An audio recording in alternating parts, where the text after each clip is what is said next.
very fast, you have to think really fast, you don't have time, you don't have space. They have to enjoy the game. It's finally futsal or football or basketball or tennis. It's only a game, so they have to enjoy it. If they don't enjoy the game, they don't improve. No? They know that, we know as coaches that every day is good for improve your level, so you have to work hard every day, each detail. It's important for improve your career. The group is the key of success. If you don't have a winning group, you can win some matches, you can win some tournaments, but finally you can win the World Cup or the European Championship. You need a strong group and everybody going in the same direction. The futsal is totally different than in Europe or another country. There are good levels here in Australia, and there are good players, so they have to work hard, and maybe in the future Australia is in the top. Let's get it. 1, 2, 3, my baby don't mess around because she loves me so, and this I know for sure.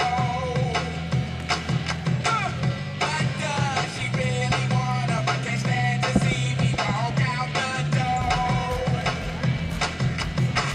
Don't try to fight the feeling, 'cause the thought alone is killing me.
Good evening, everybody, wherever you may be watching, and welcome back to Darebin for yet another enthralling week of series futsal action here in Victoria.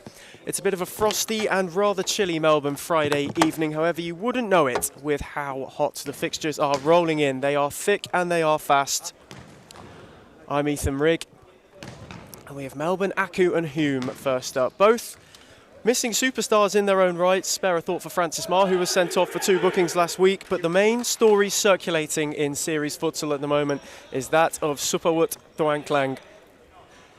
Hume's appeal obviously not going the way they would like. It was upheld by the league, and he will miss tonight's action, which is a massive loss for the Black Army on a night that presents them with a massive opportunity to potentially pick up a first 3 points of the season. They've come close on many an occasion, and it is something they are chasing. However, this Aku side as well will be looking to rebound after a bright start in series futsal. They've hit their first test and their first rough run of form. They find themselves 5th, Hume in 6th. And a win tonight would drag these two sides ever closer in the table. It's a chance for Aku to pull away. It's a chance for Hume to try and reel them further into the relegation battle. There is truly everything to play for. On top of that, we have the big Cats Cup. Fitzroy and Pasco Vale in a game where no feeling will be lost, and memories of last time's comeback for the Tigers will remain, and Morland and Western United. First versus second will take us home in one of the most tantalising games you could ever imagine. Quoted by some as the potential to be the game of the season. We will look to that later. But for now, we must focus on these two sides, both who have a point to prove. As there's a slight calm as everything sort of takes shape. Lucky Ramadan. Late in for Hume, he stands over kickoff. He will get the Black Army underway as we will look to see who will win tonight's true arm wrestle. You could say it's a 6-pointer this early on and you wouldn't be too far wrong as Wangsama looks for Klanaris down the line. Ramadan had an early look indoors. All the way back to Warut. Now Chichek. Finally back in this Hume outfit. How much they have missed him in weeks gone by. Klanaris. Now Ramadan. Chichek once more. Klanaris, and you feel that Hume wants to make themselves known on this one rather early. He has Wangsama who looked to make the run. Instead he rolled it to feet. He's driving inside face to face with Leon. Rolls wide for Klanaris to have a go. Maliaros got a palm and Hume have an early corner after they kept possession well. They worked that really nicely. Rolled it to Wangsama who found a good pocket of space to drive inside. Leon just hesitant to dive into an early challenge. It's Wangsama for Klanaris again. This time he flashes wide. Across the face of Maliaros' goal. Nobody gambled at the back stick to make the run. As Marcus Fernandez will find Connor Irwin. And we will have a look at the teams. Taz Maliaros in goal for Aku with Marcus Fernandez as mentioned. Connor Irwin, Leong and Noah Ma currently sitting in as that pivot. And here is Ma. He had a stab. Wangsama, it might break for him. He rolls for Ramadan. He continued his run down the line, but instead returned it to Klanaris, who switches for Chichek. Put Kaladatic in there as well, and you've got Hume starting 5 out on court too. This one's been a fast pace. The Black Army looking to win some early battles in what is a true relegation war. Goals have been the issue for this side thus far, as Chichek looks to have a go. Couldn't quite break for Ramadan. And it was certainly not the outing they wanted last time against Morland. They were beaten rather comprehensively by a side in magical touch at the moment. But for Aku as well, they had glimpses against Pasco Vale. They were in it for a good period.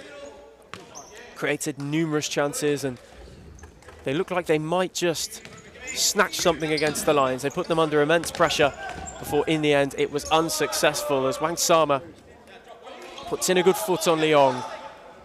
Unfortunately, he can't go to anything as he runs out of room. Irwin rolls for Noah Ma, who's dropped deeper. Options left and right. Fernandez is one of them, just took a heavy touch. And it will give Hume the opportunity to reset. What we've noticed about the Black Army in recent weeks is that high press has come in very well in its early stages when out of possession, but once you break that line, that's where the exposure is. Wangsama, Ramadan looked to give it back to him. Leong put a stop to that. Instead, Wangsama's on a footing. Klanaris might have another go. Leong having a busy couple of minutes, as is Fernandez, who deflects Chichek's effort. But Hume are turning the early screw. And Aku need to be cautious. Perennial fast starters are those in blue, red and white this evening. Not known for conceding first, not known for conceding early. They like to hit teams with a flurry from kickoff. Wangsama rolls for Chichek. Once again via another deflection. And Hume will just sustain this period of pressure. Might have been part of the messaging. Klanaris, he's had a couple of early looks. There's one more. Once again, not really troubling Maliaros. It's been a positive start for the Black Army. Aku yet to really see much of it at all as Irwin uses Fernandez. Tried to clip Ma in down the line, but Wangsama stuck a leg out.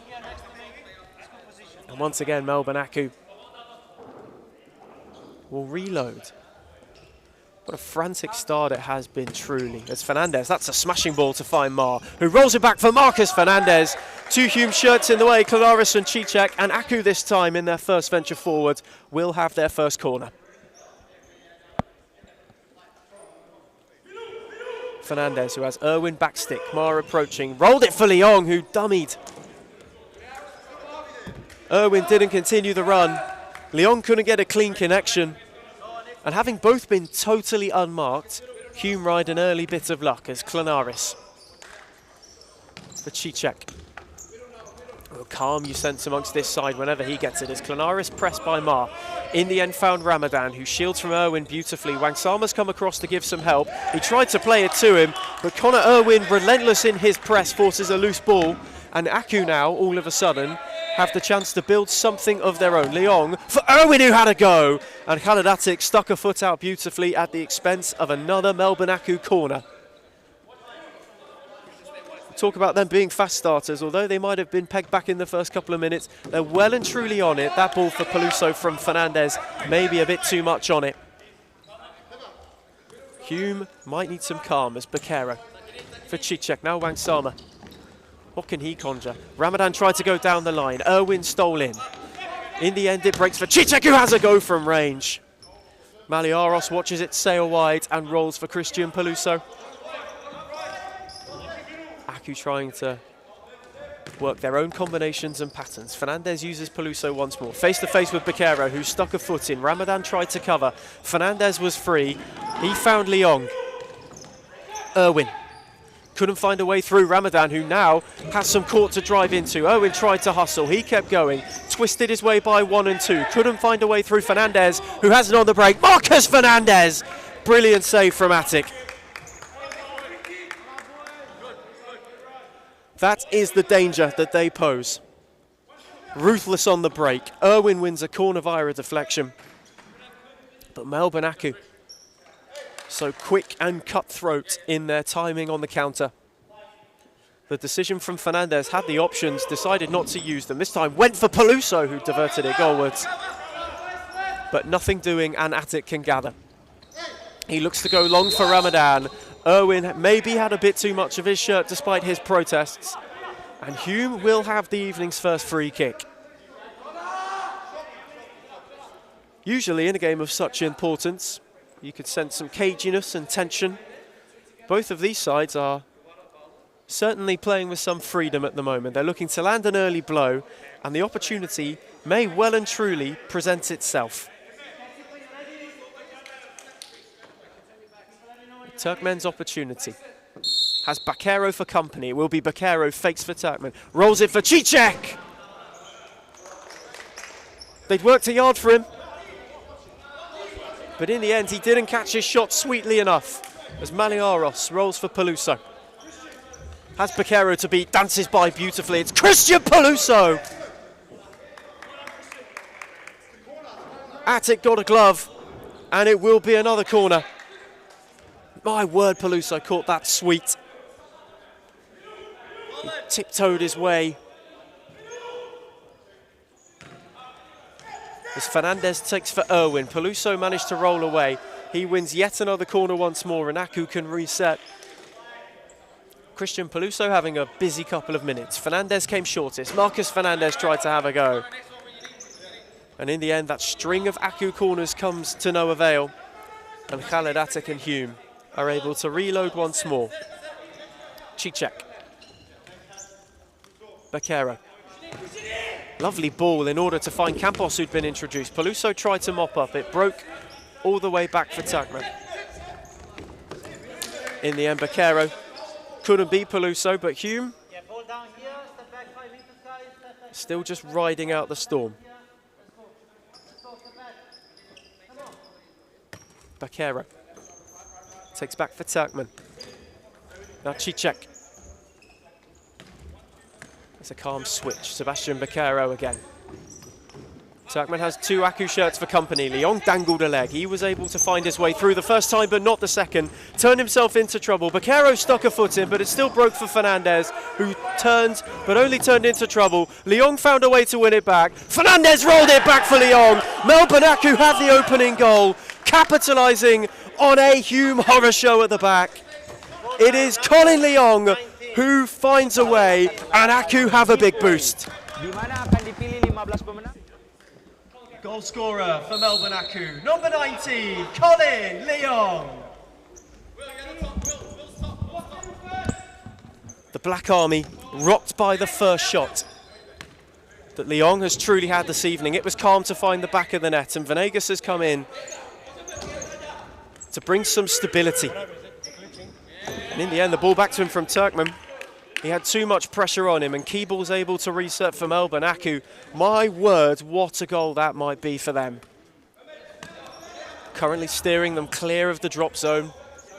Tonight is about consolidation for them in 5th, as Keeble found Fernandez again. It opened up for him. Venegas came away with it, but could only give another kick in back, and Melbourne Aku are relishing this truly wonderful spell they have at the moment. Opening goal taken by Lyon. With such calmness, composure, a real poacher's finish. It's Peluso for Keeble. Tried to find Peluso again and did.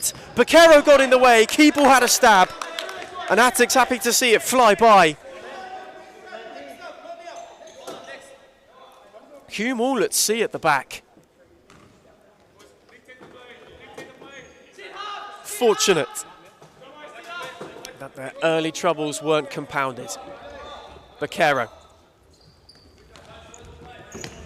Lovely interception from Lyon. Keeble played Fernandez, who did it beautifully back to him. It might have been a little bit short. Will Keeble face to face with Venegas, has 2 to beat, rolls it back for Lyon, switches for Fernandez! He went first time. It's another sweet hit from Marcus Fernandez. It's Turkmen. Wangsama has Noamar for company.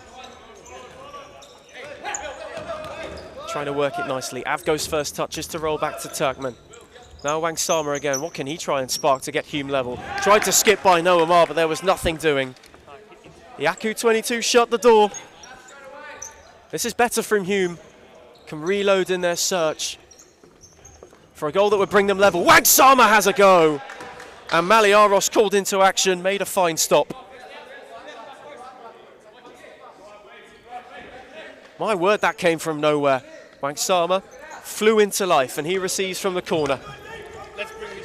Venegas has Wangsama once more, face to face with Noamar once again. Can he twist and turn? Cuts inside, it opened up briefly, rolled it for Turkmen. He tried to find a way through, did by Keeble, but then ran into the wall. Venegas once more, hustled by Noamar. Hume appealed for a free kick. Peluso nearly stole in, and Wangsama had to stick a foot in. That was chaotic once more for the Black Army, who at the moment cannot seem to play their way out of trouble.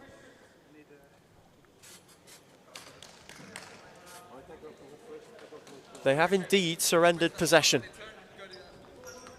Fernandez is short. Mar rolled to Fernandez, who did well. Attic saved calmly through a group of bodies. It breaks. Avgo for Wangsama!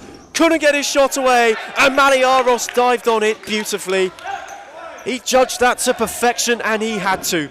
Now rolled for Fernandez. No break on the distribution. Mar. Keeble. Back with Noamar once more. Peluso. Couldn't find a way through Turkmen, but does keep possession. Christian Peluso. Always up for a gallivant forward. Tidy player with a bag of tricks as Keeble finds him once more. Lovely ball for Mar. That's a gorgeous back flick. Not once but twice. Opened up for Noamar. Fell for Peluso. Worked a yard. Attic made a smart stop. Keeble there. Not once but twice. Attic, that is out of this world. Venegas tried to clear up court, but Khalid Attic, those were 2 stunning saves to keep Hume's deficit at merely a single goal. As Fernandez rolls for Peluso, and Aku are looking to drive a quick fire double. It breaks for Keeble. Peluso. Keeble once more. Lovely ball from Mar. Couldn't find a way through Venegas. Clanaris came away with it. Rolled it back for Attic.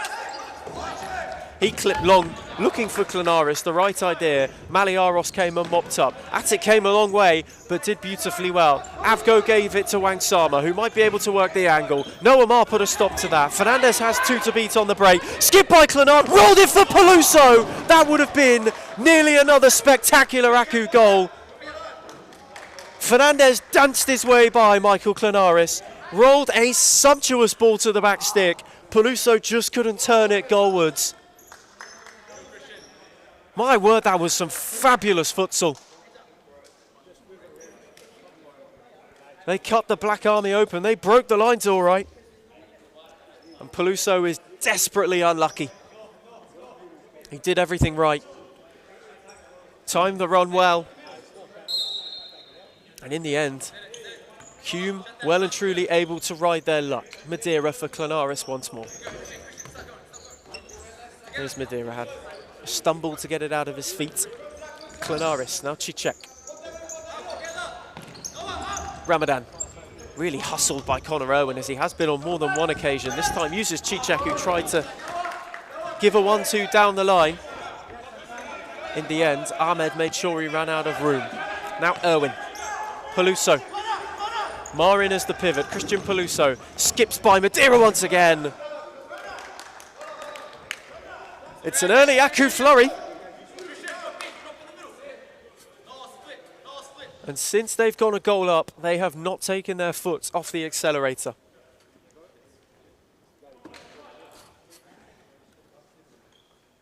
There is a real desire to repeat the performance they managed in the reverse fixture. Attic rolls for Madeira. Maliaros protesting that the goals are off centre. Clanaris for Chichek. Couldn't find a way through Owen. Clanaris stuck a leg in and came away with it. That's lovely for Ramadan. Nearly to find Clanaris. Madeira had a hit. No way through Peluso. That was gorgeous play from Lokman Ramadan. It was a sweet turn pass to play in Clanaris, who continued his run cleverly. And Maliaros turned from protester to protector. Off his line sharply to make a clever stop. And Madeira can reset from the side. Hume a goal down, but pushing. Chichek opened up momentarily. Ahmed got a foot in the way. Ramadan. Irwin at his back. Clanaris. Madeira. Chichek drops shortest. He does use him. Trying to draw this Aku press in. Clanaris, lovely ball. Chichek just couldn't quite take it down. Maliaros rolled for Ahmed. Now Connor Irwin. Ma had two to beat. Ramadan was in the way, and in the end it works well enough. Lucky Ramadan wants to go immediately. In the end had to wait for Chichek to arrive. Now Clanaris.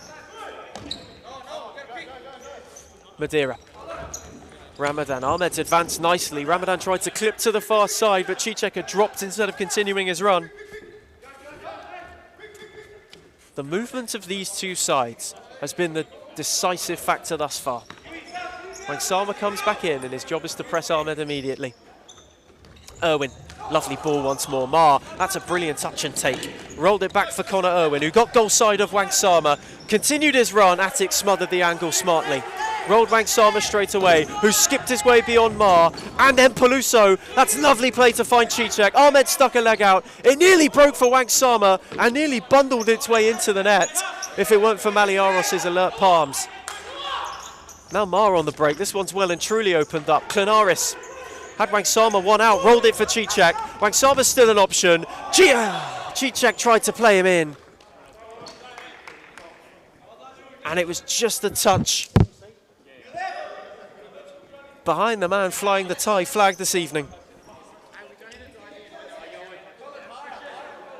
Still looking for his first series futsal goal. He would love it to be tonight. As we know, 2-game loan spell comes to an end as Clanaris in a bit too strongly on Leong.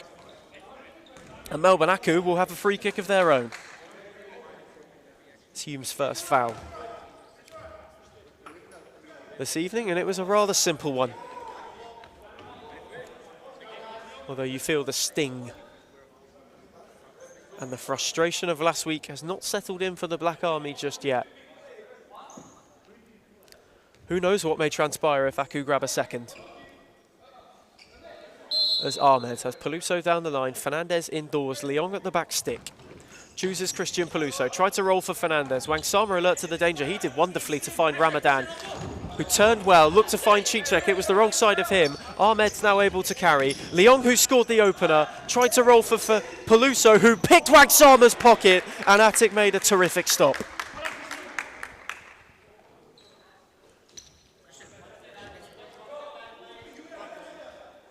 He's not been without early action, has Khaled Attic.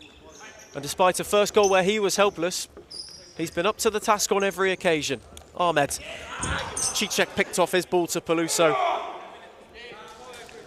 Couldn't keep it under enough to keep it in play. Christian Peluso will saunter over. Lovely ball for Leong. Peluso once more, looking to dance his way past Chichek. Does brilliantly. The number 7 kept up with him. But Christian Peluso's good work will win Aku yet another corner.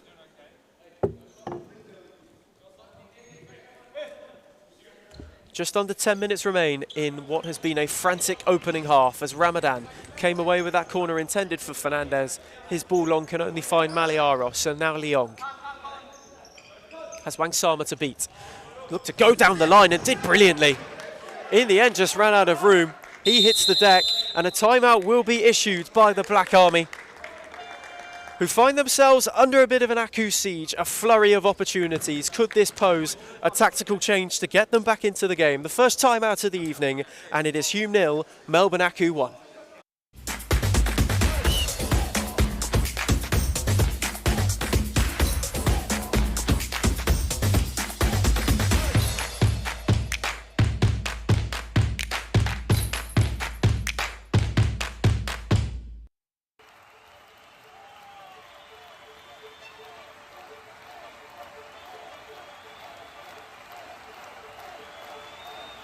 A good futsal player has to be intelligent. It's the most important quality in a futsal player, because in futsal play is very fast, and you have to think really fast. You don't have time, you don't have a space. They have to enjoy the game. This finally, futsal or football or basketball or tennis, it's only a game, so they have to enjoy. If they don't enjoy the game, they don't improve. No, they know that. We know as coaches that every day is good for improving your level, so you have to work hard every day. It's detail, it's important for improve your career. The group is the key of success. If you don't have a union group, you can win some matches, you can win some tournaments, but finally you don't win the World Cup or you don't win the European Championship. You need a strong group and everybody go in the same direction. The futsal is totally different than in Europe or in other countries. I think there are good levels here in Australia, there are good players, so they have to.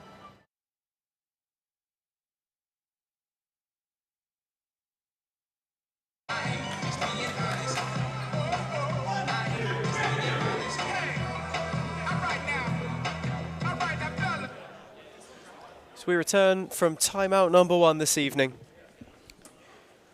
Hume down a goal, but they've had a couple of looks. Aku looking to make a secondary statement before the half-time whistle. It was a beautiful move for their opener, and they were unlucky not to add a second with a similarly scintillating sequence. As Ramadan's found by Attic, and Chichek and Hume are looking to get the early reply. Wangsama was central, it nearly broke for him. Fernandez stuck a leg out, Keeble cleared the danger. But if Chichek got a look up, he could have found Wangsama in an acre. It breaks for Ramadan. Shouts for handball as Ahmed gets it from Leong. The Hume press well and truly high. Wangsama relentless in his efforts, and in the end won it back but ran out of room in the process. Ahmed for Marcus Fernandez. Maliaros, who's had a venture out of goal. Can he carry? Clips long. Lovely ball for Leong. And if it wasn't for Turkmen sticking a leg out, he might have found him, but Melbourne Aku have another corner.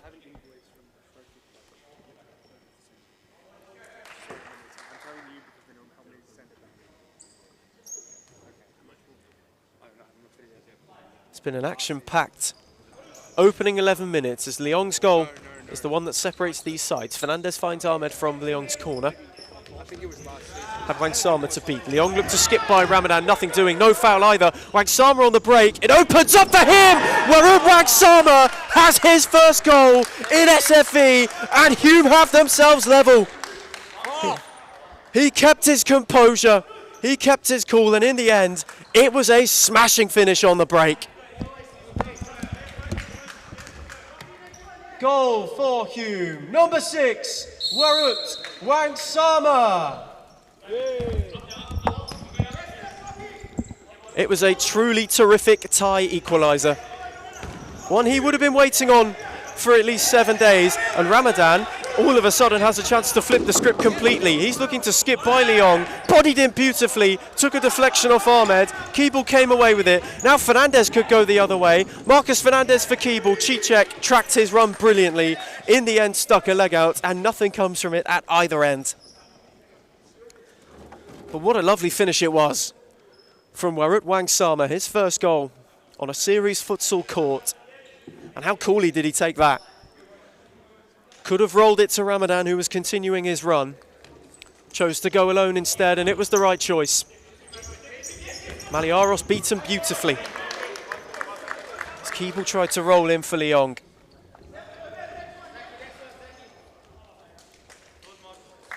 And having just scored, Warud Wangsama takes a well-earned sit down. Turkmen. Chichek, there's renewed vigour in the way that Hume are going about this now. Klanaris for Campos. Lovely ball down the line. Chichek stole a yard. Campos on the follow-up, and they have turned it around in next to no time. Chichek with a clever run. Maliaros didn't smother completely, and Julio Campos followed in to pounce on the second, and Hume hit the front. Goal for Hume, number 11, Julio Campos. Stunning, well and truly stunning, this post-time out from the Black Army. What must the message have been? It's been a timeout turnaround and they're not done yet. Klanaris had a go.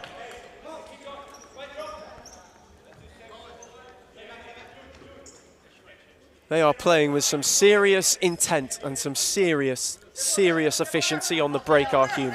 Not afraid to press higher as Irwin is pressed. Aku are tested once again. In a game you feel they cannot afford to lose, and an opening 10 minutes which they, for the best part, dominated, now find themselves in similar situations to the prior 2 weeks on the back foot. Fernandez is looking to remedy that situation. He rolls for Mar. Klanaris did beautifully, and it breaks for Chichek, who has Baquero. Left it for Julio Campos, who's got time. Klanaris. Chichek. Face to face with Leong, who hits the deck. Baquero tried to work a yard. He tried to shield for Chichek, and in the end, contact might have been a bit too strong on Colin Leong, and Melbourne Aku can breathe a little bit, having been put under. Immense pressure by this Hume press. They're not quite done yet, you sense, as Peluso. Irwin. Peluso once more, you can see how much higher they've gone. The renewed press, the renewed feeling that this side are gettable. And Melbourne Aku right now are under the pump like they have not been at all this evening up till this point, as Klanaris. Baquero. Lovely ball for Julio Campos. It got away from him. No, Amar got up, and in the end, his header, fortunately for those in Melbourne Aku white, deflected off Campos and went out for the keeper's ball as Maliaros can gather. A roll for Fernandez, and Aku, who had yet another fast start, have slowed maybe a touch. Peluso for Fernandez, now Irwin. Campos nipping at the heels. Fernandez mopped up. Campos stuck a leg in. Irwin only could break it as far as Klanaris, and Maliaros was quick off his line to tidy up the danger, but they are all at sea at the moment. Aku and Hume are relishing this glorious spell, and Campos on the turn might try to work another shot. Irwin hustled him well. In the end, ran out of room on his own. Maybe get another ball ready.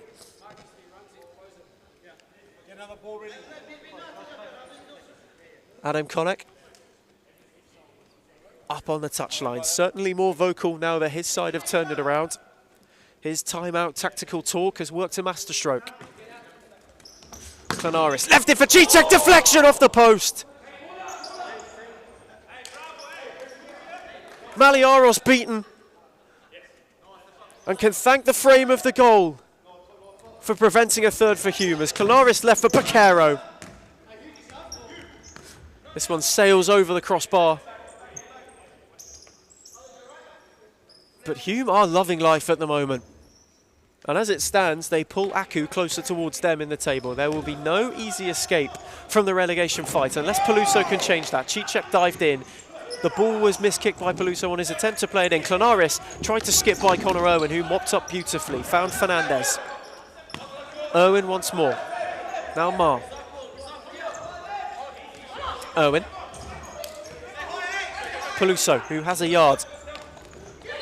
Found Mar, who tried to give it back to him. They ran into the wall. Baquero can now break. He can go by himself. No options going. Fernandez got in the way. It deflected off Baquero. But Hume are looking dangerous on the break.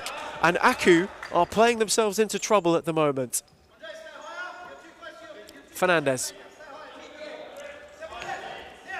For Irwin. Now Fernandez once more. Baquero initiating that press. Peluso. Mar has Chichek on his back and he can feel the heat. Runs out of room and Hume once more can reload. Baquero for Venegas. Chichek. Look at Econdry, he's been instrumental in this turnaround. In the last 5 minutes. Avgo for Chichek, who this time runs out of room on his touch. 5.5 to go before half-time. And had you said that Hume would score 2 in a matter of minutes to flip this game on its head prior to that timeout break, I'm not sure many watching would have believed you. Aku looked wonderful, but Hume have turned it, and they might be able to add a third. Avgo went alone. Maliaros claimed comfortably. Venegas made a late run, which wasn't cited. So Irwin rolls for Peluso, and now Fernandez. Similar combinations. Proved fruitful early on. But since then, the tree has been bare. Peluso. Fernandez with an audacious hit. Had to curl it around Venegas and keep it down. Did one, not the other. Attic. Oh, that's a smashing ball to find Avgo, who can try and turn his way through 3 Aku shirts. In the end, Fernandez wasn't taking any risks. And Chichek can reload again for the Black Army. It's rolled for Avgo. Back with Chichek once more. Switch for Baquero. Face to face with Irwin. Went down the line for Avgo, who couldn't get it under. This is a much improved performance from last week.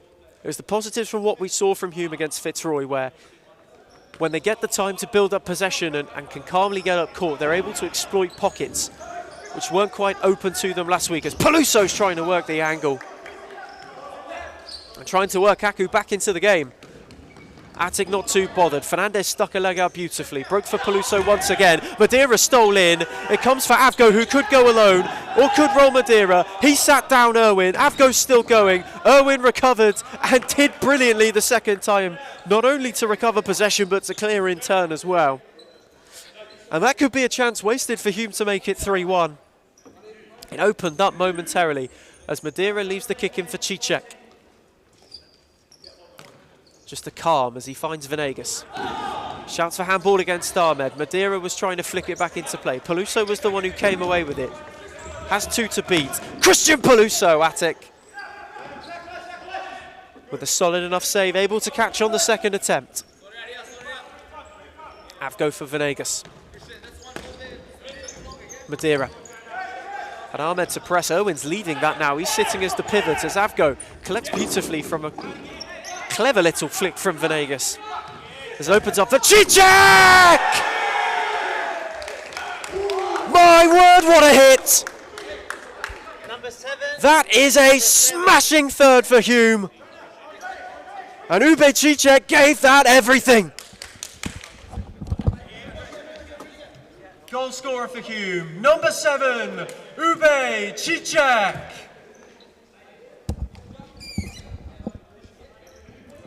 The most sumptuous of strikes. The definition of a screamer. He thought about it once or twice, it had opened up once or twice, and this time he let fly with the most fantastic of finishes.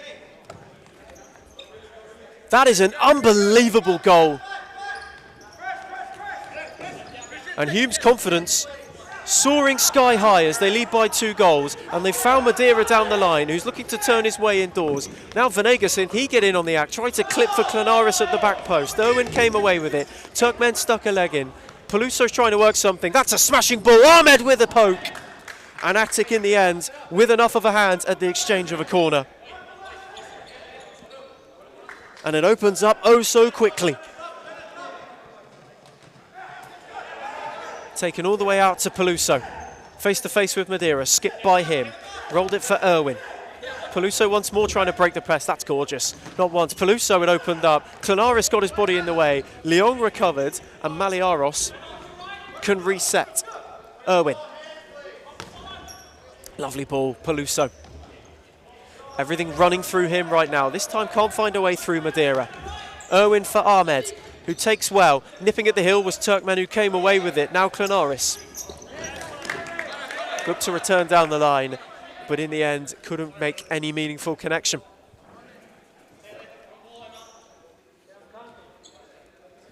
And so far, this maybe could not have gone better for Hume. It's how they would want it to pan out. They would expect an early Aku onslaught. And despite going a goal down, nearly 2, rode it out well enough to keep themselves in the game and have turned it around in terrific fashion. It's Ahmed. Trying to find a way by Turkmen. Leong, who scored the opener for them, has skipped his way through Clenaris. That's a lovely ball back for Connor Irwin. Wangsama did well to close the angle enough. And Irwin couldn't turn it on target. It's better from Aku. Positive signs as Madeira. Smashing ball. Out for Turkmen. Skipped by Leong. Maliaros there to mop up. It breaks the way of Wangsama. Warut happy to find Clenaris. Wangsama once more. Madeira for Turkmen. Clenaris tried to clip it back. Maliaros had to stick a foot out as Irwin was caught out. And in the end, it broke fortuitously for the Aku keeper. As he rolls for Fernandez. And they have just over 2 minutes to try and salvage some of the damage prior to half-time. Fernandez took a loose touch through Ramadan's press, or could Hume add a 4th? A quadruple hit prior to the break as Clenaris has a go! Turkmen was unmarked at the back stick. He couldn't turn his head goalwards, and that is a huge chance for 4-1 missed. Aku riding their luck. Fernandez had a go. Attic got a foot down smartly. He was totally unmarked. As free as you will be found at the back post as it's rolled out to Peluso. And Attic made a smart save. It ricocheted out for Fernandez, who ran out of room trying to work something for them.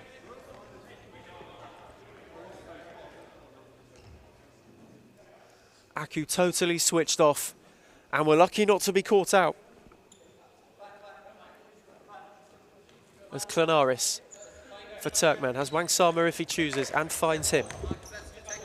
Now Clenaris once more.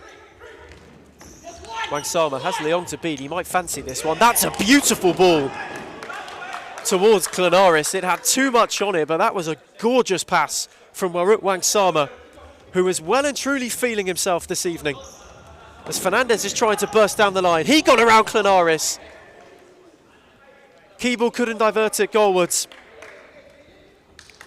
We might have a straight shootout in the final 90 seconds to half-time in what has been a brilliant, entertaining, enthralling first half as Ramadan's not looking to close the show just yet. He's trying to skip his way through Peluso and Fernandez. Nothing doing in the end.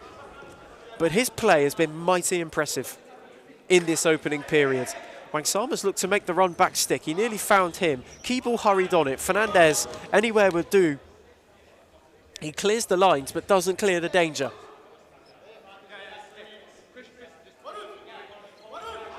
Can Hume work something else? Ramadan. Oh, tried to find Wangsama with an incisive ball. Little bit too much on it for Warut. And Maliaros rolls out for Fernandez. Aku must launch something prior to the break. They can't be content going in at 2 down. As Peluso, face to face with Wangsama, uses Leong. That's a lovely ball for Fernandez, who ran out of room once again. This Hume defensive shape looks so much better compared to last week. In terms of its compactness, the unit moves beautifully. And it's not allowed Aku any joy in spaces where they would otherwise find a lot of freedom, especially down that left-hand side where Marcus Fernandez has looked to make his move further up court.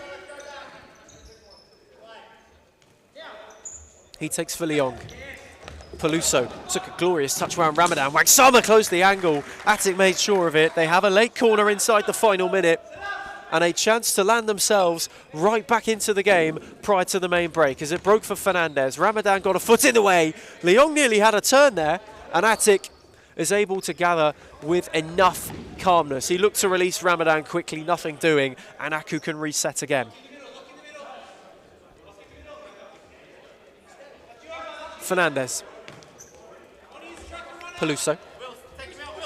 Face to face with Wangsama. He skips by once again wonderfully. Peluso with the cutback, and there will be a delayed free kick. They wanted to see if the advantage was played, but Christian Peluso, his ball came off 2 Hume shirts, and Aku will have a free kick as well as a timeout. With just over half a minute to go until the first break, Melbourne Aku all of a sudden are in search of a way back into it as Hume leads by 3-1.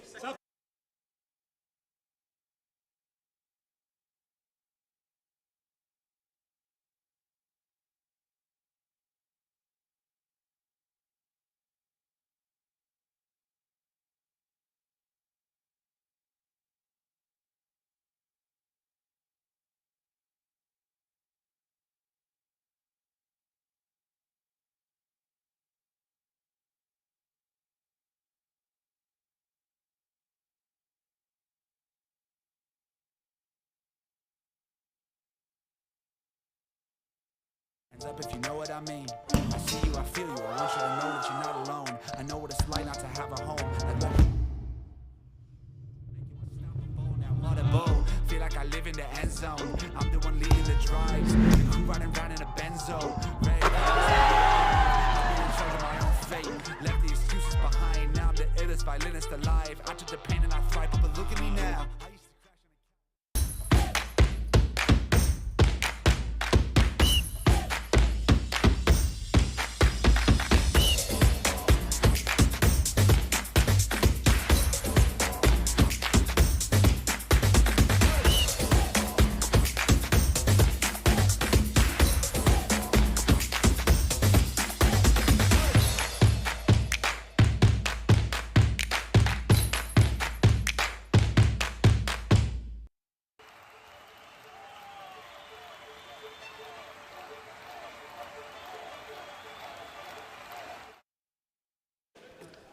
We return from what should be, and well and truly might be, the final timeout before half-time. Can Aku land themselves back into it? Noamar has a free kick. He has Ramadan in the wall and Attic to beat. He rolled it for Leong, who tried to turn it goalwards. They worked it well. And in the end, Colin Leong couldn't apply the finishing touch for his second, as Attic rolls for Wangsama. Warut's been key in the first half. It's Turkman for Clenaris. Turkman once again, you sense the high presses for a late goal. He looked to find a way through Peluso. It broke for Ramadan, who had Warut Wangsama. He played it just behind him. But that is the threat that is posed when you go in search for a late goal. They were opened up by Ramadan and were spared their blushes as Peluso. Oh, Fernandez is picked off by Ramadan once more. As Melbourne Aku post half-time have looked a different side. Hume have been fabulous since that first break in play.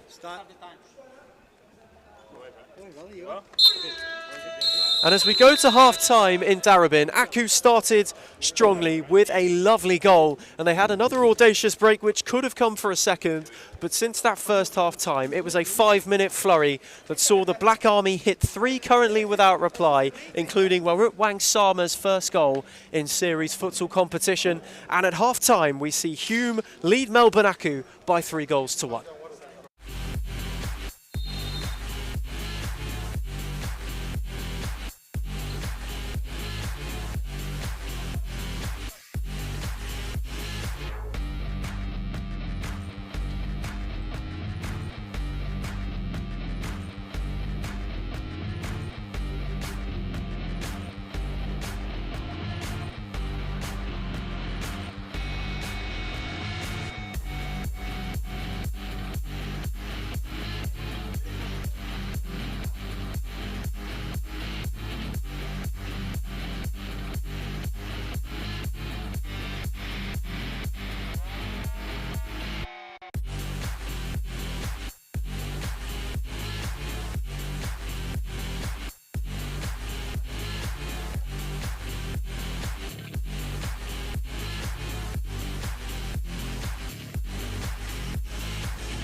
Halo, salam olahraga untuk seluruh pencinta futsal di Indonesia. Kami dari Morland Futsal Club dan Series Futsal akan mengadakan giveaway di mana akan dipilih 15 pemenang. Masing-masing pemenang akan mendapatkan 1 jersey original dari Morland Futsal Club. Syaratnya sangat gampang, langsung saja follow akun Instagram ini dan akan dipilih selama 5 hari ke depan. Jadi tunggu apa lagi? Let's go! I grew up with low self-esteem. It was me and my mama, just us in the trauma. Hands up if you know what I mean. I see you, I feel you. I want you to know that you're not alone. I know what it's like not to have a home. Feel like I live in the end zone. I'm the one leading the drives. I'm riding around in a benzo. Red I'm in charge of my own fate. Left the excuses behind. Now I'm the illest violinist alive. I took the pain and I thrive, but look at me now.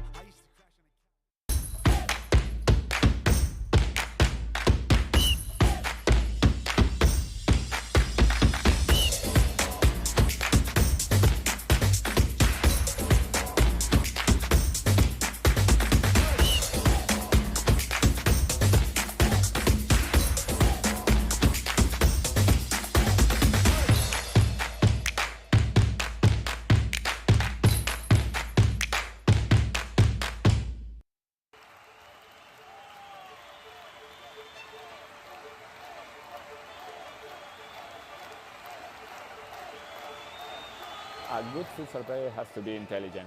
It's the most important quality in a futsal player because a futsal player is very fast, and you have to think really fast. You don't have time, you don't have a space. They have to enjoy the game. This finally, futsal or football or basketball or tennis, it's only a game, so they have to enjoy. If they don't enjoy the game, they don't improve. No, they know that we know as coaches that every day is good for improve your level. So you have to work hard every day. It's detail. It's important for improve your career. The group is the key of success. If you don't have a union group, you can win some matches, you can win some tournaments, but finally you don't win the World Cup or you don't win the European Championship. You need a... Well, it will be the most interesting of second halves. Another tantalising 20 minutes as this one's far from over. Although Hume have a 2-goal buffer. Aku, to their credit, started quickly as they tend to do. But the Black Army fought back. They might have lost the first battle, but are currently winning the war in terms of dragging themselves to a first win this season and dragging Aku further towards them in the table. As Chichek is looking to continue the good momentum that they built. He finds Wangsama, who was crucial in the opening half. He finds Ramadan, who was also just as brilliant. It might open up for Ramadan off the post. It was a fierce hit, and Clanaris looks to have another go. The upright still shaking from the first effort.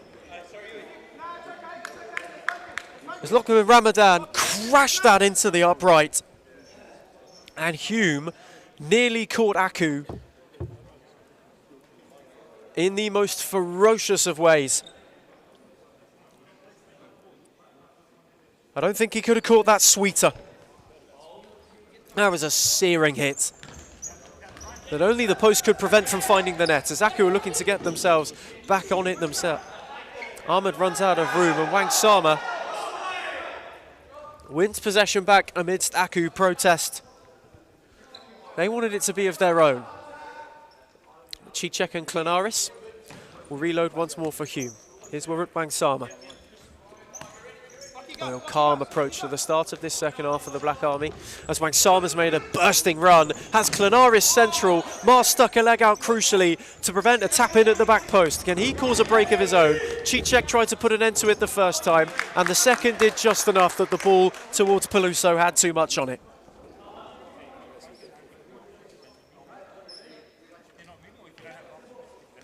It's Clanaris, finds Chichek. Clanaris once more, now Wangsama. Face to face with Fernandez. Uses Clanaris, who Wangsama left, Chichek right, uses Chichek instead. Ramadan's now rotated round. Ahmed put a stop to the ball for Clanaris, tried to roll it into Noamar, who at full stretch couldn't get it under. You know how good Aku are on the counter, and they are looking to spring the trap already. As Melbourne Aku may well have just been presented with a gift.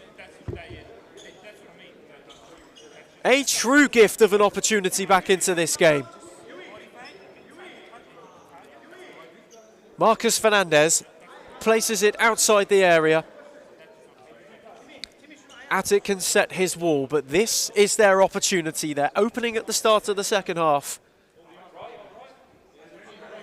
They've let Hume have majority of possession so far, but can Aku land the first punch and land themselves back in it? Fernandez for Noamar! Wangsama got out quickest and got in the way.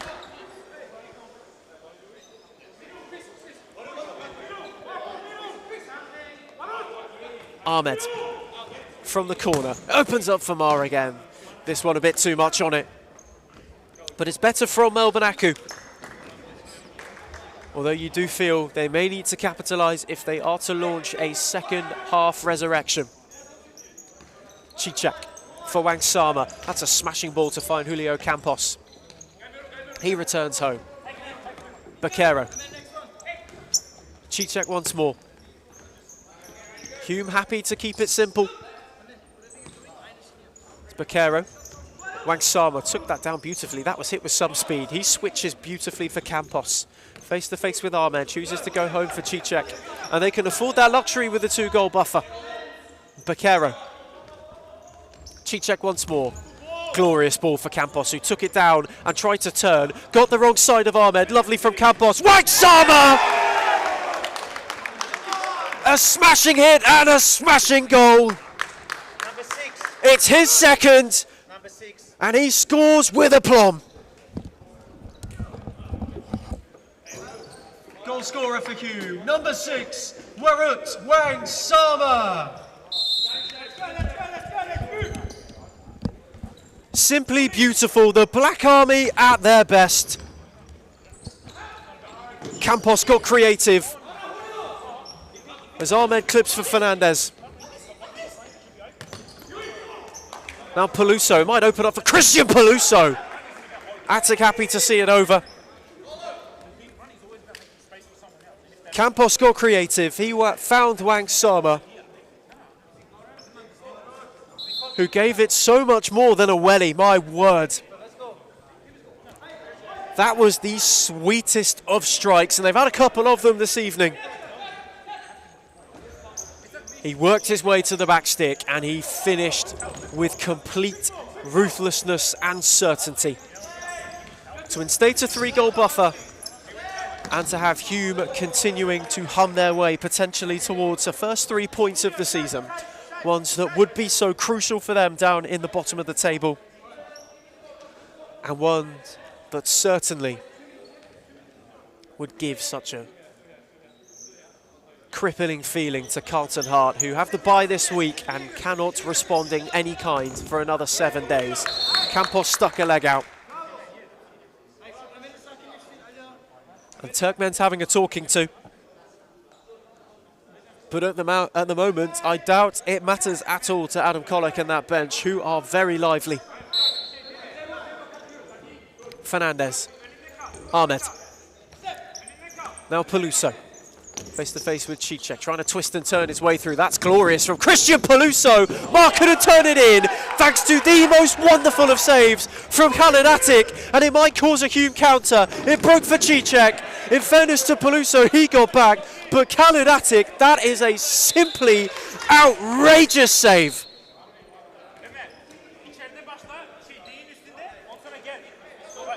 What a save. That looked for all certainty as if it was going in. But Attic stuck an arm out, stuck a leg out, and got anything on it as Peluso has a hit. And Attic alert to the danger once more. Bakero tried to skip his way through Ahmed. Nothing doing, and Hume will retain it. That was out of this world. As Chichek rolls down the line for Campos, trying to get around Fernandez. Nothing doing just yet. But this second half, so far, is everything they could have asked for. Bakero, lovely 1-2 from Campos. Bakero managed to keep it in. Campos once more. They play between themselves. Bakero got his footing wrong when it came to the finish. Fernandez is trying to cause the break. Chichek ushered him out of play. But Hume looks so dangerous. And Aku are playing with fire. At the moment, they need to faction themselves back into this contest. Irwin was the long option,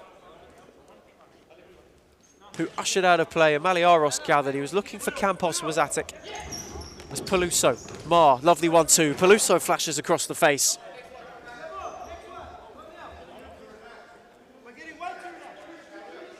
They're having looks, and it is opening up momentarily for Melbourne Aku, as Hume is starting to get a little bit hurried and a touch wasteful when it comes to their distribution out from long. Irwin. Fernandez. Face to face with Avgo. Fernandez is breezed by. That's a beautiful ball. Turkmen did well to clear his lines. Campos has Chichek for company. He in turn ends up finding him. That's a lovely roll. Julio Campos. Maliaros made the save. Chichek on the follow-in. Turkmen might add one, and he does. It is 5 for Hume, and this is turning into a dream evening for them. Goal scorer for Hume, number 24, Uve Chichek.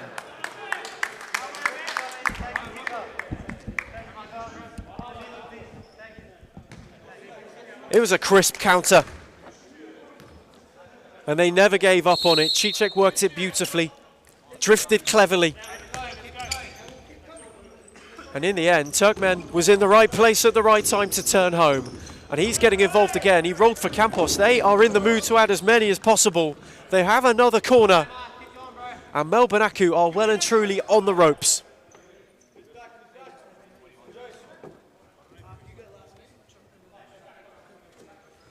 Kickboss for Chichek. Now Irwin. Lovely ball to find Peluso, who has Leong for company for his second. Attic stuck a leg out and made a very smart save. They couldn't keep it in play at the scramble at the end. Aku will have a corner, and for the first time this evening, I'm joined by Adam Palombi. Welcome. Great to be here, Ethan. A decent contest we've seen so far between both Aku and Hume, with the Black Army bossing it at the minute. Irwin. The corner was taken quickly. Keeble tried to make it work. Chichek stuck a leg in. This has been out of this world from Hume. Outside of the opening 10 minutes, they've been faultless. They went a goal down early, so you know Aku like to start quickly, as Chichek can't quite clear his lines beyond Keeble. But since then, it has been one-way traffic, and Warut Wangsama has been at the heart of that. 2 for him. His first 2 in series futsal, as Attic, Campos had stolen a march on Peluso. Turkmen. Chichek cuts inside. Chichek! Irwin got in the way. They're trying to muscle his way through once more as the number 7. It broke for Peluso, who has company on the break. Leong is one of them. In the end, nothing is doing for them. It's been a night of frustration for Aku thus far, and that ball is a perfect sign of it. Well, considering the Black Army have been faultless offensively, the likes of Warut Wangsama certainly having some real influence on court. It's been difficult for Aku to really mould into this one, considering there is no Francis Ma. He is out with suspension, although in the building, watching on the sidelines. And, well, I'm sure they're missing his presence tonight, but Aku have been pushed back. They haven't really exactly been able to counter effectively. Venegas from Attic's long ball. Had 2 to beat. Peluso muscled him off it, and now he's looking to go by himself. Christian Peluso still going! And it took a touch off Turkmen, and Aku have another corner. And this has been their evening so far. Aside from the first goal, they nearly added a second on the counter. From there, it's been a foray of corners as Irwin has another. Venegas stuck a leg in. Turkmen cleared his lines. Keeble can recover. Irwin once more has options. Irwin, it opens up! And Attic made another brilliant stop. He's been at his best this evening and then some. It's another Aku corner as Irwin takes for Keeble. It opens up for him. And at the moment, Adam, this Hume defensive shape has looked so much more solid than last week. They look well set up behind the ball. They've got a bit more of an identity tonight, perhaps, Hume. Aku really aimless in their attempts on goal. When it opens up for him, there's some openings in this Hume defence because they're so structured. Hence, the run from the number 4 was there, but it's all about the finish, and it just hasn't been very intentful yet from those in white, but there's still time, Ethan, for them to turn it around. A big summit to climb, and you feel like they might have to start climbing it soon. Maliaros looking to get a move on. Found Irwin, then Peluso. Keeble had 3 to beat. Lovely ball. Venegas got in the way of the return from Irwin, and they recycle once more. Peluso had Madeira to beat and did very well. Tried to clip it through. Madeira came away with it via Venegas. Avgo. Keeble stuck a leg in. Used Clanaris in return. There's been a real intensity in the way that they've looked to go about it this evening, Hume. Not just in terms of their build-up when it comes to keeping it calm, but the movement, Adam, has been such a big factor. Even noticing off the ball, Kurt Attic, haven't seen much of his 5th man ability yet in his esteemed futsal career, but perhaps in training, Mr. Kolak's working on that with his side, because it's good to see the goalkeeper getting some more involvement with his feet, or at least opening up the space, Ethan. That personifies what you're saying about Hume's movement so far. Madeira tried to find Venegas, who'd ventured. It was cut out well by Connor Irwin, who's been tidy enough this evening. He's cleaned up relatively well when Hume have looked to go forward. Albeit it's been 5 stars from the Black Army so far. There's Clanaris. Down the line for Avgo, who stole a yard. Venegas. Such a calm around them. Madeira looked to clip over the top. Avgo made it work, but was hustled by Irwin. Madeira got in the way, and Attic had a bit of a wild swipe. That was the big humorous, and Venegas has seen the funny side of it, where he was acting as a shield almost for the ball to go over the top of his head and hits him on the back of the head, but ultimately Hume were able to clean things up in time. Can happen to the worst. It can happen to the worst of anybody, can't it, Ethan? It's Keeble's Speaking of having the worst happen to you, Madeira had a roll as Keeble lost it. He's looked composed tonight, Venegas.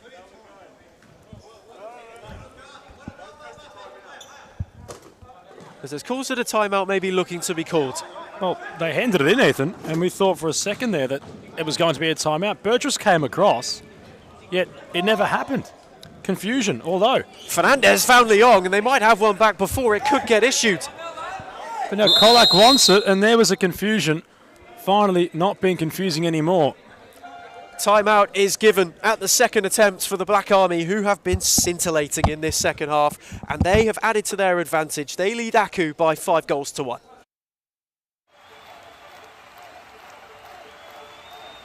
A good futsal player has to be intelligent. It's the most important quality in a futsal player, because in futsal play is very fast, and you have to think really fast. You don't have time, you don't have a space. They have to enjoy the game. This finally, futsal or football or basketball or tennis, it's only a game, so they have to enjoy. If they don't enjoy the game, they don't improve. No, they know that. We know as coaches that every day is good for improving your level, so you have to work hard every day. It's detail. It's important for improve your career. The group is the key of success. If you don't have a union group, you can win some matches, you can win some tournaments, but finally you don't win the World Cup or you don't win the European Championship. You need a strong group and everybody go in the same direction. The futsal is totally different than in Europe or in other countries. I think there are good levels here in Australia. There are good players, so they have to work hard and maybe in the future Australia is.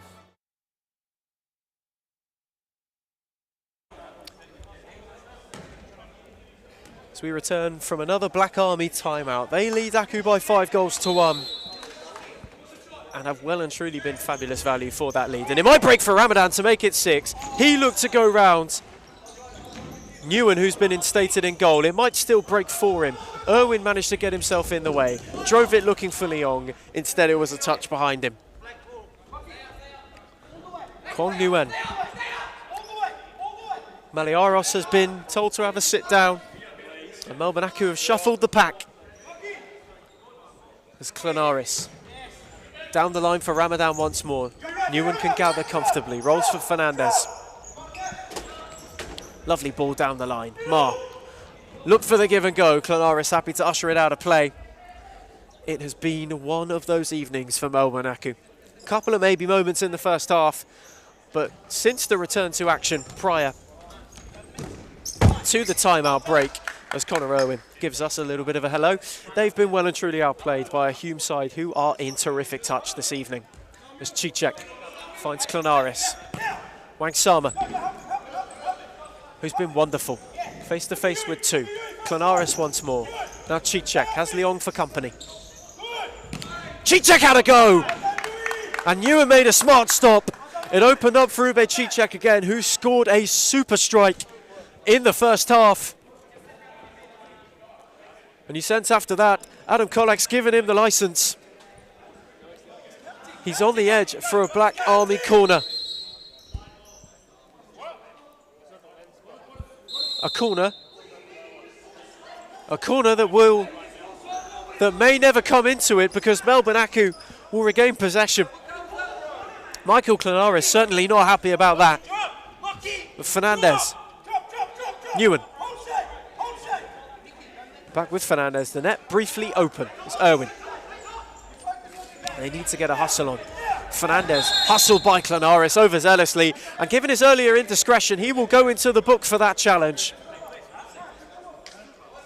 Frustration at that earlier call being felt by Michael Klanaris, and it was a body check on Marcus Fernandez that has earned him this game's first yellow card. After a game last week which saw plentiful bookings and sending offs for both of these sides on court this evening, it's been a rather tame and tempered affair.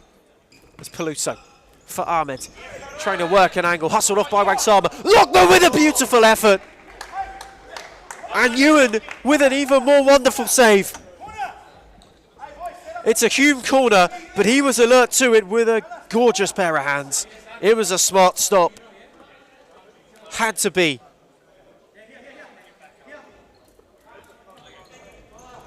Rolled looking for Wang Sama. Mark came away with it. Aku have an opportunity to break. He has Leong if he chooses. It is Colin Leong, and Atta got down smartly at his near post.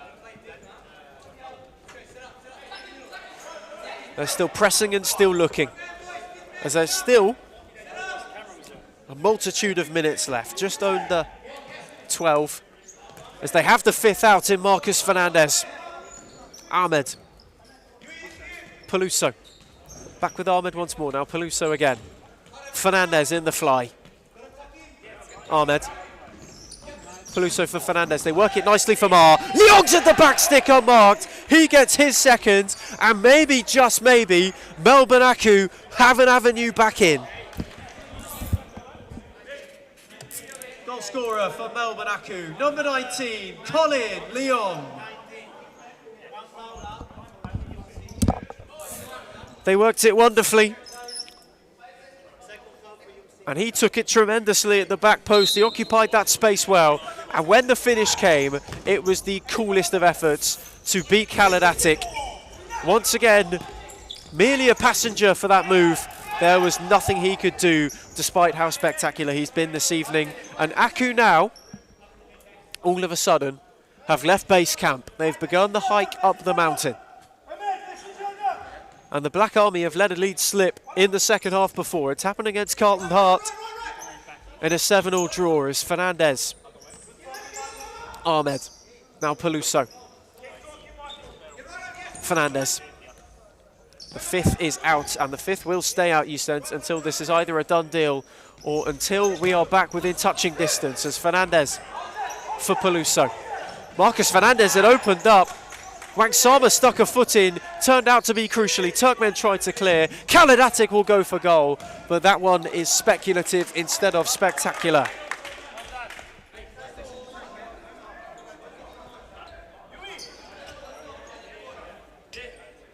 We appreciate your patience with us through some camera conundrums we're facing at the moment. It's Ahmed for Fernandez. Now Ahmed once more. Game of keepings off those two. Peluso joins in. Fernandez, this Hume defensive shape has been solid throughout this evening so far. It's taken two very good counter-attacks. Leong, that's a smart ball for Fernandez. Peluso frustrated. Fernandez had opened up for. It fell to Mar. They have a bit of a scramble. 2 feet in there from Chichek and also from Klanaris before Mar ran out of room. Khaled Attic might be able to take this on if he chooses. Instead rolls for Chichek. Ahmed stuck a foot in. Chichek unfortunate to give away a handball. Very little he could do, as we have 9.5 minutes remaining. Fernandez is out in the fly. He rolls for Leong, who could grab a hat-trick, and does grab a hat-trick. And all of a sudden, Melbourne Aku are within 2. Well then for Hume. Goal scorer for Melbourne Aku, and his third of the night, number 19, Colin Leong. Leong trying to get his side back on level terms, and he's grabbed a hat-trick, and Hume are looking a little bit worse for wear at the minute. They've been so well performed tonight up until this moment, perhaps, Ethan. But the Black Army somewhat stuttering out there on court at the minute, considering Aku have initiated fifth man, and since doing so, have reinvigorated themselves into this contest. Maybe demons of old coming back from that Carlton performance once more for Hume, as Aku are closing in on touching distance. Leong's been at the heart of it. He tries to get by Wang Sama and does. Strongly in was Warut. There's an effort at goal from Klanaris. There are Aku protests. Adam, that was a heavy challenge. They've got to be careful, Hume, considering the foul tally is not leaning in their favour. And although it's nothing like last week yet for the Black Army, they still need to keep that in mind, considering there's plenty of time and all the ascendancy is with those in Melbourne Aku white. Wang Sama looking to relieve the pressure. He goes home for Klanaris. Ahmed stuck a foot in. And we mentioned that this has happened before this season. It happened against Carlton Heart, where they were cruising. 7-2 in front before the Heart revived themselves lately with 5 goals to draw themselves and earn a first point, as Peluso clipped the heels away from Turkmen. And there may be some demons starting to set in. Arku need to realise that they've still got time on the clock. They don't have to be too overzealous. They have to be more calculated, more assertive in their passes. That movement there from Ahmed was fantastic, although Peluso took too long on the ball, Ethan. All considered, it got squandered their possession. They might have the legs, Arku, considering they're a lot younger. They might be just that touch fitter than those representing Hume, but time will tell, of course, considering you can't forget the likes of Uve Chichek can run the house down. In career best shape, has gone through many conditioning courses. Chichek takes it very seriously in his fitness, and well, perhaps that's one player for Hume that might have the legs to run out this game, but all considered, Arku, being that touch younger, can run all night. Youthful exuberance at its finest for Aku, but it sometimes can also lead to some giveaway and wanting to go too quickly. That was the case for Fernandez. And the Black Army are able to just relieve some pressure momentarily. And Wang Sama quickly restart things, just over the halfway line, half-court line even. Has Clenaris deepest, Attic. Wang Sama. Clenaris immediately pressed by Newan. They've looked to go higher since getting those 2 goals. Turkmen, that's a clever ball. Out for Chichek. Face-to-face with Irwin. Uve Chichek, that's a beautiful footing from Newan. Peluso has a yard. They can break. Clenaris put an end to it. It's frantic as Michael Clenaris trying to skip his way by. In turn, just can only clip down court. But that press from Melbourne Aku has been so impressive, getting them back into it. Definitely has been from Aku, although Peluso just loves to favour his left foot. And Claris knew the movements of it, considering that's why the number 17 from Melbourne Aku couldn't shift around. Out of quite the servant for Hume. It's great to see Turkmen back on court. Haven't seen him in some time. Has had his injury concerns, of course, but looking that touch more mature. Huge player he can become. Hume just trying to restack the house back in their order to get themselves just that touch off the bottom. Carlton Heart, of course, and Hume both on the same points following the draw they played 2 against each other. Big win this would be for Hume if they are to hold on, but Aku will not go down without a fight. It's also a crucial game for them as well, Melbourne Aku. They want to push clear and be closer to the top 4 than the bottom 2. They occupy 5th at the moment, and it will stay that way no matter what tonight's proceeding ends as. But for Hume right now, this is a crucial 2-goal lead, and Ramadan, who's been a handful, is looking to add to it. Mar did well to come away with it. Got a bit lucky to get away from Chichek. In turn went home to Ahmed. Composure is the word that they need. Peluso. As Marcus Fernandez comes out in the fly once more. 5 out. It's Ahmed. Mar. Now Fernandez. Trying to breach the black wall once again. No Mar for Ahmed. Peluso, lovely ball. But Wang Sama was in cleverly. And in the end, they put an end to yet another Aku onslaught. You sense it might be backs to the wall for the final just under 7 minutes now for the Black Army. And with every attack they wear off, that finish line comes closer and closer. Peluso for Fernandez. They're going to give it a ferocious go, Aku. Peluso switches for Irwin. Now Ahmed. Peluso has Chichek as Fernandez indoors amidst the sea of black shirts. Noah Mars lurking at the back post if they choose to go there. Peluso. Can they work it? They do for Noah Mar, who couldn't sort his feet out, but Adam, having occupied that space, it broke for him and he nearly turned it in. It's a great move from Aku, considering they're going to chip away at Hume. Hume just getting behind the ball. They're not wanting to lose their men, looking to compact all the space and just flood men behind out of the goals. And, well, all considered, it's working for them at the moment, but Aku will just keep chipping away, and they have so much time. 6 minutes with the stop clock could be an eternity. So I'm not sure if this is the correct approach from the Black Army. If they outscore the next goal, it would certainly help them. But they look as if they're going to try just sit in and absorb all this pressure. Maybe taking notes from Pasco Vale as Ahmed's in a hurry to continue Aku's knock on the door. It breaks for Peluso. Look for Mar again at the back post, who has an acre. So much court. Completely unmarked, not once but twice now. Clanaris went for Wang Sama quickly. He did brilliantly to get out of trouble. Ramadan for Venegas. Clips it back for Lukman Ramadan. Venegas hits the deck. Appeals from those in the Hume bench. Well done, Ramadan. Fantastic play from the big tall man to just circle out. He had his back against, he was holding it up nicely against Ahmed, and well, ultimately still running here. It could break for Ramadan, who's gone by 2. Lucky Ramadan! Appeals for a corner. And Newan is down injured for Melbourne. Aku, he may be caught unintentionally the underside of a boot. Referee's just called a halt to proceedings,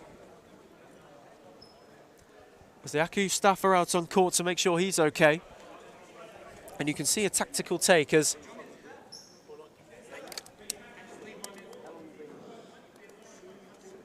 Lockie Ramadan, Ethan, very impressed with the way he was playing there, the way he was able to hold up play. And well, despite being tall and strong, he can move so, what's the right word here? He can move with such freedom. That might be the word we're looking for. It's sneaky in his movements. I'm not sure, like a ghost almost. He's just so, and we'll have it come to us eventually, but for now, he just moves with such freedom, as Ethan mentions, and allows for him to just roam and bump people off and get himself in goal-scoring opportunities. He's had many a look, as Clanaris has a look. Ahmed now has half the court. Atik came out quickly and did beautifully to judge the situation.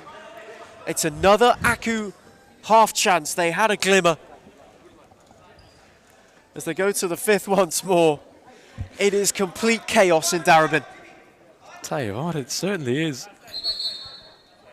Considering we can't get our wits about us right now, which is not a good sign on a Friday night. It's still early, daylight savings ending soon, perhaps the summertime sadness kicking in, but well, there's no sadness in Aku for this one if they can get a goal soon, Ethan. Peluso for Mar. Wang Sama and Clanaris got in the way to make sure that return never happened. In the end, they run out of room, but right now it is all about ticking the seconds off the clock for the Black Army, making life as difficult for Melbourne Aku as possible. Fernandez for Ahmed.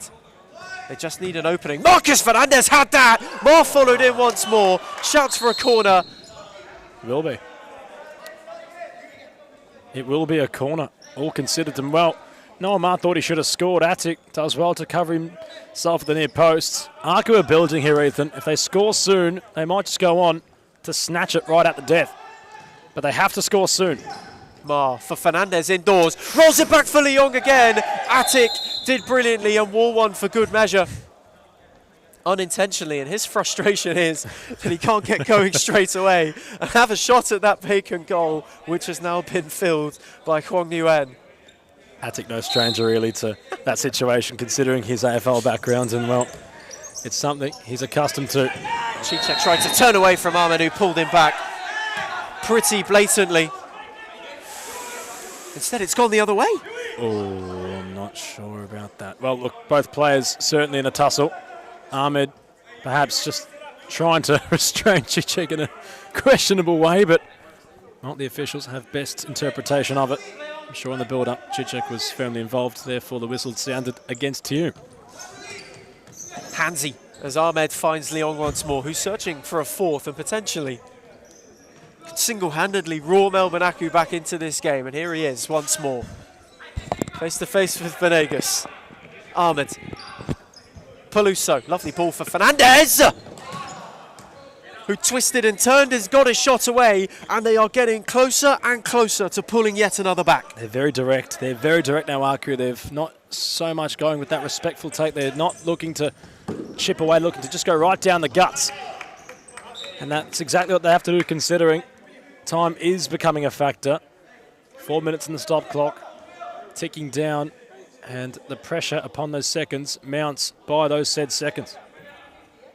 The kitchen sink getting thrown at every opportunity as Chichek looking to apply some breathing room. That's a risky ball back from Turkmen, but they make it work. Clanaris came to mop up. Chichek then tried to give it to him and left him behind.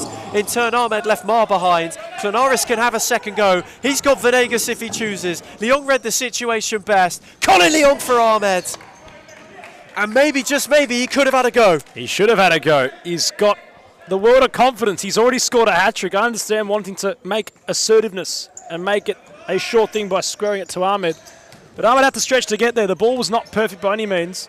The goal was open then. Given Kaladatic has leaked a couple tonight, I would have backed in Luong to strike there and, well, potentially score. But end-to-end futsal was really stuck in the engine room of the ball for both sides. And as this one simmers on, so slide in those moments, Ethan, that could come to horn either side. Leong would like that back. Fernandez with a hit. Brilliant save. And it's that hard to see, Ethan, considering it's that quick from Atik, but he did get a paw on it. Unbelievable from Kaladatic, and he's been at his best this evening. Once again required to deny Fernandez. And Aku have yet another corner. Irwin for Peluso. Ma down the line, finally ushered. Has a Hume escort with him. There's Leong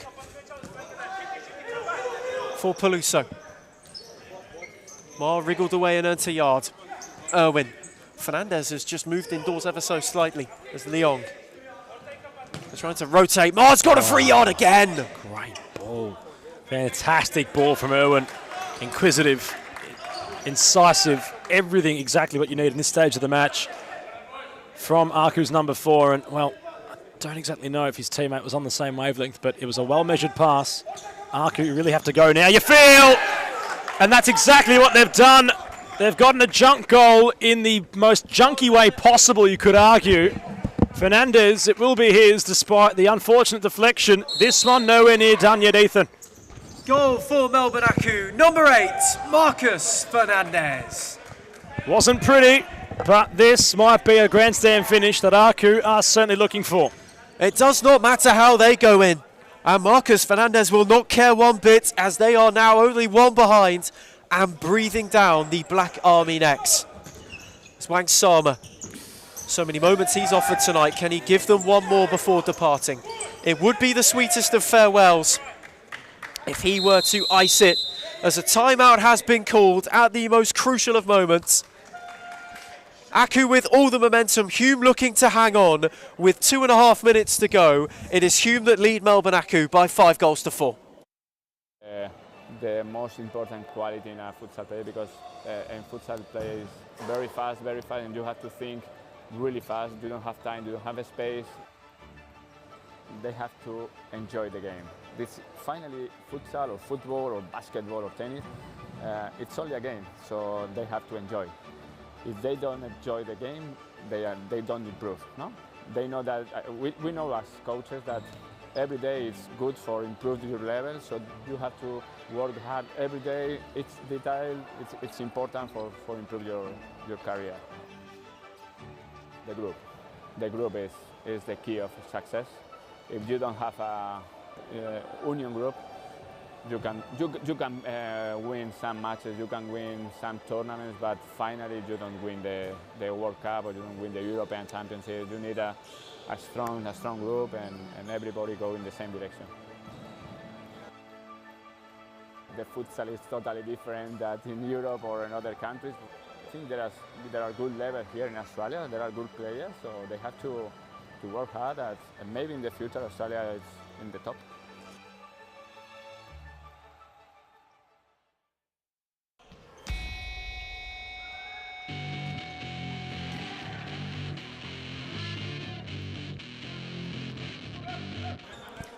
So we return from a timeout of tangible importance for Melbourne Aku.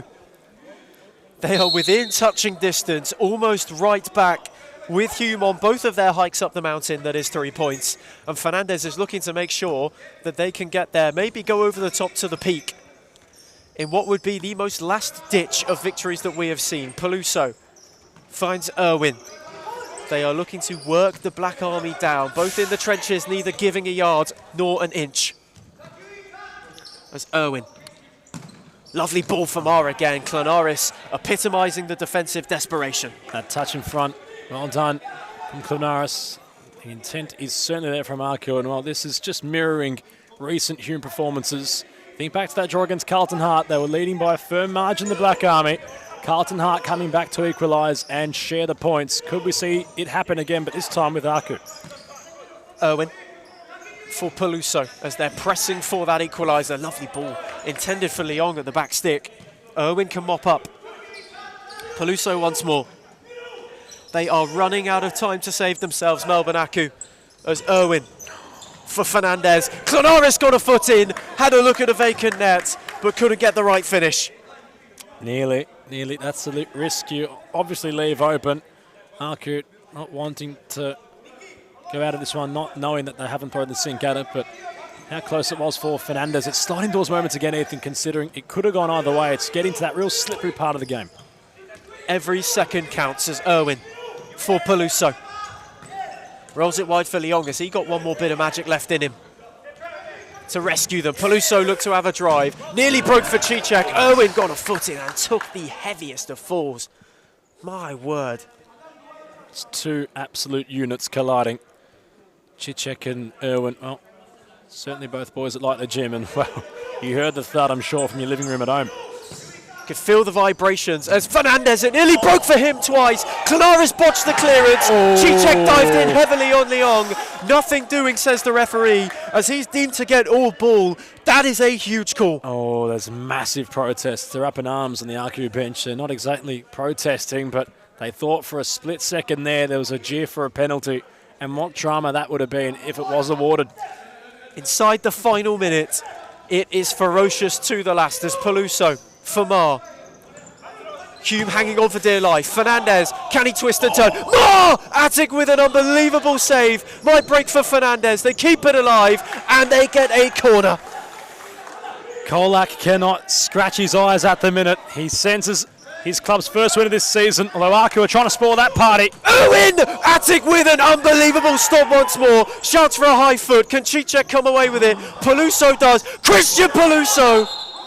It is another corner. Khalid Attic at his absolute best. It's off the charts at the minute, this one. And Peluso went to be the hero, and he wasn't too far away. This might be the last roll of dice, Ethan. Irwin for Peluso. Has another hit. Clonaris stuck a foot out. It nearly broke fortuitously for Fernandez. They were playing with fire, the Black Army, on that clearance. Leong has one more roll of the dice. Irwin. Peluso. 5 is the magic number for Aku. Christian Peluso! Outrageous. Simply outrageous, that stop from Khalid Attic. He has license to do so, Peluso. And he tried yet again, but it's not over. Comes out to him once more, a bundled effort. Attic looking to have a go! And it was nearly the spectacular way to seal all 3 points. But it leaves the door just open enough. I think there's 4 seconds. They got to go now, Aku. They have to be perfect from here. Irwin to roll it. He gets it back, Irwin. Bodies hit the deck. It's going everywhere, Ethan. And the whistle sounds amidst all the chaos. And Hume hang on. Outrageous. You heard the siren, you heard the final whistle. And having done it the hard way, having been brilliant for half an hour, those final 10 minutes, Hume hearts were in mouths. But it matters not in the end. Aku started the hike too late and couldn't climb the mountain. It is a crucial 3 points for the Black Army, who get to send Warut Wangsama home with a win after he was a key part of it. And finally, they have that elusive first 3 points in Season 1 of 2025. A thriller in Darebin sees Hume beat Melbourne Aku 5-4. In a strong group and everybody go in the same direction. The futsal is totally different than in Europe or in other countries. I think there are good levels here in Australia. There are good players, so they have to work hard. And maybe in the future Australia is in the top.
Hey, Palumbi, tap it? Yeah, we're good, we're good. Oh, good song. Halo, salam olahraga untuk seluruh pencinta futsal di Indonesia. Kami dari Morland Futsal Club dan Series Futsal akan mengadakan giveaway, di mana akan dipilih 15 pemenang. Masing-masing pemenang akan mendapatkan satu jersey original dari Morland Futsal Club. Syaratnya sangat gampang, langsung saja follow akun Instagram ini dan akan dipilih selama 5 hari ke depan. Jadi tunggu apa lagi? Let's go. Adam Kolak, a thriller, 5-4 win, the first of Hume's so far this season. Immediate thoughts? The boys played really well, you know, having Uwe back in, having Oma back in, having the main boys from Hume back in, you know. We had a big squad, a lot of subs, and we kept everything fresh, you know. At one moment, of course, it was a 5-1 advantage for Hume, Aku, until the death, really trying to make something of it. Was there a bit of a scare in those last 30 seconds? I can't lie, they came back with passion. That's what they're good for, you know. They've got a lot of passion. So shout out to Kui, you know, he does a really good job with that. But their passion is number one, so I can say for that.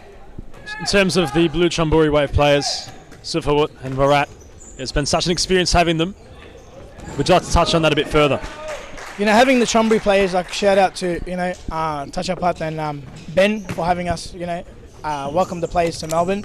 I just want to say that, you know, the players coming here, you know, we express our gratitude. You know, we're endeavouring to get our partnership and go further with that. Sign the deal. We welcome you to Australia as well. I'll see you guys in September for a bigger deal. Let's do it.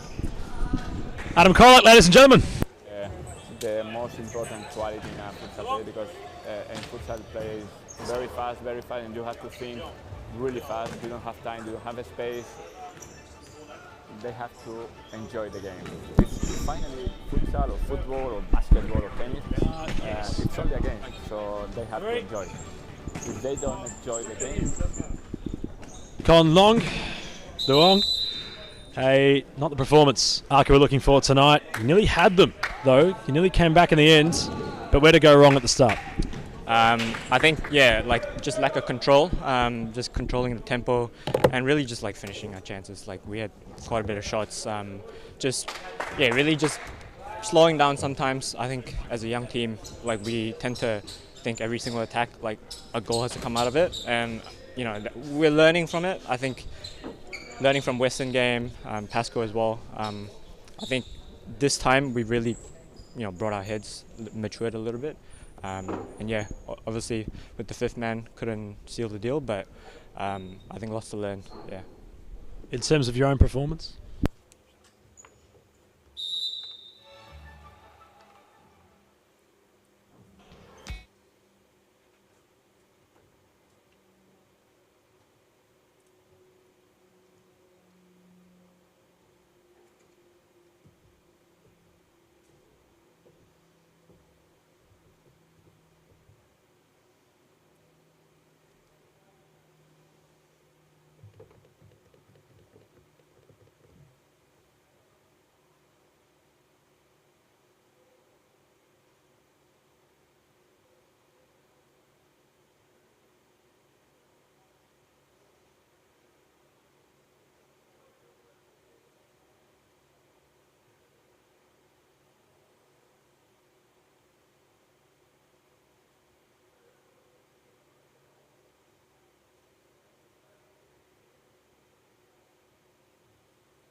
Back to the interview, and well, just finally to wrap things up quickly for next week, Aku, trying to bounce back, I'm assuming.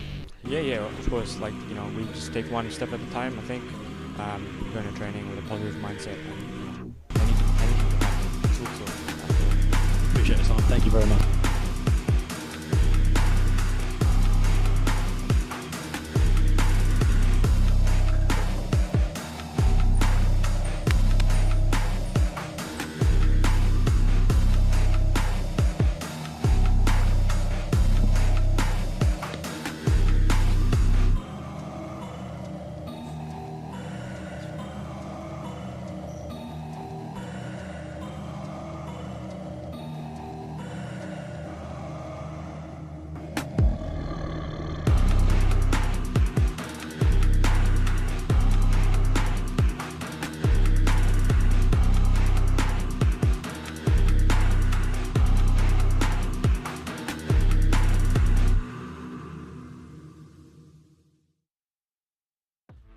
Halo, salam olahraga untuk seluruh pencinta futsal di Indonesia. Kami dari Morland Futsal Club dan Series Futsal akan mengadakan giveaway di mana akan dipilih 15 pemenang. Masing-masing pemenang akan mendapatkan 1 jersey original dari Morland Futsal Club. Syaratnya sangat gampang, langsung saja follow akun Instagram ini dan akan dipilih selama 5 hari ke depan. Jadi tunggu apa lagi? Let's go! I grew up with low self-esteem. It was me and my mama just us in the trauma. Hands up if you know what I mean. I see you, I feel you. I want you to know that you're not alone. I know what it's like not to have a home. Feel like I live in the end zone. I'm the one leading the drives. The crew riding round in a benzo. Red I'm in charge of my own fate. Left the excuses behind. Now I'm the illest violinist alive. I took the pain and I thrive, but look at me now.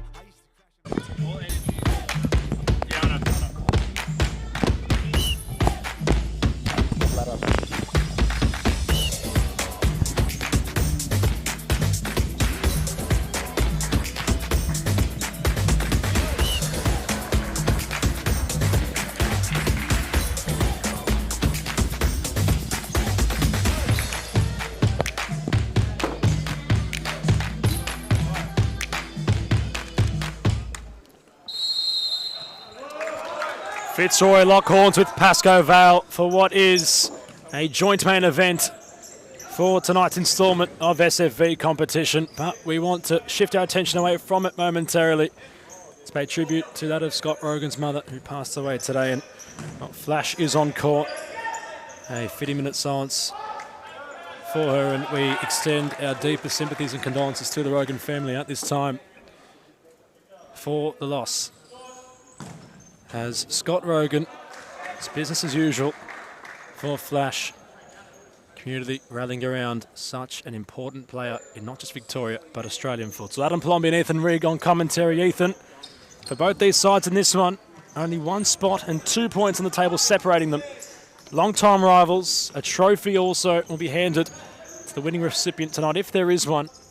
Peter Parthamos reinventing that little initiative between 2 of the most decorated clubs, not just in Victoria, but in Australia. It is certainly a must-win, and that doesn't even quite cover it. These two need the 3 points more than anything to get themselves back on track and to give them a season that they both had envisioned at the start in January. The 2 most storied of sides, as Evangelista has an early hit, the 2 most storied of sides in this division. And they once again lock horns for the Big Cats Cup. And these certainly are 2 big cats at that. Over 20 league titles between them. There is no stopping at all when these 2 come to town. And you love the name, of course, coined by Peter Parthamos. And well, all considered, see another opportunity perhaps for a bit of bragging rights between these 2 sides. Fitzroy were able to take home the first instalment of this season. I was going to say it mirrored that of season 2 in 2024, where Pasco Vale got off to the fastest of starts. They were 2 up this time against Fitzroy and in total control before a quick flurry. It was only 5 or 10 minutes and it took the game away from them. Fitzroy came out 6-2 winners on the second successive time that they had all the momentum but failed to beat the Tigers for Pasco Vale. But tonight they certainly have a point to prove. A couple of big names back from injury. We saw Arturo Diaz reintroduced last week, and my word, wasn't he good. He starts this evening. But Adam, when you have that reputation and you have that pressure on you, having been in the lead twice and then lost on 2 occasions, does it add just that little bit more to tonight's game? Games like these don't need any more, but it certainly does, Ethan. There's no love lost between these 2 clubs. Victor Poblete was the player of the month for Pasco Vale. 3 games, 3 goals, 3 assists. A former Fitzroy Youth Academy prodigy, applying his trade now at their fiercest of rivals. Something like that, if you know what I mean, Ethan. But Poblete certainly looking to continue in his rich spade of form. Michael Newan joining that of Pasco Vale this season. Not exactly gone, I'm sure, the way the charge is envisioned at the beginning of it, but they're looking to just try keep things all a little bit honest in the top four. And a win against Fitzroy tonight would certainly just give Pasco Vale that much needed push in their belief for the affirmations they're looking to execute us. Old Jaron, a lot of involvement. Saka hasn't been able to find Robotis there. Diaz wanting to stroll Maliaros off his line. Quick to interpret the danger. Smart goalkeeping from Maliaros, quick off his line, saw the danger of Arturo Diaz bearing down on goal. Already back on the score sheet as he was last week. But you can see already that Pasco Vale might be looking to launch on the counter and let Fitzroy just dictate the earliest of the first couple of minutes. Newan with the corner. Short for the Raging Bull. Quite the return last week. That was a decent performance from Pasco Vale. Scott Rogan, lovely ball for Jaron. Equally for Cosy Russo. It's trademark Fitzroy, that Ethan. And considering it was their MVP of Cosy Russo, who wasn't there to apply the finish, that's exactly what they're looking to do, and they did it quite well in that play. They carved Pasco Vale open. The first real bit of incision, especially from Rogan, it was a gorgeous ball. And then Russo, you might think he should score, but in the end, Michael Newan does very well to close the angle, close the door, and just put him off balance enough that he drags the shot. Poblete. Diaz can't flick away. 2 against 2 situation. Scott Rogan got his shot away. He was in a bit of space there. Flash. It ricocheted for him nicely. It will remain with Fitzroy. Rogan deep, comes in the ball, flies in nice and quick, and Jarvis Chin will be happy to roll it out. Quick lineup check for both sides. Felipe Evangelista returns for Pasco Vale. The Raging Bulls the captain. Michael Newan on court. Poblete leading with Jarvis Chin in goal. A pretty stacked bench consistent of Oscar Yee, Kevin Lamb, Chavinan, Kiradate, and dare I say, Preda and Jimenez. So nice little lineup tonight for Pasco Vale. They're well equipped. Fitzroy, Maliaros in goal, Cosy Russo, Robotis, while Jaron Rogan all on court. Cruz, Wicket, and the company of Chu and Bryant all at the disposal of Zeballos and Jimmy Soufis. That's the state of affairs on both technical areas. A lot of futsal remains in this one. Ethan, your early prediction, considering it's a real 6-pointer inside the top 4. Certainly is a huge 6-pointer. Both teams need it, and you can see it in the caginess already, as both haven't really been able to fully hit their straps. Fitzroy have played the best futsal thus far and have had the clearest look. It's just a really, really weird feeling about tonight that this game has even more added importance than any other meeting of these two fierce rivals, as it determines the trajectory for both of their seasons. It's getting that midway point now of SFV men's competition. It's only felt like yesterday. It was on that faithful Friday. The sun beaming through the windows here at our newly minted, newly established DCSS Stadium here in the heart of Reservoir.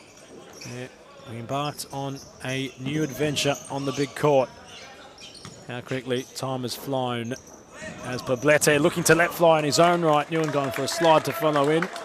Pasco Vale trying to have the early ascendancy. Maliaros, Ethan just calling for a bit of calm. And they need it at the moment, Fitzroy. Newan does the right thing in gambling, because if Maliaros gets anything on it to take the sting off that Poblete effort, it may well have dropped to him and he would have been there to turn in to an empty net. But it's the best that Pasco Vale have looked so far, especially when they keep it calm. And once again, as we can expect throughout this evening, it'll be Michael Newan at the heart of it. Still looking to see the best of Michael Newan, his new colours. There's a lot of futsal ahead of him. And his affirmations clear upon signing for Pasco Vale. As he's trying to twist away from Russo was Newan. Unable to score against his former club. As Rogan, lovely ball for Jaron. Taking his time, Jaron. Russo coming centrally. Getting it back was Cosy Russo on the angle. Lovely ball flown inside the box. Robotis wanting the reverse on the edge of the area. But Ethan, there was a nice bit of space manufactured by the MVP of Cosy Russo. Brilliant from both him and Sakawel Jared as well. And it's weird to see Harry Robotis hold that run to the back stick. It's something he loves so much, and it's where a lot of his goals have come from this season. But maybe he was just holding it because of the Pasco Vale pressure and the bodies that were in the way. It could have broken for him. But those two doing really well, and Fitzroy looking to turn the screw. Might just break for Jaron, who's got Rogan in support. Jarvis Gin flirting with a bit of danger. He used a lot of his box there. Wasn't over the outskirts of his technical goalkeeping area, but, well, if you'll call it that, of the D. Well considered, was able to release play, and now Pasco Vale further up the court, trying to yet again land their opening blow. It's been rather even in terms of both sides having possession. Fitzroy that touch quicker on the counter, that touch more incisive, but Pasco Vale looking to have possession as Evangelista stings the palms of Maliaros, who's gone very long. It will reach while Jaron tried the up and over, and it went. They do very well, in that case, to Evangelista and Michael Newan too, to just draw Jaron into that space and completely take him out of the game. It's the first time that Pasco Vale have looked properly intricate and trying to go through the centre of court against this Fitzroy side. Maliaros did well in trying to find Jaron early. The header just had too much on it. Rogan cuts things out and is smart to flick the ball off of Diaz. And it will be Fitzroy's side ball deep inside the defensive half.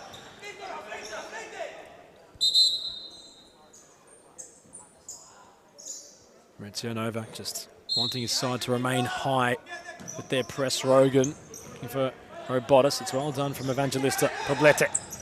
Out wide for Newan. Bodies hit the deck. Poblete is feeling a bit of discomfort here. And they'll look to assess what might have happened. It is a foul for Pasco Vale, I believe, but their man of Victor Poblete on the deck at the moment, Ethan. It's just a late challenge. He did well to draw the player out and then play the ball at the right time. It was just a late lunge in trying to win it back. Snappy, and you can see it with the fast pace that this game has started at. There are no challenges being pulled and certainly no love lost. Rogan, first touches for the $1 million Matt Cruz. Rob Cruz also in attendance tonight. Love his work behind the camera.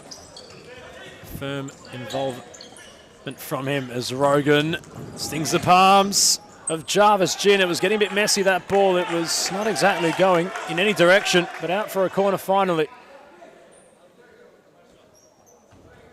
Corner, crossed in, cleared away by Newan, but now Rogan. Russo. Once Cosy Russo, Ethan, is to ignite. Dare I say, Fitzroy's fortunes turn completely around as Wicket. Cruz, lovely bit of movement from him. Bit heavy for Wicket. The movement's there, Ethan, just not that finishing touch. It certainly is, and they work it well, don't they? Those two. Maybe Cruz could have pulled the trigger when it came into him the first time inside there. But for Cosy Russo, he was desperately unlucky. Gin parried it into a dangerous area, and he did the right thing by following him. It just got into a clutter of bodies, and you would have to say Pasco Vale got away with one on that situation. They were opened up by Fitzroy.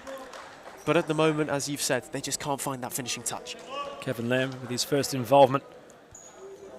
Looking to press up higher and support that of Michael Newan. Lovely ball yet again from Rogan. Very calculated towards Russo. Direct for Wicket. Lovely ball for Cosy Russo. It's fantastic from the Tigers. Carving open the lines with this beautiful interplay. Not able to find that finishing blow, but they're looking ominous. Wonderful. Absolutely wonderful from Rogan, just to calm everything down when in possession, and then he's the dictator. He's the conductor of the tempo, and it's just that switch that flicks the heavier ball into Wicket. As Cosy Russo was just nipping away at the heels of the Pasco Vale defenders who had the ball at their feet. MVP unable to get around Jarvis Gin. Corner once more. Seconds ticking down. Rogan off the fly. Couldn't catch it sweetly. They've looked more positive, Fitzroy, in the opening exchanges, and Pasco Vale, at the moment, you kind of feel like are just seeing off some early pressure. They haven't been pounced on just yet, the Lions, but the Tigers are certainly baring their teeth, and they will need to look to the likes of Kevin Lamb and Michael Newan if they are to get a foothold in this game and stop Fitzroy getting an opening goal that right now seems inevitable. Rogan, quick release for Cruz. Wicket. Wanting to go on a venture and try and create something further up court was Wicket. And now the players. Lamb will try just get things moving for the Lions. On. Kevin Lamb back to on. Combining these two in broadcast side. Lamb stepping around Cruz. The post rattling. And the Aros with his first real test, although it all happened in such a flurry that his upright was hit. So much better from Pasco Vale. The idea tonight is going to be calmness in possession. Whoever can keep that for majority of this game will win it, because when you keep it cool, the chances are there. Newan, his shot was blocked, and now Russo's in a one-on-one here. And he could not provide the finishing touch. Jarvis Jin coming off his line to make himself big and close that angle. And Russo was unable to steer it home. Should have scored in that situation. Russo through one-on-one. It's a massive chance. The biggest of the game so far for Fitzroy, and it would have been a just reward for how well they've played in these opening few minutes. Kevin Lem trying to reverse it for Oscar Yee. Let it the deepest now for Paco. Lem trying to carve things open. Russo, well defended, well interpreted. And he's making a fair journey. He's still going. That's well done from the MVP. Excellent. Absolutely excellent from Russo, and he's been the live wire so far. It's one of the liveliest he's been this season. As him and Rogan, you sense are the key to it for Fitzroy right now. The runners around them are doing their job in wicket and cruise. They're playing well and stretching the court, but Russo and Rogan are where the punch is really packed and where they're looking to go. Ahn gets a fortunate bounce. Pasco Vale really loading players forward. It's allowing for Fitzroy to go over the top and have these chances in behind. Rogan wants movement. He has to skip around Jimenez. Chipped it long forward, and well, I don't think that's exactly what the captain is looking to try create there as Jimenez. First involvements for him. Lamb thought about Yee, that was well wide. Gets it now, Oscar. Yee, Jimenez, first time wicket in the way. Jimenez trying to spin, he had many men around him. Lamb for Jimenez. Trying to go right down the centre. Pasco Vale. Yee had to slide. It might have hit his hand, in fact. And, well, the official will deem it to be the Lions ball. It's unlucky from Pasco Vale because they worked themselves out of a really difficult spot. Jimenez with a great turn to take 3 out of the game in one motion, and it was able to get them some relaxed possession. Unfortunate for Yee, but you can see when Fitzroy press high, Adam, that's where the problem is for Pasco Vale, because they get caught on their heels and so far have struggled to play out through that first line. Tigers had the side possession. They weren't able to go forward and conjure anything up. Pasco Vale just holding their own at the minute. It's really difficult to decipher who might have the first goal in this one. Rather even as Kevin Lamb's getting that touch frustrated. He wants things to be further up court. It's rushed. It's rushed from Kevin Lamb, and a touch unnecessary. Although he didn't have too many options, even that ball was a bit audacious and a bit too hardly hit. Pasco Vale just need to have some patience, because the chances will open up. Rogan, crafty. Chu, Scott Rogan. Which way is he going to go? Chu,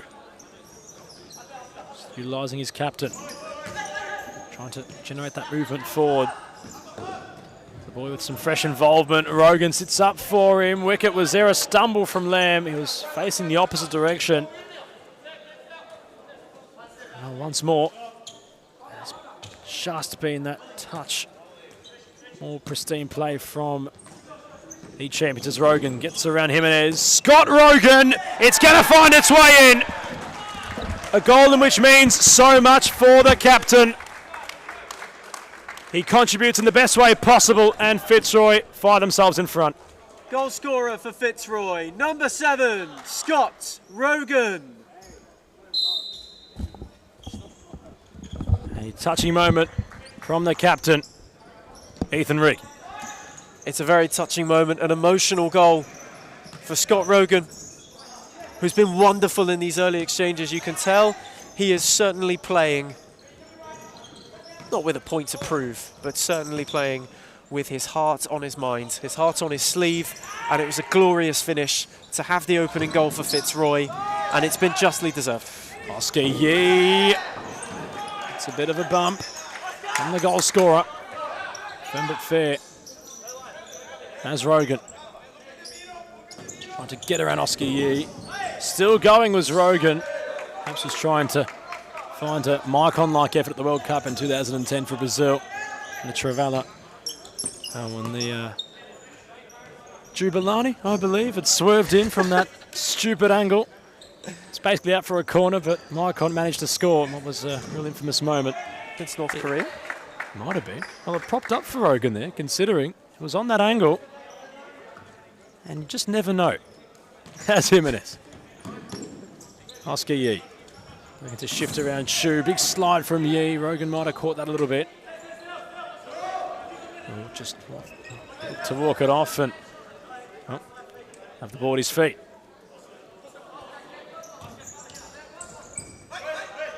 Not sure where to go, the captain. Jimenez equal to the task.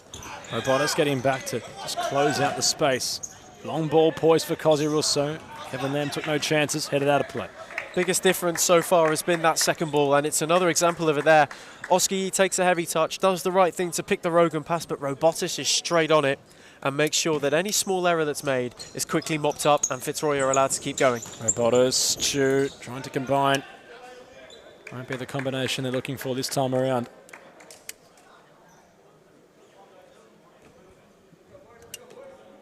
Pasco Vale looking for the answers at the minute. They're not exactly getting loud though, Ethan. They're looking a little bit, dare I say, mundane. The Lions, they just need to take off the chain and go for it, really. As Chu keeps it alive, he tests Jarvis Jin. Isolated was the young Fitzroy attacker. And that's a little bit more like it. That's what Pasco Vale have to do. Fitzroy have done a good job of just holding them. And this position here is Newan. Jimenez. Evangelista. Can't seem to get around Robotis. Went central. And trying to get involved. And the Arse will have a goalkeeper possession. Not a bad idea to go indoors from Evangelista, and Arn makes the right run. It's something they need more of at the moment. It's the only thing they've lacked from their attacking play so far has been that incision, that ability to have a player free indoors that can dictate the course, as Oscar Yi has a quick clearance. Jarvis Jin able to recover that. But that's been the biggest thing for Pasco Vale, and Fitzroy have had it. Russo's been happy to do that work and have Robotis and Wicket run wider of him. So that central presence is so important right now, and you're seeing it with Pasco Vale looking to go wider. It's easier for that angle to be closed. As a Wicket. Fitzroy just trying to get themselves further forward, and while this first half, dare I say, has breezed on by. Already 3/4 of the way through. Still yet nothing doing for Pasco Vale. It was Evangelista, very heavy for Newan, who gets it back to Evangelista. Tried throwing it back in the mixer. Robotis, lovely ball for Wicket. Great first touch. Jarvis Jin yet again, Ethan, just coming off his line, making himself big, closing the angle, as a good goalkeeper should. It's a great touch from Wicket to keep it alive, considering the ball had some zest on it. Took the words out of my mouth. It's great goalkeeping. Comes off his line and closes the angle well. Wicket does brilliantly to take that down. It was a hot ball, and he controlled it with so much poise. And then the finishing touch, he's unlucky. He catches it pretty sweet. It's just by that point, Jin's reacted well enough to close that angle, and even that far corner's not open. He was trying to beat him by pure pace and trying to rattle one in at that near post. Poblete will rekindle with Newan. Arn. Evangelista wanting it wide. Newan. Poblete. Fitzroy really doing a good job of just holding the Lions at this arm length. Although Arn has a bit of space. Gets it through the gates. It's a brilliant move and a brilliant goal. And Evangelista, like the poacher he is, equalises for Pasco Vale. Goal scorer for Pasco Vale, number 14, Felipe Evangelista. Lovely space opened up from Arn, and the finish fitting of a poacher from that of Felipe Evangelista. That's wonderful futsal as well from Pasco Vale. Easily their best sequence of the evening so far. And Evangelista in the right place at the right time. Continued his run beautifully. The weight of pass from Arn is perfect. And all he has to do is roll it either side of Maliaros, and he does with aplomb. It's a brilliant goal. Rogan trying to work it. He just gets a foot on it, Rogan, before it goes out of play. Intelligent to just allow Fitzroy to funnel back. Nice complexion to this one. It's all even.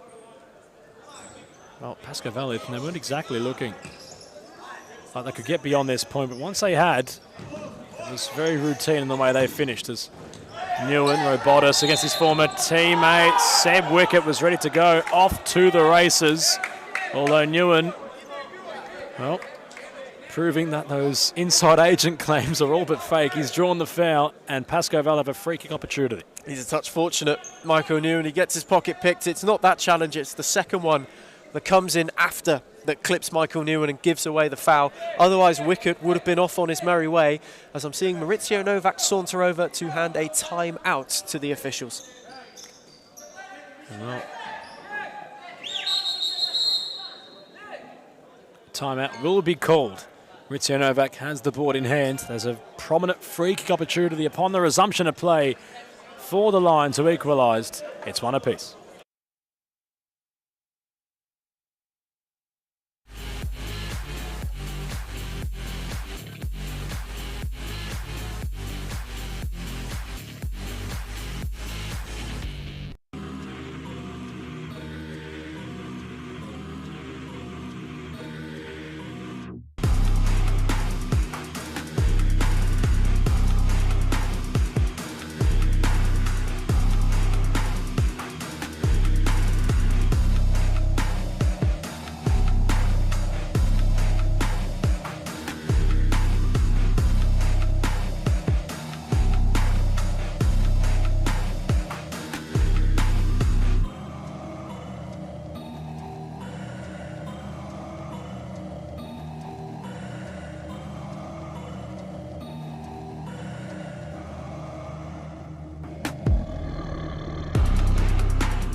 Halo, salam olahraga untuk seluruh pencinta futsal di Indonesia. Kami dari Morland Futsal Club dan Series Futsal.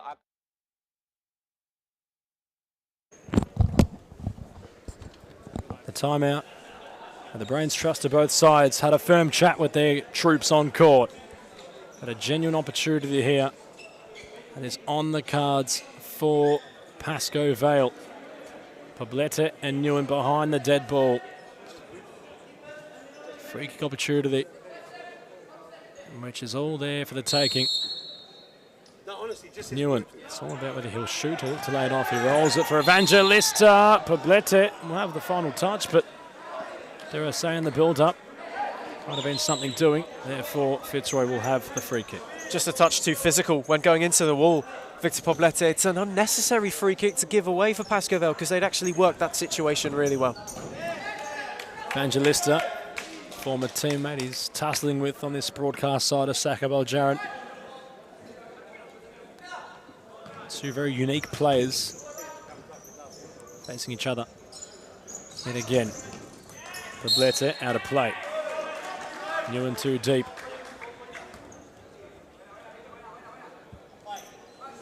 As Rogan. Russo back to Rogan.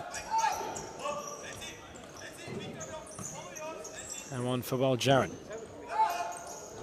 Pasco Vale now trying to step up as Rogan tried to thread the needle. It might still be there for Cosi Russo. Well defended by Poblete. Flash trying to really get crafty from deeper end on his court. Searching ball from Rogan, wasn't it? And Poblete does just enough to deny Russo, who looked like he could have been in if Poblete had taken a lighter touch on it. It's a fabulous ball from Scott Rogan. The vision on it is wonderful. And Fitzroy, having been rocked, are looking to re-establish the lead. The angles are getting tighter. Yet again, won't have to really move to try it all over again. From the corner. Nice complexion to this one as well. Jaron, sure Saka in his head had something a lot different from what was showcased there. So Rogan and Evangelista, lone goal scorers in this one. Last 3 odd minutes left in this opening half. Really not sure which way it's going to sway towards. From my own prediction, Ethan, I'm leaning perhaps towards it remaining like this and remaining a draw, but well, that would be quite the outside chance. But It's all up to the players to prove me wrong and score a goal. That's exactly what Pasco Vale might try and do here. Overside ball, they got to release quickly. Newan took his time. Evangelista. Jaron will clear. And in fact, Jaron will test Jarvis Jin. It looked like it was an aimless clearance, but it nearly just dipped in right at the final moment. And Jarvis Jin, if it had gone in, would have had quite the frown on his face, Ethan. My word, it dipped devilishly, didn't it?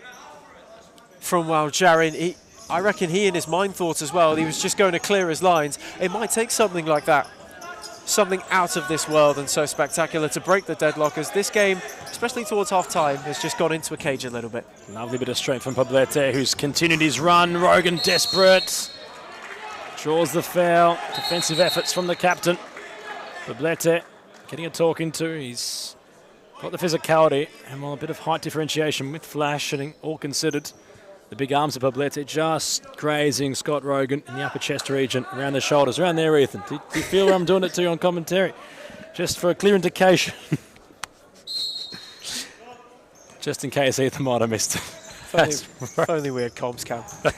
We do, it's not honest tonight, but this is the one night we needed honest. Has Newan, always a bit of a laugh and a jovial moment alongside Ethan Rigg. Weekly pleasure of mine as Poblete, lovely ball. It was Saka Jaron who's adding that to his game. A defensive outlet, and well, his work rate was nice there as Rogan was able to find that of Saka.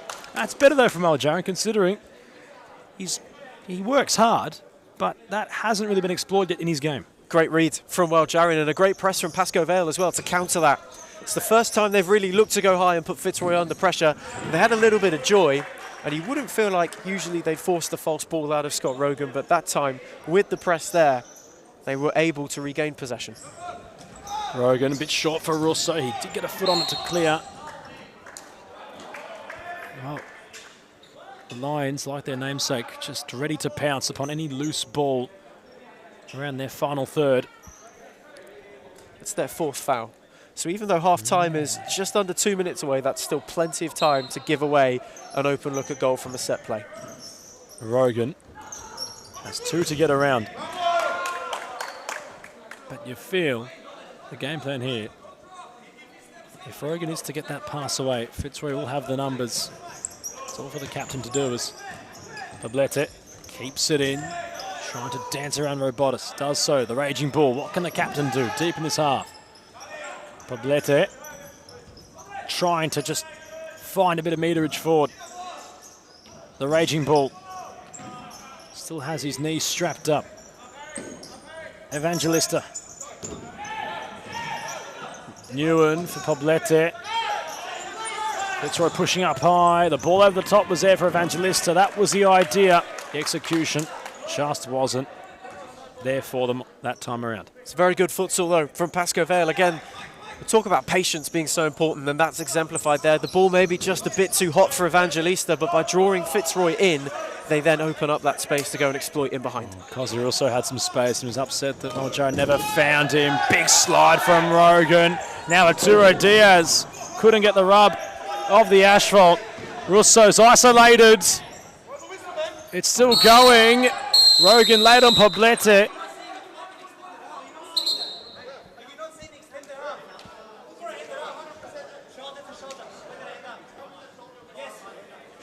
And while there's talks aplenty following the conclusion of half-time, I don't think Aiden Chachi was appreciative of Poblete copping one late right at the final knockings of it. Rogan with the protest saying, look how far I slid. It's ramping up here at DCSS as we cross to half-time. These sides a goal apiece. Very fast, and you have to think really fast. You don't have time, you don't have a space. They have to enjoy the game. This finally, futsal or football or basketball or tennis, it's only a game, so they have to enjoy. If they don't enjoy the game, they don't improve. No, they know that. We know as coaches that every day is good for improving your level. So you have to work hard every day. It's detail. It's important for improve your career. The group is is the key of success. If you don't have a union group, you can win some matches, you can win some tournaments, but finally you don't win the World Cup or you don't win the European Championship. You need a strong group and everybody go in the same direction. The futsal is totally different than in Europe or in other countries. I think there are good levels here in Australia. There are good players, so they have to work hard. And maybe in the future Australia is in the top.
Halo, salam olahraga untuk seluruh pencinta futsal di Indonesia. Kami dari Morland Futsal Club dan Series Futsal akan mengadakan giveaway di mana akan dipilih 15 pemenang. Masing-masing pemenang akan mendapatkan satu jersey original dari Morland Futsal Club. Syaratnya sangat gampang, langsung saja follow akun Instagram ini dan akan dipilih selama 5 hari ke depan. Jadi tunggu apa lagi? Let's go! I grew up with low self-esteem. It was me and my mama, just us in the trauma. Hands up if you know what I mean. I see you, I feel you. I want you to know that you're not alone. I know what it's like not to have a home. Feel like I live in the end zone. I'm the one leading the drives. I'm riding around in a benzo. Red I'm in charge of my own fate. Left the excuses behind. Now I'm the illest violinist alive. I took the pain and I thrive, but look at me now.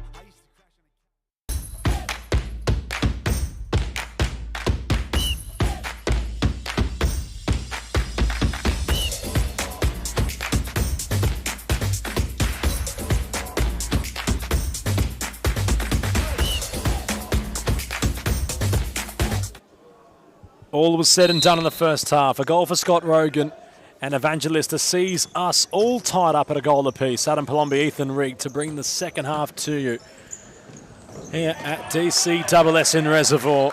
The ante was upping at the end of that first half. It was slowly coming to a simmer. Let's see if that continues in the same vein as Pasco Vale have an early corner. Looking to start as brightly as they possibly can. The Raging Bull a little bit pedestrian. Traps the ball, and now Newan look to backheel, and while the move will falter just at the meantime. But Ethan, a lot to expect from both sides in this second half.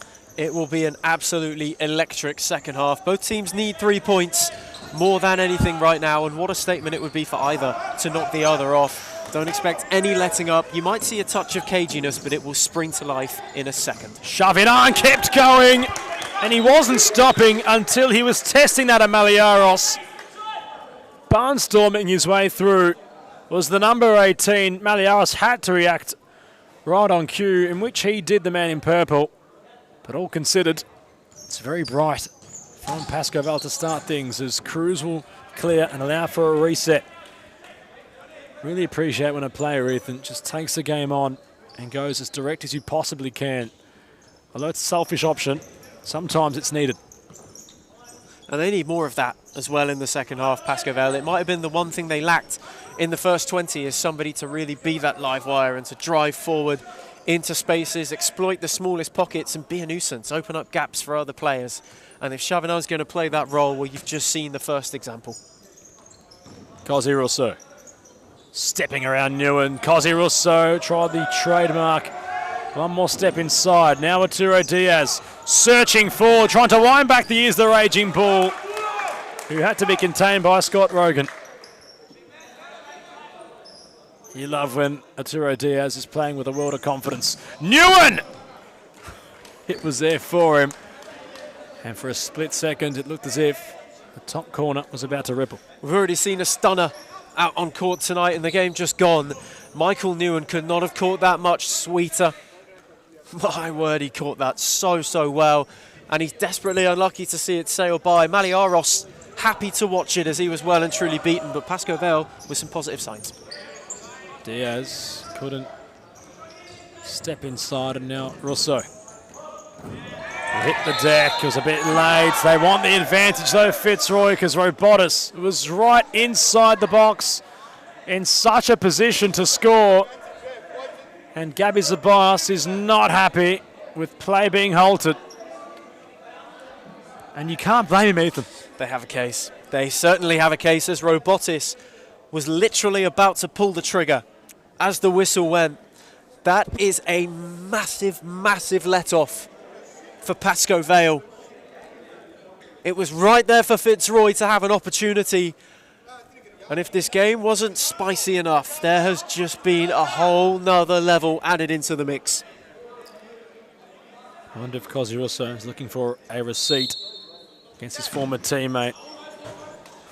And well, judging by that effort, not sure if the game was actually at the forefront of his mind. As Chavez Chin trying to utilise the height of Newan, it's going to hit the railing in the roof. Oh, of course, great mates off the court, on the court. If that's your window, it's gone right out of it. That said, friendship with a lot of, well, duos you see, not just in Rousseau and Newan, but many in whom have shared the same kit. Once they're against each other, it's like cats and dogs, Ethan. It's that competitive nature, isn't it?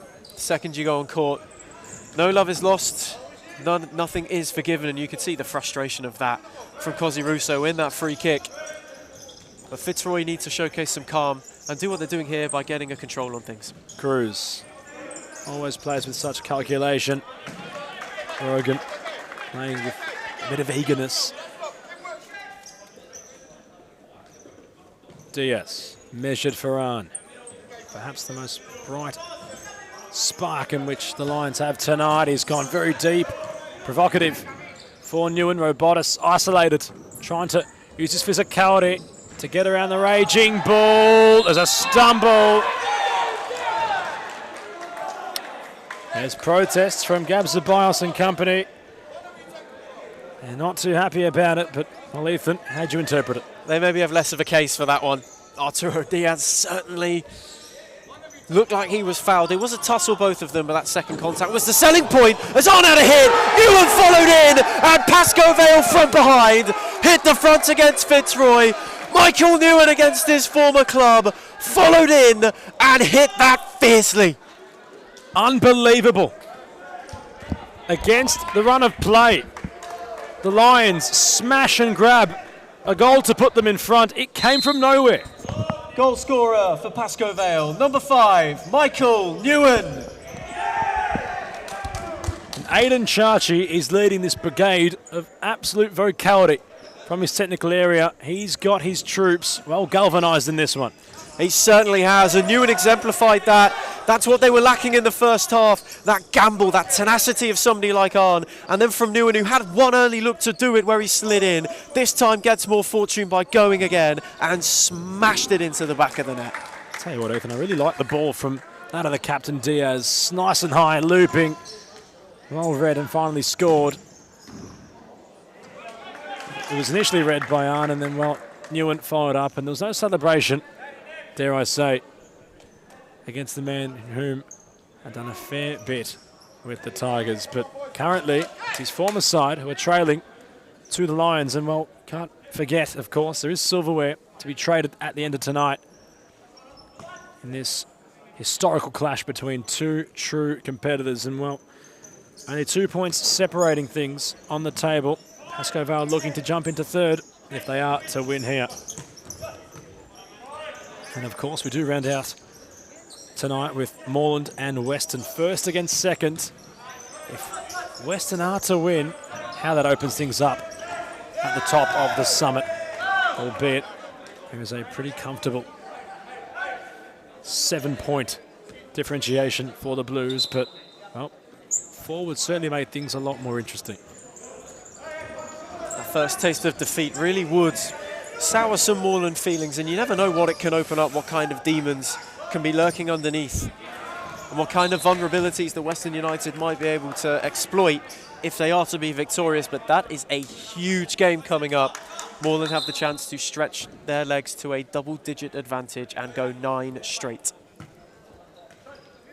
It's been done before by the side currently trailing.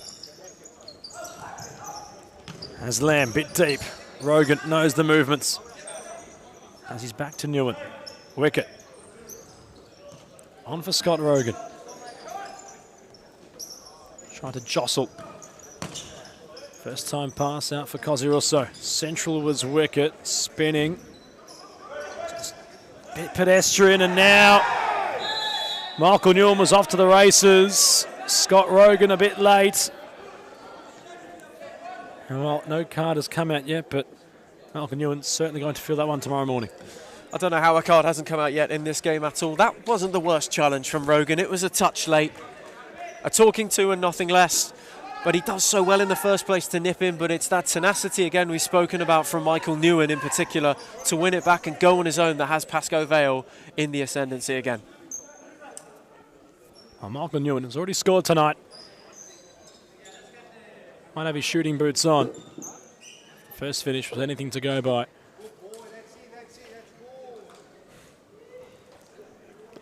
Nick Parthamos will quickly come on court and get things all cleaned up and ready to go, but I'm still not sure which way this one will lean towards. Pasco Vale are on the back foot. They went forward, smashed and grabbed a goal to put them in front, and since then have been the more commanding of the two. You wonder if they are to facilitate any further punishment and capital on the scoreboard from this opportunity. It might just set them up to take home the 3 points. As Newan, no look pass for run! He combined with Evangelista, and it was nearly a fantastically crafted move. It nearly was, and Shabinar would have deserved it. He's been brilliant in this second half so far.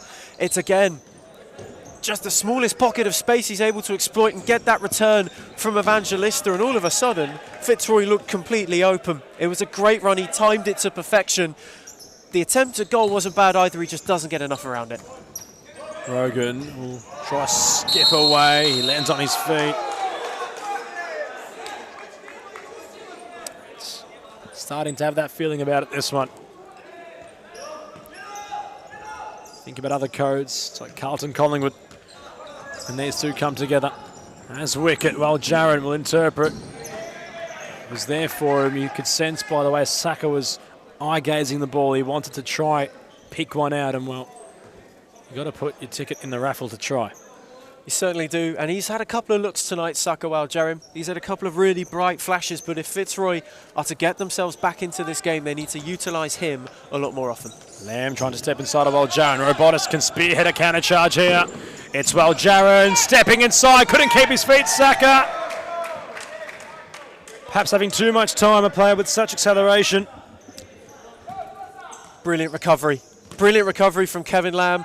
Jin, again, really good keeping to time that launch out. And Michael Newan just coming back. Could easily have gone to the goal line, but stayed with the play and stuck a crucial foot in. The Tigers have it within their arsenal to flick the switch. And they might just be putting their finger upon that said monitor at the moment. Looking to try reinsert themselves in terms of ascendancy. Jaron really trying to test Jarvis Jin. It's no easy assignment, the goalkeeper, to get around. And, well, he's been up to each task so far, hasn't he? The man in dark blue. He certainly has. He's having a great game. Jarvis Jin, the thing that's really impressed me, I mean, the claim he took second time, which a lot of teams have understand and have looked to exploit, but the thing that's really impressed me has been his timing and his judgment in when he's come off his line in order to close down any counter-attacks and to create difficult angles and force early shots. Evangelista asking a lot of himself here. Now Robotis gets possession. Great recovery. It was required by Kuradate. In fact, it might be his first real involvement. And what a time to contribute. Evangelista and Rogan come together. Clearance forward in a hurry. Without the Pasco Vale to reassert themselves in positional order. But Fitzroy Ethan really building brick by brick currently. Certainly, Arno, it was a great press from Robotis. The first time we've really seen them go high to any effect in this second half. And it nearly broke for him. Ever so fortuitously, that's just been the problem. They need to get a cleaner look. Kuradate late upon Scott Rogan. He really had to recover following the heavy pass from Wicket. It put the captain under some pressure, but he's able to mitigate himself out of that situation. It's their third foul now, Pasco Vale. With a lot of time left in this game, they're getting ever closer to that tightrope. They've got 13.5 minutes to try and temper themselves. Ample time for absolutely anything to happen. Arku nearly came back from 4 goals down, although they weren't able to equalise in their opening instalment against Hume tonight. And well, this game, anything can certainly transpire as well. Jaron got around Evangelista. Lovely individual battle between them two when both on court at the same time. The Blues, as Ethan mentions, on the hunt for their 9th. They're warming up in the background of this one with a close eye on it. Pasco Vale win, they go to 3rd as Rogan stepping inside. Scott Rogan bouncing off Evangelista. The clearance, well, asking a bit of those in the stands and enjoying this one. They had first-class seats there. Well, Jaron can't open things up for Russo. Newan, Kuradate. Arm will keep it alive. Goes back to the raging ball. And now it's Pasco Vale's turn, Ethan, to just try have a spell of possession. They've ridden the storm well, haven't they? And thanks to Felipe Evangelista, who's played with a bit more spark and a bit more temper in the last few minutes. That might be why he's made way, just to keep a lid on things. It's Cosi Russo with a great read upon Arturo Diaz. When you train and play with players, you certainly know their movements. They've won SFV titles together, and Cosi knew exactly what Arturo was thinking there and how it nearly came to haunt the captain. Rogan, captain against captain, will go out of play, and the Lions can just breathe a sigh of relief. Newan does well, and Arturo Diaz can certainly breathe a sigh of relief in that situation. Russo read it perfectly, as there's a discussion about ankle tape. Ankle tape. He's not happy about it. The said wicket will come on, but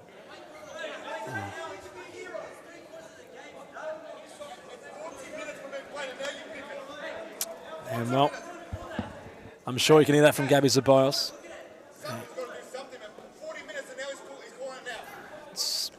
Well, it's hard to argue with that, really, isn't it? It's not exactly easy to oppose to what he's saying there. He's got a very fair point. As much point. as we're meant to be neutral, there's not exactly And we might have a comedic moment about it, but well, you can't really argue with Gabby there. They'll have to be without Ben at the minute, who's just getting socks and more tape around the black.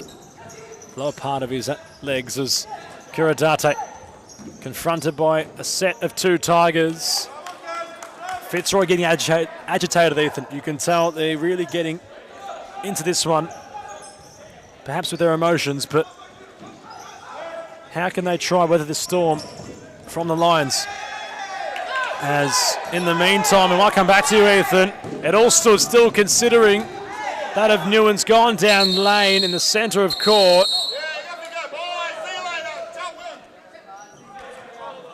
And well, Poblete being issued a card, it has the makings to boil over, despite perhaps the respect between these two clubs. And well, Newan, it's not anything serious, but he's not in comfort at the minute. He's moving a bit gingerly, and he has every right to think he should have had a free kick. He was caught. It wasn't the heaviest of contact, but it was there. And he took a small slip and a stumble, but now Fitzroy have an opportunity as they kept going when Pasco Vale paused. What can they conjure? Rogan's thrown into the mixer. Newan will clear long.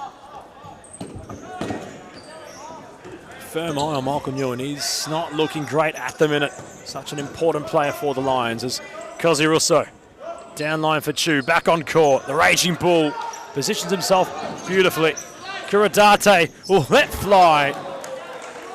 And you might as well try from there.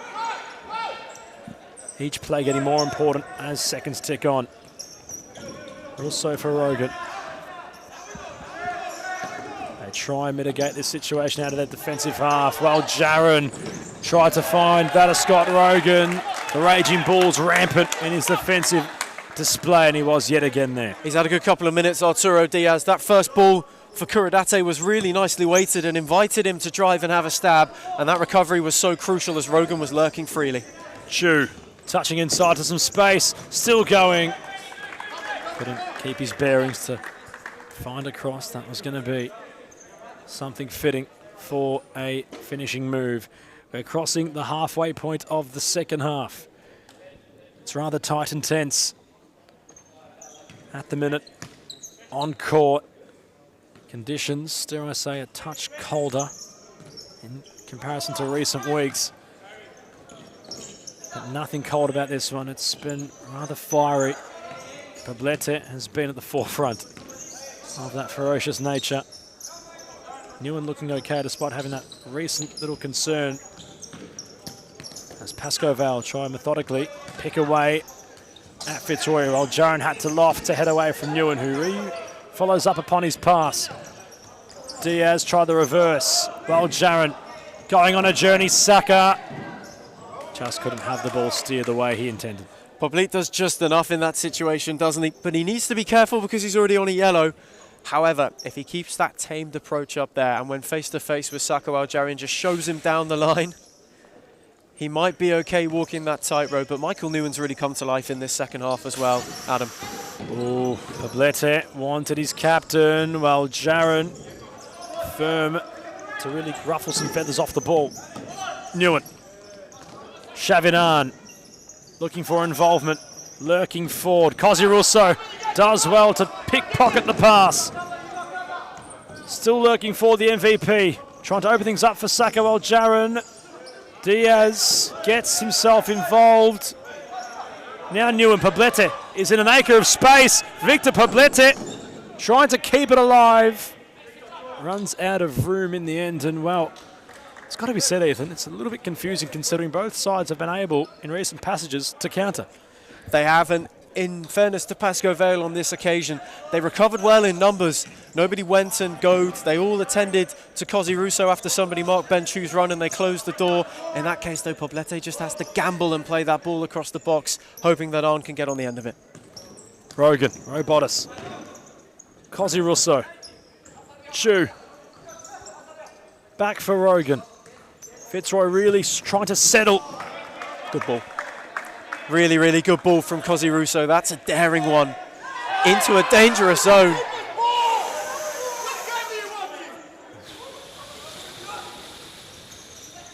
Ethan. Pasco Vale certainly might be fortunate to have restarted with Jarvis Jin, as this game just continues to come to a boil. It's getting a bit antsy, it's getting a bit fiery. The next goal very important for both sides. Kevin Lamb was lurking. Poblete had time to shoot. Instead he looked to roll for Newan. There was time there for the player of the month to let fly. Arn will let fly. Maliaros will cover, as a good goalkeeper should. A real true test of Fitzroy's character tonight. As Chu inside the box, he's still going. Jarvis Jin's a man possessed. Excellent keeping once again from Jin. Times that run out perfectly. Gets some help with Newan getting a foot in, but that's what's making it so easy for Pasco Vale. They're making the big moments count. Can break here with Kevin Lamb. Robotis does well to respond. It was a wayward corner, and how quickly it nearly became such a fundamental error from the champions. Poblete from downtown gave it some real up and down. Although Maliaros was fortunate to see it not ripple at the back of his net, as haven't seen Robotis really springboard into this one yet. But there's, of course, ample time for that to happen. He's had one half look really, Harry Robotis, hasn't he? And it was that venture to the back post where they couldn't quite find him. His defensive output has been good. He's been crucial in a number of recoveries and stopped Kevin Lamb on what would have been an easy break. Brilliant ball from Arn, although Newan just out of architecture at the end of that passage.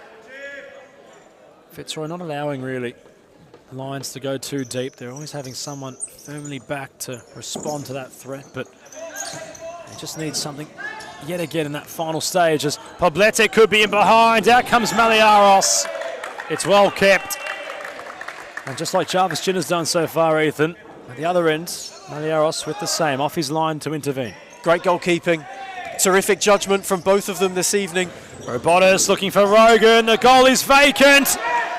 Newan turned goalkeeper. Poblete 2 against 1. Still going was Victor. It's just starting to fall the way of the champions. And they weren't far away there, Ethan, from finding an equaliser. Incredible block, Michael Newan. First time Jin's really got that judgment wrong, but Newan was there to mop up for him, and then they go the other way, and Russo in recovery. That's excellent. Brilliant ball to Russo. Back turn towards the sticks. Arn trying to hack it away. Fitzroy with some belief, with some passion. And still with time firmly on the clock. Has the makings of a grandstand finish. Robotis for Chu. Can he get his shot right? It was coming, this Fitzroy effort on goal. And Ben Chu just gets a stab at it. He doesn't get the cleanest of connections, and Pasco Vale, having weathered so much pressure, were wondering when that attack would come from, where that shot would come from. And they'll be happy to wear that one off and now be able to, hopefully, for them, soak some more time off the clock. But Fitzroy are certainly looking to be taking it to them. Well, foul has been called for Fitzroy. Michael Newan having a chat about it. Well, this certainly gives the champions an opportunity. It's Pasco Vale's 4th as well now. They are on an extra tightrope. That one may be a touch harsh. Well, let us know your thoughts in the comments. We're only here to commentate, not facilitate. But Cosi Russo might have a lateral option, which will utilise of wicket. Big slide from Evangelista. He's certainly enjoying his futsal in Pasco Vale colours. Rogan unmarked. That might have been the moment for Flash to fire in his second and Fitzroy's equaliser. It would have been such a sweet equaliser if it had come. It opened up to Scott Rogan. It's the first time he's had any real freedom for a while since the opening goal. But with Evangelista as well, you can see that passion just pour out of him with every challenge. Pasco Vale Centre getting ever closer, but Fitzroy are really knocking on that door now. It's all about who holds their nerve. Poblete. Shipping ball for Evangelista. They're going to protest handball. It was a brilliant, incisive, over-the-top through pass from Poblete. Evangelista's control was a bit, well, cautious in terms of it might have hit his hand, although he wasn't able to steer it home. But yet again, they love going over the top Pasco Vale. They tried it once more, but weren't able to apply the finish. Maliaros long. Newan heads away. the pace just intensifying here, Ethan. And that exemplifies it, Evangelista's ball. If he'd have kept his calm and had that split second longer that he did have available, he could have just rolled it to Poblete. We said it's about whoever holds their nerve best. And it's also about who takes their chances and keeps that composure when it comes to even the simplest areas of build-up play, because it can help you further down the court by just buying you some seconds or buying you a couple of yards in order to work space for somebody else or to work space in order to relieve some pressure. As Newan. Poblete. Could that be a sign of the times? Oh, that is a pressured. And Rogan has the fifth man kit on. Flash looking to roll the dice, despite there being just under 6 minutes left in this one. Fitzroy are going for the 3 points, you'd assume, by having the fly kit on. Wicket, trying to get the ball up there. They get it back towards that of Robotis. Cosy also might have been fouled by Evangelista. Play will resume amidst the vocal protests in the Fitzroy technical area. Scott Rogan, Russo. So he likes to do, Cosy. He likes to spin around and fire. There's a bit to unpack here. Gav Ceballos having a talking to. He has been certainly vocal and animated in the last few moments, and especially was so when Russo hit the deck. No cards issued, but you sense it would have been a strong word from the official. Robotis a little bit pedestrian. In fact, a lot pedestrian. Maliaros has to scramble back in goal. Well, Jaron wants to press high. Evangelista, lovely bit of skill. Couldn't get around Cosy. Tantalising was Felipe on that far side. And play has been restored for Pasco Vale further up the court. It's lovely from Pasco Vale. And having ridden off such a storm in the last few minutes, they've looked good on the break. Evangelista with a lovely bit of footwork. He's really hit his straps in this second half. It's a man playing with freedom. Lamb's effort deflected, but these are precious seconds ticking away. Newan on for Kevin Lamb, another former Tiger. Newan, Evangelista, Kevin Lamb. Well, Jaron will clear, although Lockie Maliaros was there to claim. Bit of confusion in the kitchen. It is every touch, every simple graze or flick that is being protested at its loudest at the moment. Kevin Lamb, the latest to have the Pasco Vale bench up in arms, but a bit of confusion at the back for Fitzroy and a precious mistake they didn't need to make. Rogan reinstated. A true feeling around this one. Managers getting chirpy with each other. Now Jaron, wicket at the back post. It will fall for Cosy Russo. Pasco Vale settling behind the ball. Scott Rogan for Jaron. The goal is vacant. Robotis flew at it. Jaron couldn't get his feet right. And judging by that passage of play, there is certainly a lot to unpack. And considering Michael Newan wants a pause to the action, a timeout will be issued. It's getting very frantic for Pasco Vale at the minute. And that's why they need to get their composure right about them. You saw how frantic Michael Newan was, Ethan. He wanted the timeout so badly. He did. He certainly was eager to get them off court and get a bit of balance into it. But as we go to the timeout that Newan wants, it is a 2-1 lead for Pasco Vale.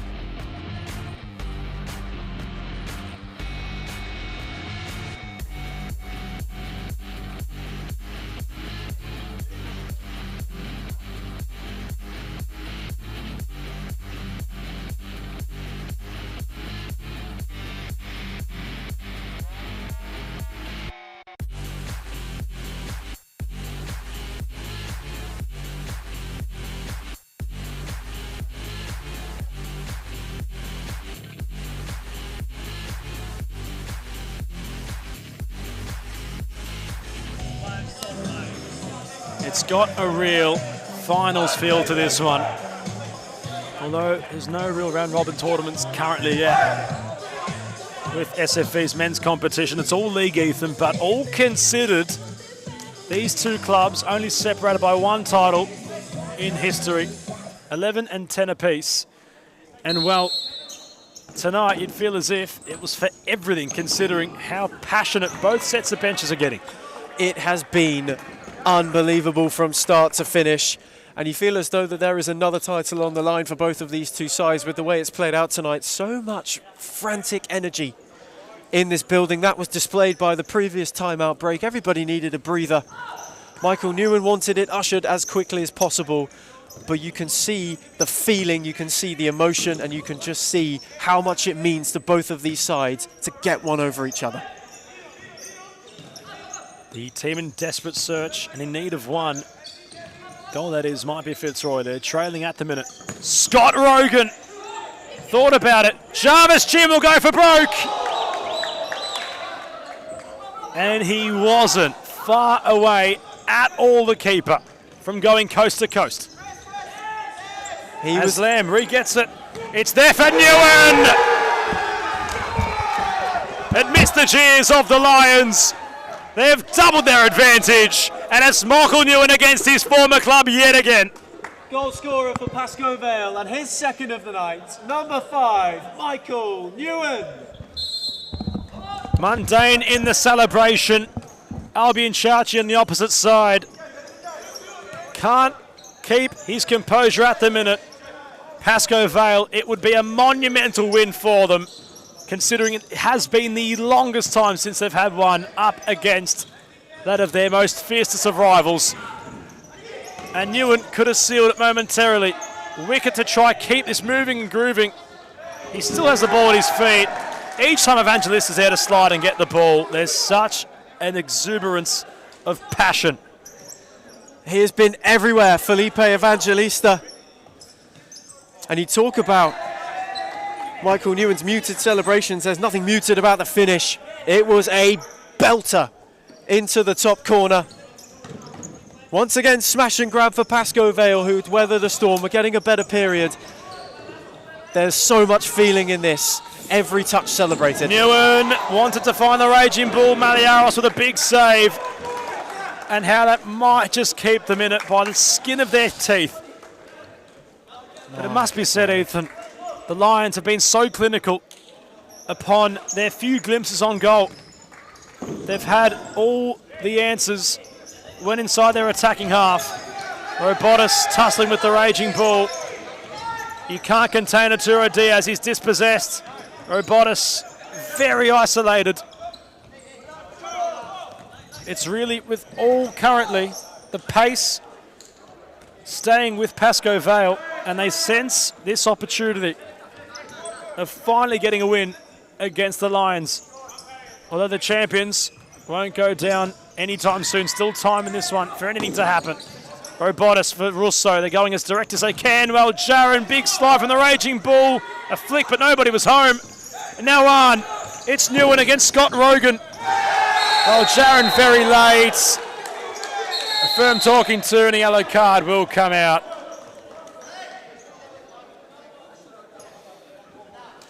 I can't see a lot of complaints with that one. Sakawal Jarin certainly protests, but there was a clear arm into the back of Michael Newan on the break. It is about as stonewall a yellow card as you might see. And for all they're pushing at the moment, Fitzroy, they need the next goal, and they need it as soon as they can, because this has the risk of getting away from them. But every single dribble, every interception is being celebrated like either side have won the World Cup final. This is what it means to both of these sides. This is what it means for two teams who have their seasons on the line this evening, even though it's early in the season. The big games come thick and fast, and two teams who both need 3 points more than anything in order to push themselves closer and closer to that top picture. Just had a word from Nick Parthamos. The last time Pasco Vale were to defeat that of Fitzroy was in 2018-19. It's been pre-pandemic. since the Lions have had one against of the Tigers. And turn in the tide it might be. The job not done yet. Fitzroy have to be perfect from here if they are to have things levelled on the scoreboard. Michael Newan really coming to haunt his former club.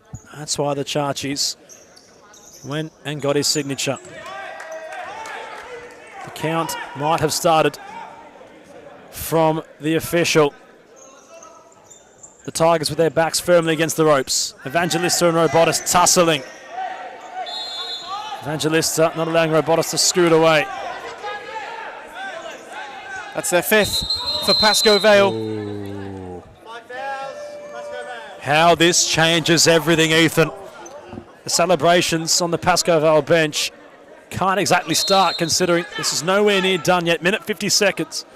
5 fouls for Pasco Vale. That's going to make them walk a very tight rope. It's back for Robotis. It was there to go in. Shavidan says not for now. Gabzabias wants to issue a timeout as soon as possible. They made a lot of noise for it. This game has everything. 5 for Pasco Vale, meaning they're on a tightrope, and Gabzabias looks like he's about to go into the book. This is unbelievable. It certainly is, and we're not going to go to a timeout break. We're going to just remain in this one, considering we're having a look at both benches at the minute. Fitzroy, by no stretch of their imagination, think that they're out of this one. They are firmly talking as if they can turn this around, and why would you not think they couldn't? Considering all their acumen, all their pedigree in recent years, it's certainly there for them to do. It means a lot, though, for Pasco Vale. Aidan Charchi having a chat with those around us in our technical area on commentary. Maurizio Novak trying to just see this game out. And although it perhaps might all be there for the Lions to do, Ethan, there's still time and the factor of the 5 fouls. There certainly is. Pasco Vale need to be perfect if they are to see this one out as it is at the moment. You sense that Fitzroy will throw everything they have into these final just under 2 minutes. Can the Lions hold out for what would be a famous win, or are Fitzroy going to do what they do best and find a way? It is an onslaught. It will not cease to be one until that full-time whistle sounds. Seb wicket from the corner, short to Robotis, back heel, there was for Cosi Russo. Arne only could steer it, he was off-balanced. Had to track to get there, wicket for Robotis. It came in for Aljaran, who just couldn't extend his leg long enough to have it beyond Jarvis' chin. Vintage Fitzroy as well, they work that so well. Well, Jarin just can't apply the finishing touch, but it is getting to desperate times for those in blue right now. Rogan reinstated. He has the kit back on. Robotis. Seb wicket. Back to Robotis. The passing lane cut off. Kevin Lamb can ice it. Pasco Vale have done it. It has been the longest time since I record a victory against the irrepressible Tigers, and what it means to them. Goal scorer for Pasco Vale, number 19, Kevin Lamb. Kevin Lamb, another former Fitzroy player. And that might have just sealed the lot, Ethan.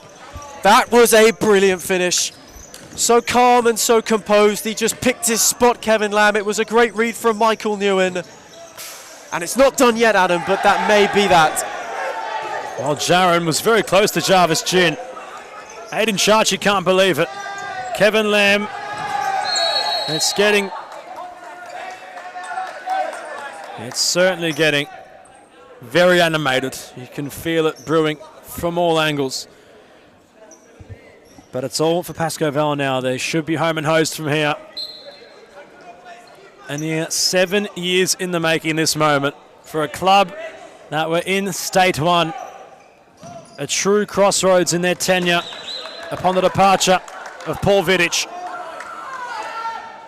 The Charchies came in. This was their ultimate ambition. How much it means to both Albion and Aidan. Although there still might be footnotes in this one. The Raging Bull will try the Trevella. But it's been quite perhaps a statement made in this one. For a club that were practically all but said and done, have climbed their way back to the top. And Ethan, by the motivations of a healthy rivalry, have done exactly what they've looked to do for some time. They're not far away from what will be a victory, although Seb Wickett will combine right on the buzzer. And that will be full time. Pasco Vale record their first win against Fitzroy in over 7 years. Ethan Reid.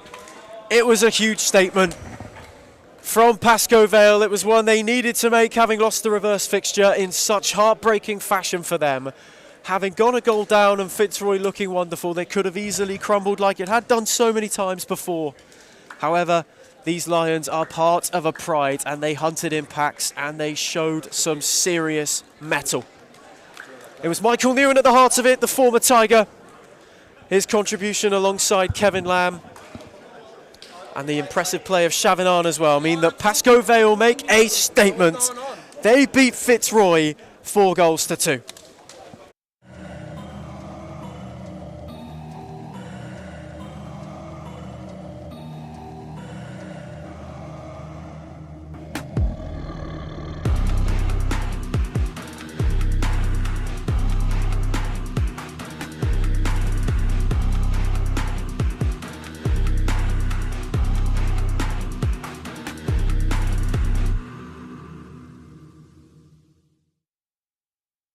Halo, salam olahraga untuk seluruh pencinta futsal di Indonesia.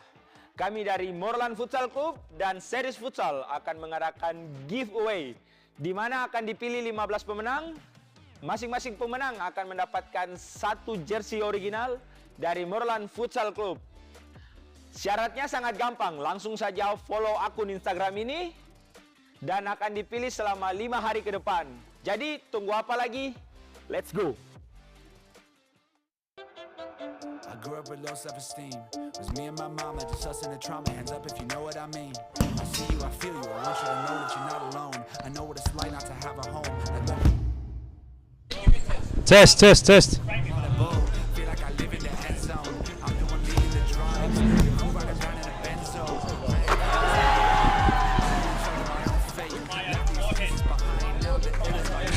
Don't we all know that? Today, sunshine, bloody hell. Test. We're joined by Michael Newan holding the Big Cats Cup. It's one apiece for this season, but your immediate thoughts on what was a truly remarkable game for Pasco Vale? Oh, I mean, it's a hard game for us to play against Fitzroy. They're, one of the best teams for a very long time, and the boys dug deep today. We were feeling good during the week, and we thought we could walk away with something today, and luckily for us, we did. Was there a crucial moment in the game where you thought that this was going to be your night, considering it was so even, it was so close, there's many moments where it could have gone either way? Was there a moment in particular you thought this was going to be Pasco Vale's night? Hard to say. Probably when we went 2-1 up, could kind of feel that we were in the driving seat for a little bit, and then after that, ultimately, it was up to us. So, yeah. And just lastly, there's been a lot of rumours about your career, whether you'll stay at Pasco Vale. It's now time to perhaps confront those rumours. Right now, I'm a Pasco Vale player. You never know what can happen in the future. A lot of love and respect for Fitzroy and all the other clubs that have contacted me. But right now, I'm happy at Paco, and yeah. So is that you saying you're going to be on board for the rest of the season or for the foreseeable future? Because we're on a transfer market window. Yeah, hard to say right now, but just want to enjoy the win, and yeah. Welcome to it, ladies and gentlemen. It's the key of success. If you don't have a union group, you can win some matches, you can win some tournaments, but finally you don't win the World Cup or you don't win the European Championship. You need a strong group and everybody go in the same direction. The futsal is totally different than in Europe or in other countries. There are good levels here in Australia, there are good players, so they have to work hard and maybe in the future Australia is in the top. Jimmy Soufis, not Fitzroy's night. Open-ended question, your immediate thoughts? As the whole season's been not good enough, we lack intensity, will to win, and unfortunately, yeah, the squad isn't where we want to be. So, yeah, it's just not good enough. And well done to Pasco Vale, who deserve to win the game. Must be said, we are entering a transfer window. A lot of circulation around players coming to Fitzroy. Is there anything at this time you can touch upon and who can come into the club to bolster your team in the back end of the season? No, but all I can say is there will be changes. In terms of tonight, of course, was there a moment, I asked Michael whether it was a moment you thought the game could have been won in. Where had it gone wrong fundamentally? Was there a particular moment where the wheels had fallen off? Yeah, the same as it's been every week, really. I mean, you watch the first half, we have chance after chance after chance after chance after chance, and miss and miss and miss and miss, and then they score. And if you don't take your chances, you're not a good team. So that's where we are right now. And yeah, it's the same every week. We start positively, we move the ball well, we defend well, and we don't take our chances and we get punished for it. So that's the reality. We're not clinical enough, and that's our biggest downfall. And then the confidence drops after that, and it's not good enough. So that's where I think it went wrong today. Again, wasting chances. Jimmy Sufis, ladies and gentlemen. Of course you can. Big rest in peace to Kay Charman, Scott Swearigan's mother, who's a massive part of our club and was around watching us and supporting us for so many years, near on 10 years. So condolences to the Rogan family and everyone involved. Well put.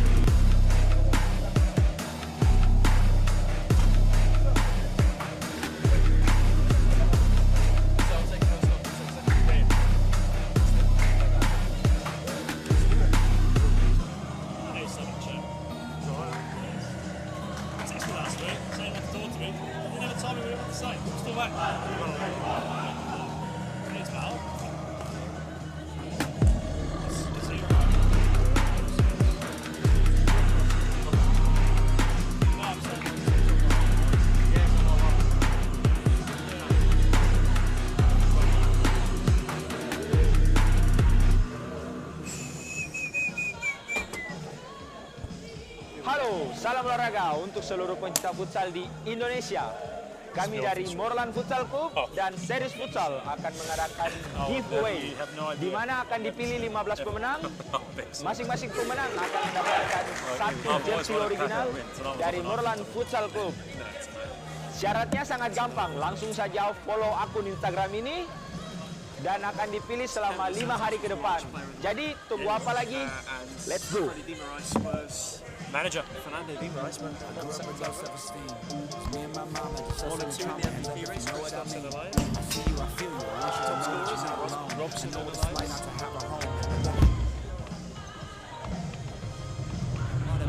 Feel like I live in the end zone. I'm the one leading the drives. Who riding around in a Benzo? The league, it would make so much sense. Look at me now.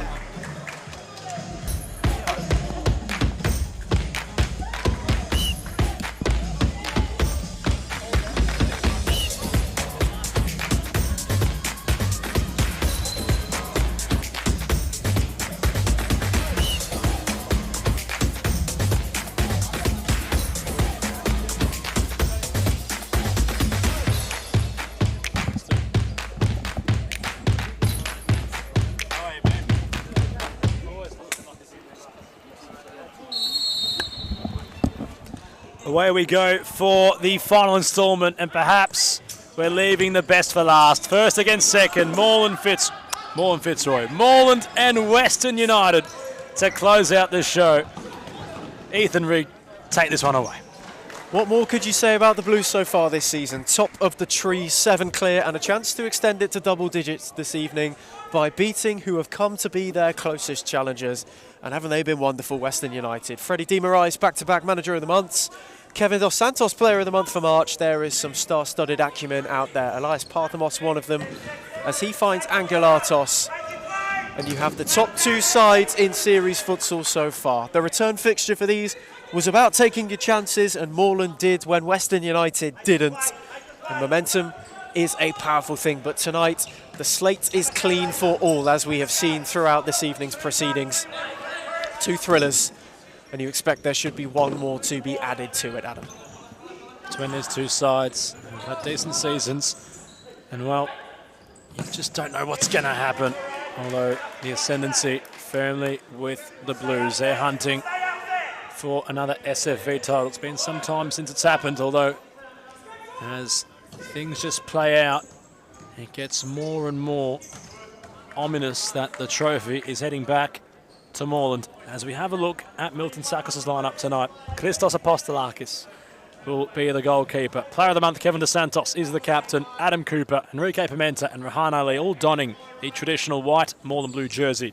With Lucas Cassin, James Norbury, Miggy Badagos, Robson De Souza and Ibi Habe as the understudy goalkeeper. For Western, the Angelatos brothers, Parthamos, Tal Galpa, all on court with Aaron Yu in goal. On the bench might just be the likes of Moseni, Lucas Grieg, Ben Menteleone, Darcy Scopelides, Aaron Barakli, all under the jurisdiction, Ethan, of our manager of the month, Freddie De Moraes. Certainly plenty to play for. Some star-studded players out on court as Angelatos looks to go long and Dos Santos cuts his ball out to his brother. Western United have been one of the stories of the season so far. We talk about how marvellous Morland have been, but those out west are, as it stands, their closest challengers. What a win would mean for them tonight. This squad of bright young things, it could finally be their time to shine. And none shine brighter than Parthamos, who finds Angelatos. Put under the press from Adam Cooper. We've tried to roll down the line for Galpa, and Ali put a stop to that. Pimenta, Cooper, Rahan Ali. Has Dos Santos drifting indoors. He goes himself instead. Ride for Enrique Pimenta. Face to face with Galpa, breezes by Dos Santos. Lovely return for Pimenta. Deflection off Parthamos, and Morland have a corner. The Blues, very, very professional, very to the T. Just the way Milton Sakos likes to play. Corner taken and it's in! Rahan Ali So quick. with a dazzling finish. He made a sharp run to the near post. And it only took a matter of moments, but Morland hit the front in the clash of the league's top two. Goal for Morland. Number 11, Rahan Ali. He took it ever so coolly. And a couple early looks. He might be in for a second. Ali with a quick fire double. Already two to the goods. The blue touch paper has been lit. And my word, what a 1-2 punch it was. Goal for Morland, that is second. Number 11, Rahan Ali.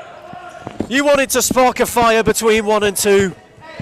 And Rahan Ali has certainly stoked those embers. And like a firecracker, the Kiwi, bursting out the blocks of the Blues, a quick 1-2 punch from their number 11 of Rahan Ali.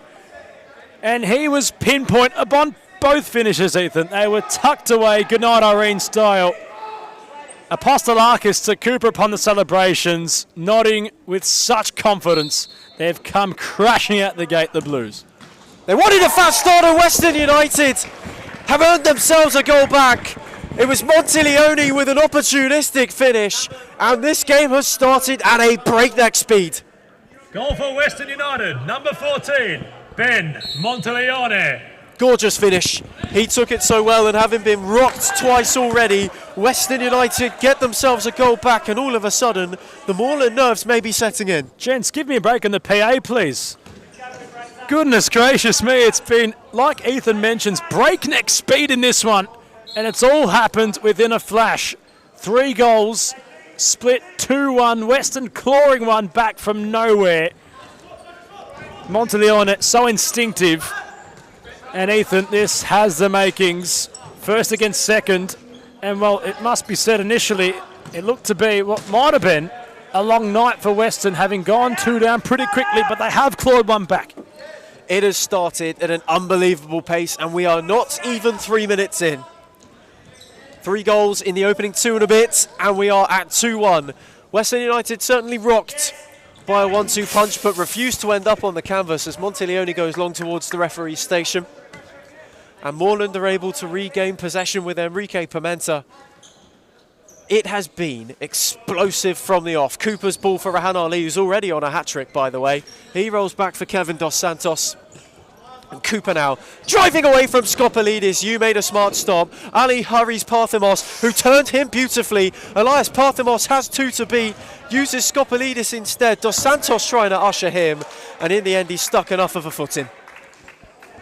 Parthemos looking to wind back perhaps to the World Series goal in which he scored for Team Europe against Team Australia.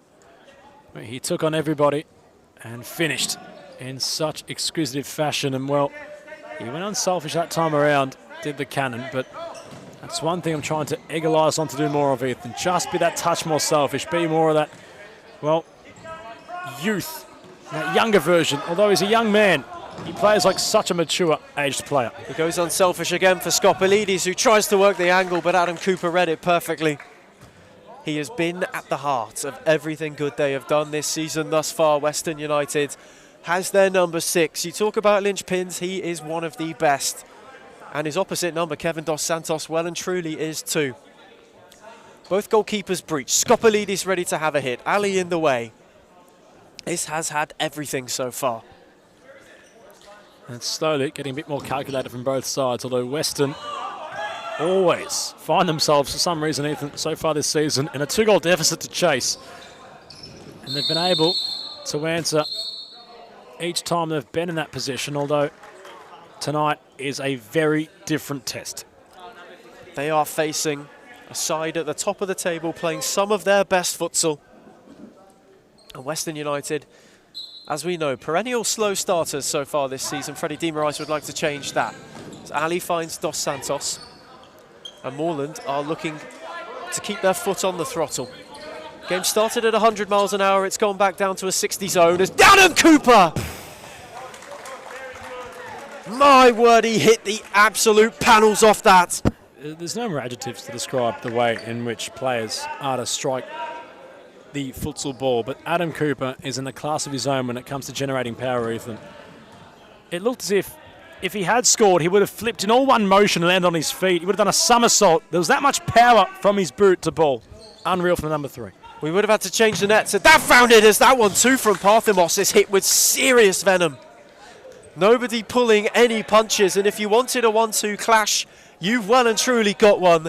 This is a perler as Dos Santos tries to find Ali. The first mistake either side has made in a truly tantalising opening 5 minutes. And Aaron Yu can put the brakes on for 1 second. He looks to go long. Skopelidis and Montiglione. Ali read it best. And in the end, Western United will take the territory. Much needed for those in black and green. Although the quick fire double they were on the receiving end of, they've really started to come to life in this one. Parthemos with firm involvement. Skopelidis look to go from Parthemos. Adam Cooper has read him very well so far. This time switches out for Angus Angelatos. Montiglione tried to work it inside. Ali clears away, preventing a corner but a side ball. They nearly worked that so well. Western United, the little feint from Skopelidis almost worked himself a yard. It's Parthemos for Angelatos. Now Montiglione was really hurried on it by Ali. Morland already have 2 fouls. Adam, oh no, it's 1 foul apiece, my apologies. But it's been that kind of game. It hasn't been scrappy, it's been free-flowing on both ends, which is what you want from a top-of-the-table clash. And this man here, Rahan Ali, has been at the heart of it. He rolls back for Adam Cooper. Ali once more. Cooper has Parthemos and Angelatos on the press. Dos Santos trying to overload. He used for Pimenta, who stole a yard. Enrique Pimenta turned his shot just wide. Vintage Enrique Pimenta, afterburners on and then some. A hop, skip and a jump test, just escape into open space. And once he was there, he tried to loft it around a suspended Aaron Yu. Starting to really hit his strides again, Enrique Pimenta, as is Rahan Ali, who's looking to venture forward. He uses Adam Cooper on the switch, wants to continue his run. Nothing doing against the green and black wall. Now Dos Santos. Cooper has Bayrakli for company. Pimenta's drifted indoors. Adam Cooper has a hit. Aaron Yu made a strong save. It comes all the way back out only as far as Dos Santos, who's hustled by Angelatos. He goes home to Apostolakis, and in the end, the ball down the line, I think, was to clear the pressure rather than find a teammate. Might have just been, although there was potentially an option to Apostolakis' right that wasn't used. He certainly had things open up for him. Does it open up for Parthamos? He rolls one for Angelatos. Bayrakli it opened up for. He just sliced across it at the crucial moment. But Western United have taken it up to Morland since going 2 behind. Robson de Souza out on court for the first time this evening. How good he has been in the past few months. Been in the goals and currently leads the Golden Boot with Elias Parthamos, 3 at the top of series futsal. It has all been free-flowing as Morland joined Fitzroy at the start of proceedings this evening as the Leeds joint top scorers. They now only need to find the net once more to overtake them. And it might be Pimenta to do it as Aaron Yu beat it away. Well, Bayrakli at the other end, Ethan. That's the chance I want to focus on. He had a lot of time. It was a great passage of play from those in green and black. But they just weren't able to have that finishing touch. Bayrakli really snatching at it. And dare I say, if he just kept a bit of composure, could have really posed a threat to Apostolakis. But it must be said with the Blues, their movement has not been a foot wrong. They're in the right place at the right time. They're queuing up on a chord and are looking to throw everything at Aaron Yu. The finishers, Futsal goalkeeper has been up against, certainly from the top draw. A couple of those from Pimenta and that one from Adam Cooper as well. But the 2 goals from Rahan Ali could do nothing about. And Western United, composure was their enemy last time out too. They had a couple of looks early on to take it to Morland. They weren't able to convert, and in the end, the Blues scored thrice to claim all 3 points. They were on their merry way at that point, and Western United have turned things on their head as Pimenta is going to race Parthamos to the line. Elias happy to usher it out of play, and Aaron Yu can reload. As we have an Angelatos switch in the Western ranks. And Aaron Yu lobs long. Dos Santos up against Jerry Angelatos. Cooper stuck a foot in. Pimenta now can break. He's got 3 to beat. He might fancy his chances. Bayrakli said none of that. Parthamos rolled it away for Angelatos. Now it's Morland's turn to press high. Lovely ball down the line. Dos Santos read it best. Clattered into the lighting. And Tal Galpa will restart proceedings. Parthamos. Aaron Yu, and it must be said, this game has stayed in top gear from the off, but the revs have slowly slowed down. Robson de Souza sticking a foot in to prevent Tal Galpa. But Western United enjoying some sustained possession. Aaron Yu's come a fair way, and he's tested Apostolakis. Ethan, the goalkeeper's gone coast to coast. You know, Christos can try that. And while it was certainly there for Aaron Yu, he was on a fair adventure. Surprising. He's no stranger as Bayrakli gives it away to Enrique Pimenta, who was also going on an adventure to chase down the returning Apostolakis ball. He ran out of room eventually. But it's been a feature of how Western have deployed Aaron Yu in previous weeks, Adam. They've looked to get him further up court because they understand the technical acumen he possesses. He likes to play with his feet. He likes the ball to be at his feet rather. And well, Aaron Yu certainly is looking to have that just influence Western further. He certainly is, and that was a smashing ball to pick Bayrakli. Pimenta won it off him. And then he was able to stick a leg out. Dos Santos. Cooper looked to go down the line. There was nothing coming to it. A small coming together. And Morland will regain possession this time round. Kevin Dos Santos. Happy to reload. Cooper. Lovely ball. Bayrakli cut it out beautifully. He has Galpa on the break. Bayrakli might go by himself. It looked to fall for Angelatos. Norbury now might be able to cause a counter on the other way. Dos Santos trying to turn his way around Parthamos. Instead, Galpa came in to help. And they must restart once more with Adam Cooper. And Dos Santos once more. De Souza's drifted into a channel if they can find him. He chooses Norbury instead.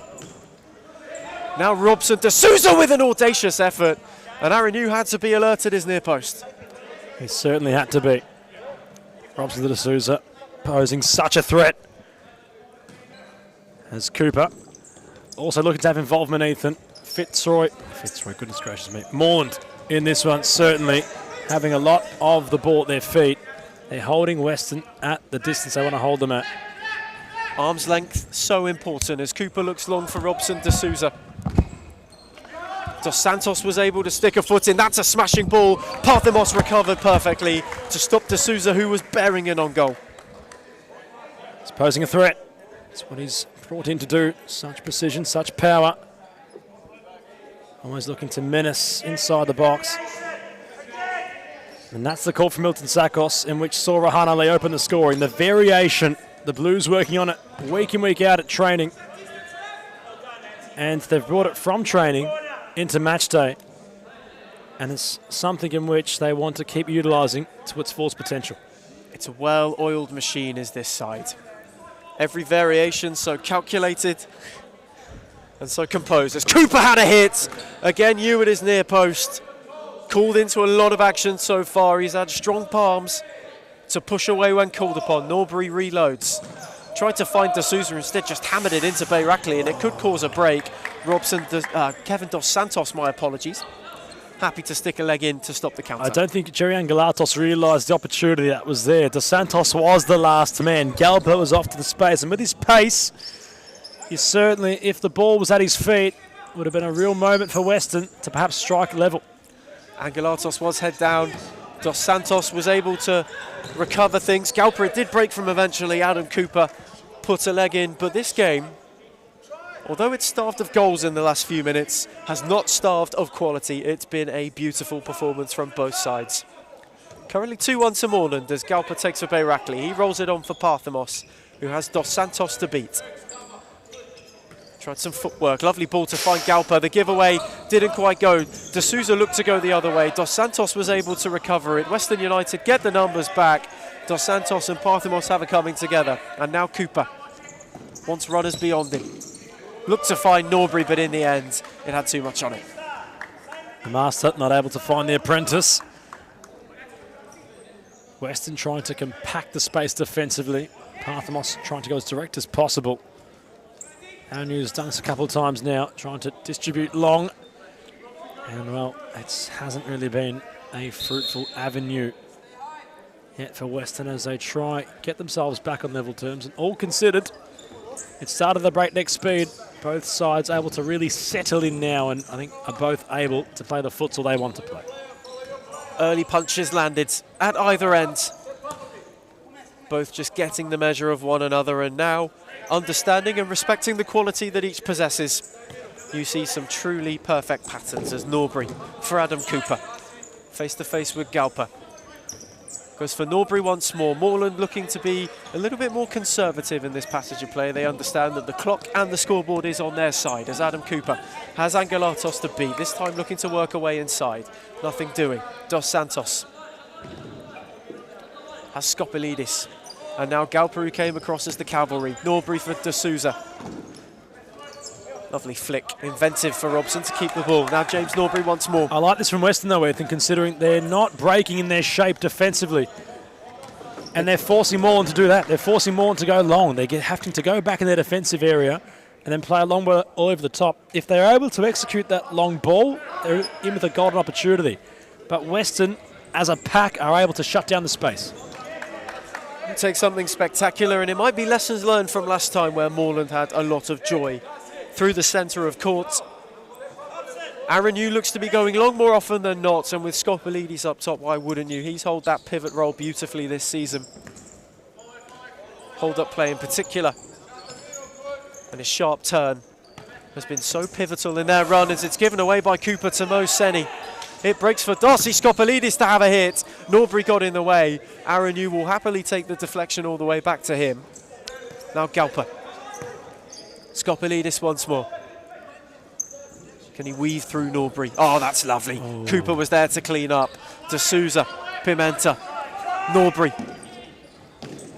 Out for Robson, D'Souza once more. Now he's face to face. D'Souza had a hit. Skopelidis stuck a leg out. D'Souza trying to just shape around that of Skopelidis.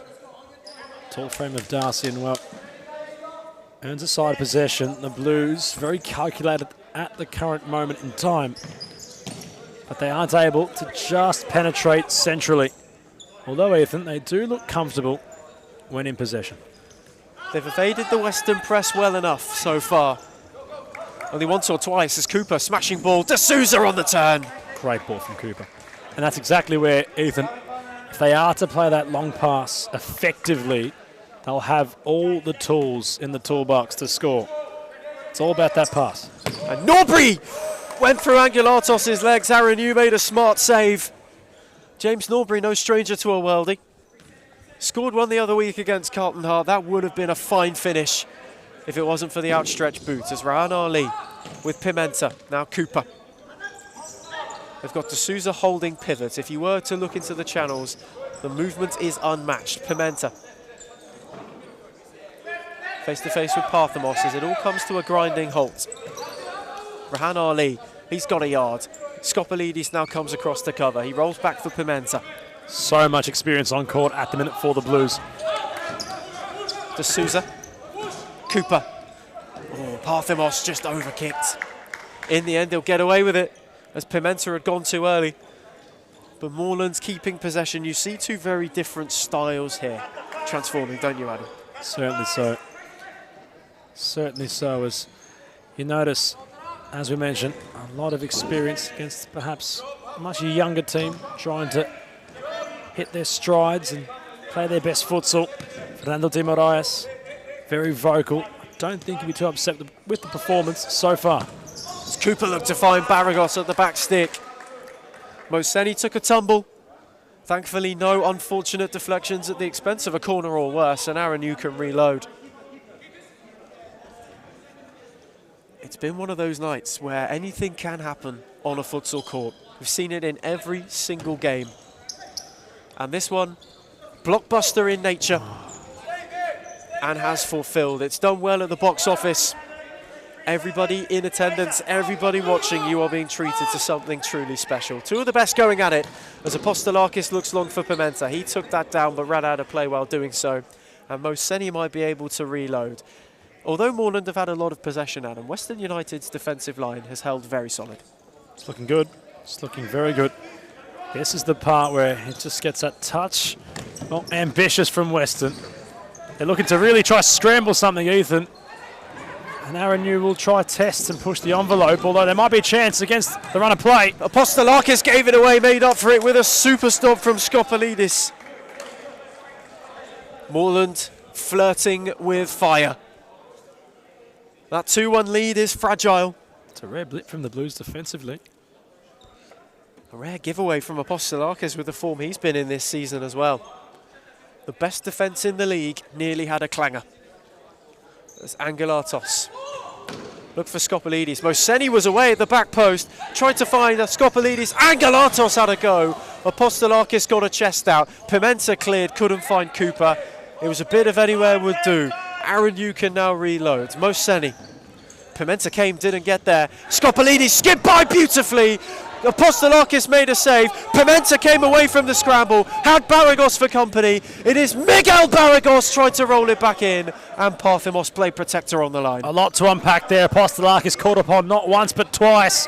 And the goalkeeper stood tall. He's been in career best form recently, Christos. And it must be said, it was showcased in some absolutely fantastic decision making. One with his shoulder, the other with his collarbone. And he's feeling the effects of it right now, but it must be said, from such an esteemed goalkeeper, that is exactly what great goalkeepers do. They stand tall in big situations like those. And Pimenta made a great challenge. Protests on the Western United bench. It was strong, but deemed to be all ball.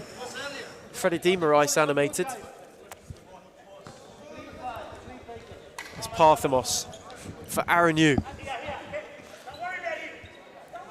who's once again ventured beyond half court. Intriguing tactic this from Western with Aaron Hume. He's really having a license to venture further and further up the court. As Parthamos had a go. Apostolakis couldn't gather on the first time, did the second. Parthamos caught with venom. Dos Santos. Rahan Ali, Barragos has made a gallivanting run if he could find him. Dos Santos has now taken up that space. Ali maybe held it for too long, and Angulatos was able to get in the way.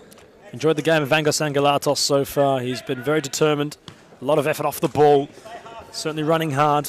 He's currently having to defend Rahan Ali, which is no easy feat considering he has golden feet at the minute. Chasing a hat-trick, the Kiwi. As time ticks on in this one, it's been quite the entertaining first period of futsal in this opening half. And dare I say, Western are certainly giving Morland a fair push. They are going toe-to-toe with the leaders right now. The high press causing pressure and causing giveaways you would not see otherwise, as Parthamos face-to-face with Baragos, trying to work an angle for a strike at Apostolakis again. It is Elias Parthamos! The smallest scuff and Apostolakis can reload. Looks long for Baragos. Did very well, took it down nicely, recycled calmly to Kevin Dos Santos. Pimenta face-to-face with Bayrakli. Two tricky players in their own right. Lovely ball, Ali for a hat-trick, checked himself back, then tried to have a stab, and Montiglione got in the way.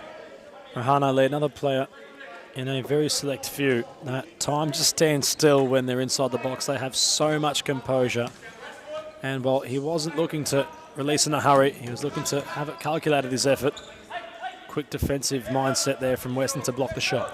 Pimenta tried to go beyond Bayrakli, but in the end, he stuck a foot out nicely, but Morland have yet another corner. 2.5 left in the first half. Dos Santos. Angelatos' press has been impressive. Baragos took it down well. Parthamos stuck a foot in. Bayrakli came away with it on the break. He went beyond Pimenta. Bayrakli had a go. Apostolakis called upon. It may open up for Morland and Baragos the other way. Pimenta! Aaron Yu with a top save. And then he ushered Bayrakli in with a bit too much strength and will give away a free kick. The big backside of Pimenta just barraging into that of Bayrakli. And well, Erkan had a fantastic opportunity. He was dazzling upon that individual battle in which he was confronted by Pimenta upon, and Apostolakis was tested once more. He's been caught upon the goalkeeper. And Milton Sakos is realising that Aaron Yu's involvement has been a thorn in his side's armour tonight. And well, Parthamos had to go along there because the pass was cut off by Milton Sakos, but all considered, Aaron Yu having a bit more of a licence, Ethan, has just caused a bit of confusion for the Blues. It's certainly been something they've looked to utilise as well, Western United, in the prior few games, maybe in preparation for tonight's proceedings. Having Aaron Yu get a bit more adventurous and a bit more involved in possession and in the build-up, and you can see that Morland haven't quite coped with it amazingly thus far. He's had a lot of free time and ability to pick that ball, and we know how much technical ability Aaron Yu possesses. As the Frothmop makes its way off court, and Cassine for Pimenta restarted. Dos Santos face-to-face with Bayrakli. Cassine. Morland may play themselves into danger. Cassine goes back for Apostolakis, who might look to go long. Bayrakli read it perfectly, and that well and truly could have gone anywhere. Bayrakli, of course, at Nationals, was a part of the Morland camp. Hence, he might just have that inner sanctum knowledge of how the Blues might operate. And so far, he's certainly had a good understanding in this one. He's been lively, he's been knowing the movements of the players he's running up against, and he knew what Apostolakis was trying to do there. It was nearly Calvert-Lewin against David De Gea. Could have well and truly gone anywhere as Kevin Dos Santos. Pimenta's moved to the back post. It rakes for Lucas Cassine to have a stab. That one less. Potentially a cross-turn shot. Lucas Cassine still an upcoming player in SFV's. Had playing tennis, of course, at Western. Had like a goal against his former club. His perhaps standout performance might have occurred when he was representing Western at the expense of the Blues in Clubs Cup competition. Let's see how he fares tonight against his former side. Dos Santos. Ali's occupying centrally. It is Kevin Dos Santos. Aaron Yu made a smart stop. Reactive stop at that. Those bodies are plenty in his way. He had to really get low quickly, Aaron Yu. And had done exactly what he was tasked with. Dos Santos once again.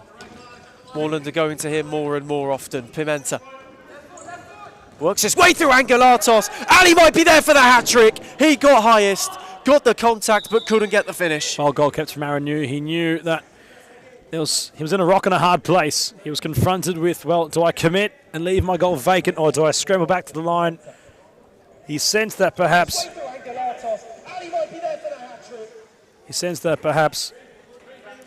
the opportunity might have been there for him, following his head. And Aaron Yu was quick to scramble back. He did brilliantly, did Aaron Yu, to make that save. read the situation. That is experience that matters in games like this. As Ali once more had Kasim, but he's trying to find the way through Parthamos. That's lovely. Keeps it tidy, finds Pimenta. Pimenta looked long. Kasim took that down nicely. Skopolidis joined in for company. One in the end, and it will be coming straight back. In fact, Enrique Pimenta happy to let that one roll out of play, and happy to let Apostolakis restart proceedings. Dos Santos. And that will be that. In an action-packed and amazing first half of futsal, you have seen two sides well and truly in a flow state. It has been liquid from the first whistle to the last. In a top-of-the-table clash that we highly anticipated, these two are not disappointing, and they will go once more following a half-time break where Morland lead Western United by 2-1. Live, I took the pain and I thrive, but look at me now.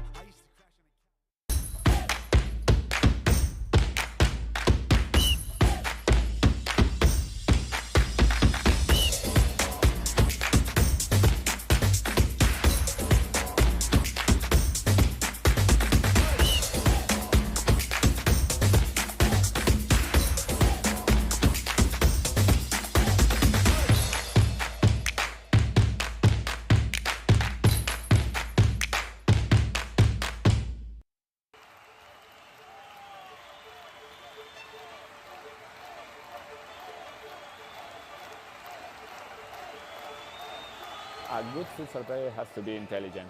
It's the most important quality in a futsal player, because in futsal play is very fast, and you have to think really fast. You don't have time, you don't have a space. They have to enjoy the game. This finally, futsal or football or basketball or tennis, it's only a game, so they have to enjoy. If they don't enjoy the game, they don't improve. No, they know that. We know as coaches that every day is good for improving your level, so you have to work hard every day. It's detail. It's important for improve your career. The group is the key of success. If you don't have a union group, you can win some matches, you can win some tournaments, but finally you don't win the World Cup or you don't win the European Championship. You need a strong group and everybody go in the same direction.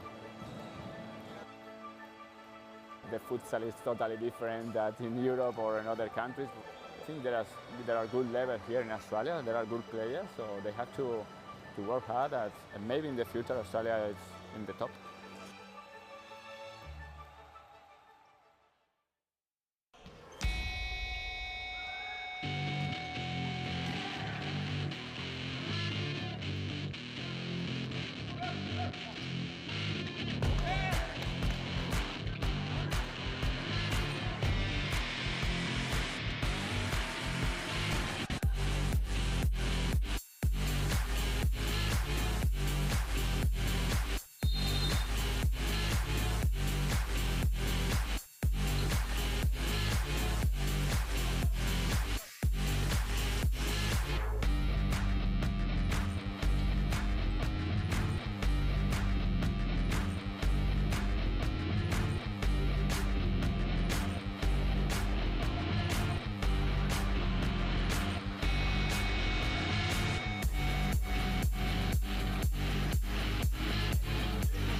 This top of the table clash had quite the crash and bang start. 3 goals split between the Blues and Western United. 2-1 the score. We return from our halftime break, all to play for in the next 20-odd minutes. Of course, with stoppages, Ethan Rigg, Adam Palombi on the call to bring you home. For tonight's round of SFV competition, it was a tantalising first half. Ethan, your expectations from both sides going into the second? Nothing but everything the same about that first period.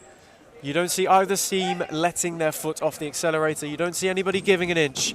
And it may remain cagey, it may remain fluid. We may not see any more goals, we hope we do. But at the moment, all you can ask for is that the quality and the energy remains the same. And so far, it shows no sign of slowing down. The Blues, with a win, assert themselves firmly at the top of the summit in first place. If they are to lose, however, the title race just gets that tad more interesting.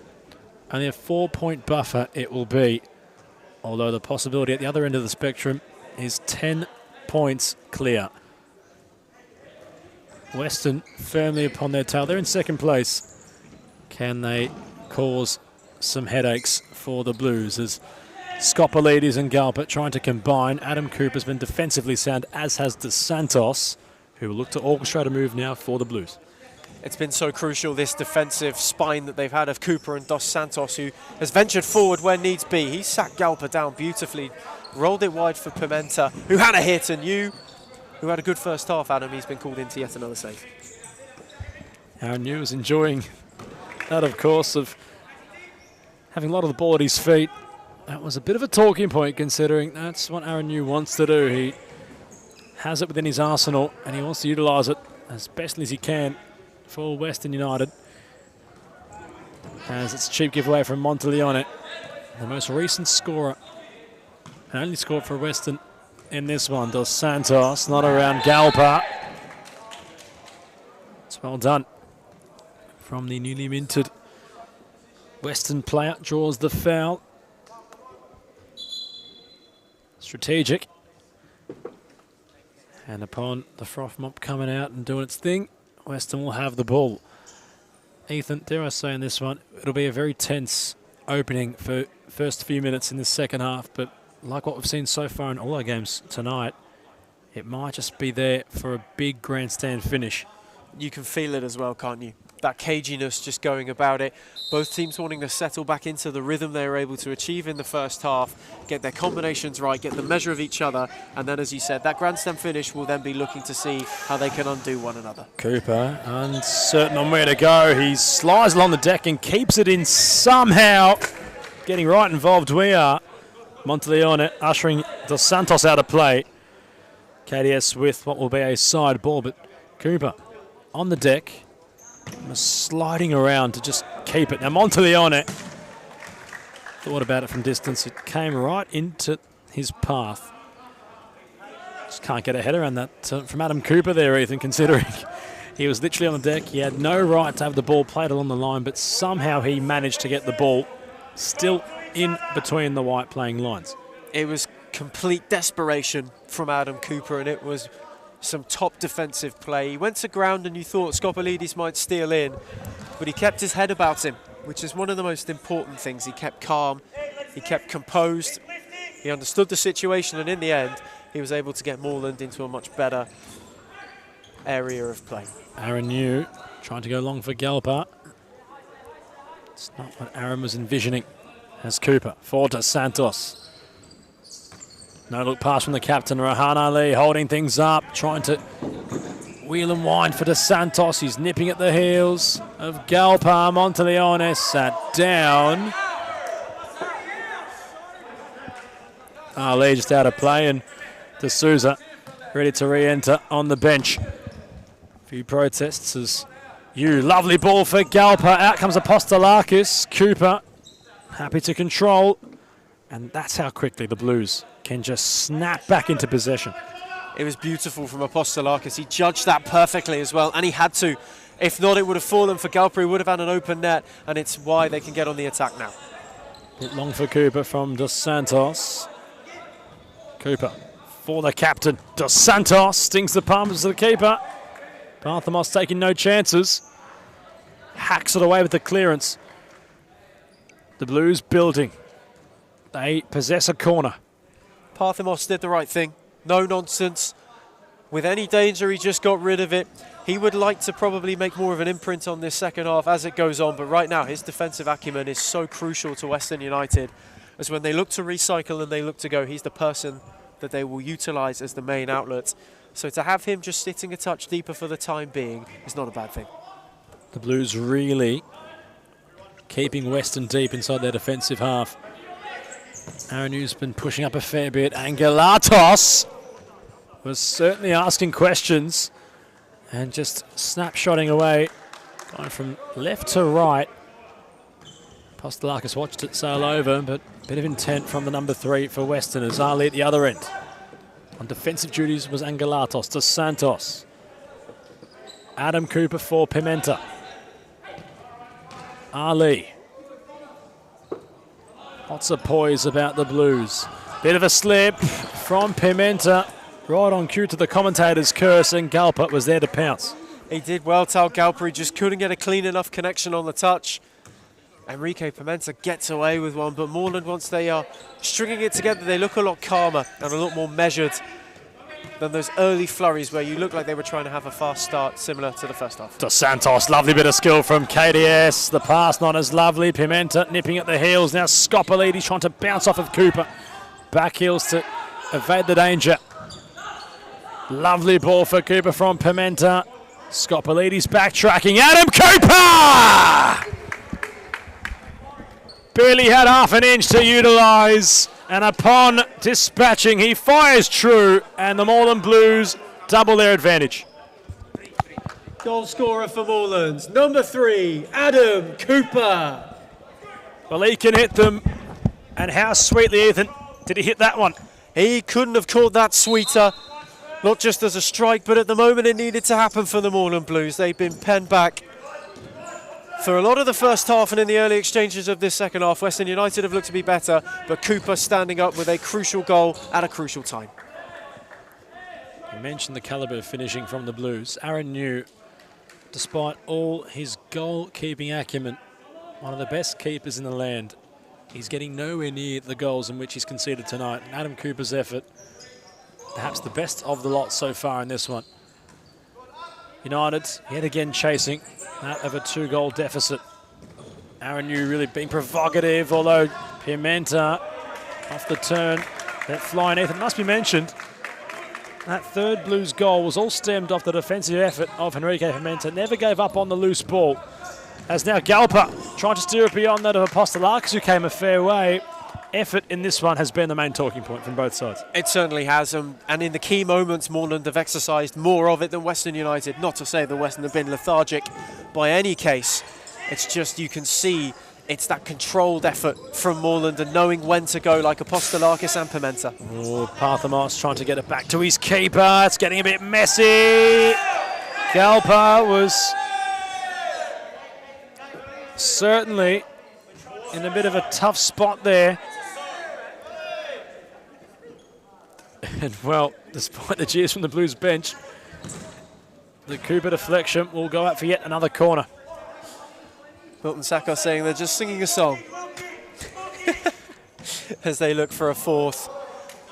They've been singing in a choir in this one so far, Ethan, considering they've not really put a foot wrong. And it's going to take a fair bit for Western to climb back into it.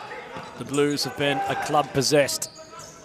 It's so hard, I'm sure it would be, as a playing group to time and time again be so close, come against the best team in perhaps recent history. There's an argument of all time in Fitzroy, and well, to test them time and time again. Of course, had their number in Clubs Cup competition, but in SFV competition for the last few years just hasn't been a feat in which Morland haven't completed until now. And rightfully so, they've now become the team to beat. A 10-point differentiation they are staring at if scores remain the same, and how it would set them up for another SFV title. D'Souza trying to just be honest with Parthamos with his body. Has it all out of play.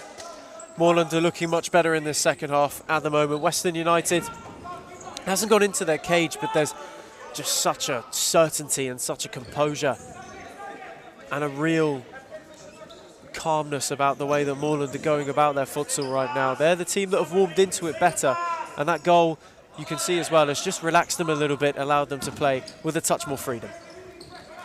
Cooper, long-time servant of the Blues. D'Souza. Norbury not facing it. Angelatos breaking away of those in green and black. Angelatos might have a second chance in which he squares for Galpa, and this one is back on. Western on the board with Tal Galpa. Goal scorer for Western United, number 4, Tal Galpa. And yet again, Fernando de Moraes' side claw one back, Ethan. It's a figment of this club. It is what makes them so unright-offable. Western United tested time and time again, 2 goals down once more, but this young side just never give up. They don't know when to quit, as is the exuberance that can only be displayed by youth. Still playing like he's young Adam Cooper. Searching for the top corner. Not finding exactly what he wanted, although the ref believes it might have taken a deflection on its journey. Hence the Blues can reload and try reinstate a 2-goal advantage following the corner. To Santos for James Norbury. Bit of a heavy touch. Can really hit them sweetly along the ground, Cundy Norbury. Real pole driving effort, which he has as a play style. The number 7 has it just graze across the face of goal. He did catch that one, sweet James Norbury. And he thought for a second it might just find its way into Aaron Hughes' far corner, but he got his angles right. And it was just hit across the face too far. Western United rode that one out. D'Souza. Angelatos backtracking, Norbury. KDS.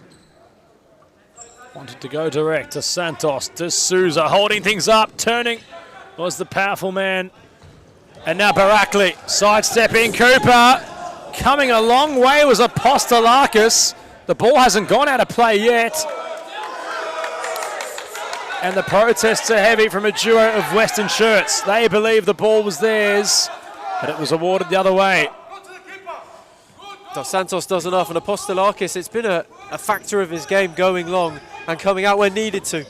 D'Souza, it was a brilliant run from Dos Santos. Norbury asking for the ball, pleading for the ball at the back post was the number 7.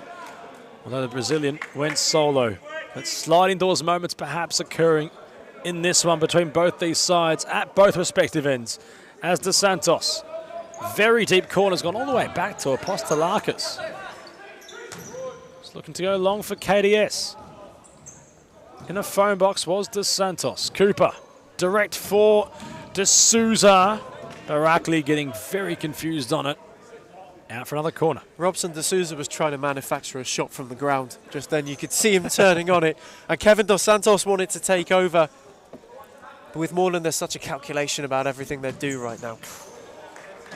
Straight from the training court. Certainly very well drilled by such an esteemed manager. That of Milton Sakos has seen a lot of futsal. And deep in his managerial career is hungry for more silverware, as are the Blues. As Aaron Yu searching further up the court. Parthamos the lateral option. Incisive was Jerry Angelatos. Moseni. Parthamos. It's going to work for Skopolidis. Jerry Angelatos. Parthamos. Skopolidis. You mentioned the training ground, Ethan. Currently United with possession. That's very well kept, despite this pressure from the Blues off the ball. Skopolidis, although, is out of play. The commentator's curse has come to full fruition yet again. It was good sustained possession for Western United, and that's what they need more of if they are to find an equaliser into this game, just to try and pick the gaps in this Morland defence, and you won't do it just by a quick breakaway. Cooper's cross, deflecting, wrong footing you. Corner again for the Blues. What can they try conjure up? Norbury got it short, deflects out for another corner. They won't mind this, Morland, to be honest. It keeps the ball at the right end of court for them. It takes even a couple of seconds off the clock. You still shave time away, and you put Western United under pressure. Dos Santos thought about it. Goes with it. Apostolakis. Long for Adam Cooper. In an advanced position. Cooper, lovely touch. Keeps it off of Angelatos. Very intelligent. Adam Cooper, the veteran. Brilliant bit of skill to have it trapped. Lovely move from the Morland Blues. D'Souza combines with Norbury, and that might just be goal of the lot. Goal scorer for Morland, number 7, James Norbury. It is simply champagne futsal from the team at the top of the summit, all starting with Cooper. Dos Santos involving the goal scorer of Norbury. D'Souza with a lovely back heel. It is such a cool, calculated and classy move capitalised upon by that of James Norbury. Brilliant goal of the Blues. It was beautiful. From start to finish, that take from Adam Cooper was outrageous. To take it down off his shoulder and to have the composure just to flick it and keep it in play. Jogo Bonito from D'Souza with the back heel, and Norbury in the right place at the right time. He's deserved that finish. He's looked wonderful in this second half. And Morland, whenever they are tested at the moment, they find a way. Simply remarkable how pristine. There was not a foot wrong with that move from the Blues. Perfect from start to finish upon their 4th of tonight. And that's one I'm sure is going to be clipped time and time again. And while United, of course, in a different sort of sphere in comparison to Morland, they're definitely valiant. They're going to compete firmly this year, those from the west of the town. But it must be said, the Blues just really showcasing that they are in a class of their own come the first season of 2025. The only question we pose before kickoff is who catches them? And right now, with the way that they are playing, you have to wonder if anybody can recover a double-digit deficit. Rahan Ali loves this situation for his hat-trick. Aaron Yu absolutely unfazed. Rahan Ali so casual, so composed. Aaron Yu completely not bothered and responds. It was almost maybe a bit too casual from Rahan Ali in that situation. He found so much space in order to take that shot on. But in fairness to Aaron Yu, he comes out, makes himself big and closes the angle beautifully. It's been important, his goalkeeping for Western United tonight as well. Not a lot he can do about any of the goals they've conceded. It's been beautiful futsal, but he's keeping them in it just about. 2-goal deficit. Certainly something United can get back, but it must be said the Blues have really had a stronghold upon out of Western. They've got total control of this one, you'd assume, at the minute, Ethan. It's really about how Western try just reshuffle the chessboard. What can they simply try and throw at the Blues? And then you've got to hope, from a Western perspective, Ethan, that what they do throw at them can rattle them. Because it looks as if nothing seems to faze Morland. Certainly not at the moment, especially Christos Apostolakis. He seems like a man who's in complete control of everything he does, as Enrique Pimenta hits the deck a little bit too theatrically. Parthamos had a hit on goal. Apostolakis made a smart save. I think we're all a bit taken back by that of Enrique Pimenta. Certainly got a reaction out of Fernando Di Moraes. It looked as if Ricky was a fish out of water. Well, play shall resume as Pimenta takes a touch, he has a chance to shoot, he's twisting, turning, but not scoring. Pimenta, he was certainly casting his rod there and wasn't far away from putting their 5th on the board. He got close. As it's Angelatos' turn to hit the deck. He got very close, he took that down so nicely and worked the angle so well. Amazing trickery to get by, just couldn't apply the finishing touch. As Barragos had a look and Aaron Yu made a smart save. It opened up momentarily for Rahan Ali. Still on a hat-trick since the opening minute of the match. That is something truly outstanding. You won't see or hear that very often. He's still hat-trick hunting as Pimenta had his shot deflected, went all the way back, and this time that one may be a foul, Adam, and it will be the game's first yellow card. Hasn't really had much of malice really in this one so far. There hasn't been too much ill decision. Pimenta having a chat with both Angelatos brothers. And well, Pimenta saying to Jerry Angelatos, "Hit me harder," and I quote. And well, the way Parthamos got up, it looked as if he was going to use his froth mop to, not perhaps in a provocative way on Pimenta, but that's all in the character of Nick Parthamos, of course. Still on the list at Western, has succumbed to injury, his knee not being his friend. What was a meniscus problem? I'm not sure on what Nick Parthamos will be doing so far with his futsal career this season. We hope to see him back soon, but well, Enrique Pimenta just wanting Jerry to, and I quote, "Hit me harder." If that doesn't personify Ricky, I'm not sure what will. Certainly a player with passion, Pimenta. As Razor behind the free kick, although Cooper, it's certainly within Adam Cooper region. He put his head down, got to work as he likes to, and Aaron Yu was there to stop. Brilliant save actually from Aaron Yu, because we talk about things being hit harder. I don't think Adam Cooper could have hit that harder. That was a smart save, got out and closed the angle down beautifully. Angelatos, lovely back here for Monteleone. Slipping with both sets of players on court. Crashing was Pimenta. No, Pimenta, you could argue, got what he wanted, considering he had been agitating the Angelatos brothers. And I quote, "to go harder." And while Angus was perhaps getting a receipt back for his brother Ethan, and in doing so has issued a free kick to Morland. Both brothers in the book, aren't they? And that one definitely had a little bit more feeling about it than Jerry's initial dive. Angus, I don't know if he hit Pimenta harder. Adam Cooper's practically in the car park for this run-up. Steps up towards it. Cooper stinging the palms of Yu.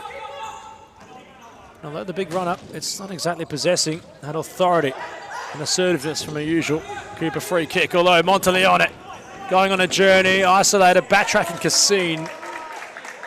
How quick they were, the Blues, to swarm back in numbers. Now they're coming together. Pimenta and Angelatos on that run through, neither of them willing to yield an inch to one another. But Morland's recovery has been so impressive tonight. Both teams have been. Western United, when called upon, have been able to regroup in numbers, but it's the Blues that, even when they look caught out, have found a way to close out the danger. Angelatos keen to get this one rolling again. Western getting the ball further up court. Parthamos, scalper, back to Parthamos. Not much space for the cannon. He's swiveling his way through. It's Parthamos. How'd he keep going? Nobody knows. Majestic from the cannon. The ball purely on a string. How did he keep going there, Ethan? That was dazzling from Elias Parthamos. He just kept with it.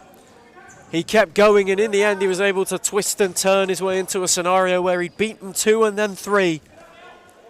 But in the end, the shot didn't really have the opportunity to come to anything massive as Morland kept the numbers behind, and it's that defensive setup this time that aided them.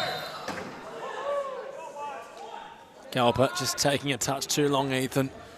Towards possession, back to the Blues. Cooper very long. Angelatos lofts. Monteleone not sure about it. Lovely back heel for Rahan Ali, who couldn't provide the finishing touch. Monteleone for Galper. Angelatos called upon to go on a journey, although the ball's gone out of play on that far side. Gorgeous flick from Pimenta, wasn't it? That was simply beautiful. And Rahan Ali, since the opening couple minutes, has had a couple of looks to clear out his hat-trick. I don't think he'll get a clearer one than that. Well, he's had time, Rahan Ali. He's had opportunity. Kiwi International, although he hasn't been able to steer it beyond Darren Newan, there's still the door remaining half open for Western in this one, despite the complete Morland assertiveness in the contest. On the scoreline, it doesn't exactly remain all but completed. Adam Cooper with a tidy enough clearance. He's been so crucial this evening. So everything that Morland have done, not just a brilliant finish, but defensively he's well and truly generaled and marshalled this team so well. Monteleone having to really slide to keep that perhaps touch-heavy pass from Galpa in play. Skopalides down the spine, has Parthamos to his left, who gets it on his left. Parthamos, the frame of the goal, the intervention. That's their closest look since they'd scored. That's his closest look of this second half comfortably. Elias Parthamos, we said they deployed him deeper. It now looks like he's got that licence to roam further up court. And this is dangerous for Morland as it gives Western United, with just under 5 minutes, well and truly enough time to get 2. Cooper, very long, hopeful for Pimenta. Monteleone, touch on towards Skopalides. Lovely swivel from Darcy Skopalides. It was spilled by Apostolakis, and Monteleone grabs one back. Goal scorer for Western United, and his second of the night. Number 14, Ben Monteleone. Instinctive from the veteran who scrambles in his second. This one's still alive. It's only 1 goal difference between Western and Morland. 4-3 the score. They've clawed one back, Ethan. Now then. Plenty of time, and you can see it straight away. They are going to press higher. Morland will not have an inch for the best part of 5 minutes, but it is about how well Western United can capitalise on a chance if it comes their way. Adam Cooper, very short, trying to twist around Monteleone. To Souza. Back to Cooper. Pimenta wanted to go on a journey. Skopalides is very heavy on Pimenta. That has to be a card, you'd assume. And, well, Darcy wasn't too happy that Pimenta had travelled away.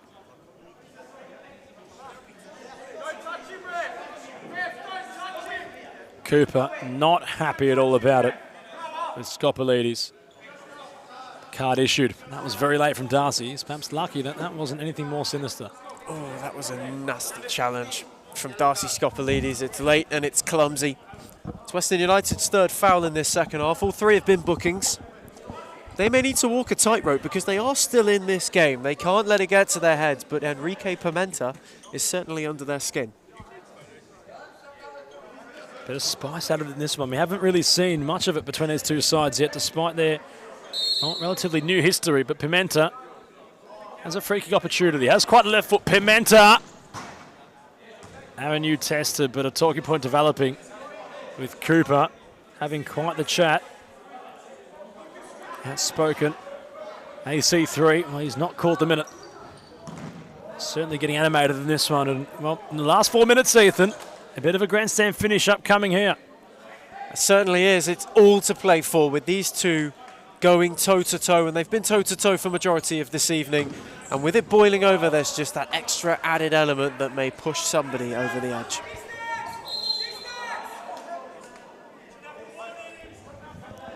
I'll try again from the side possession.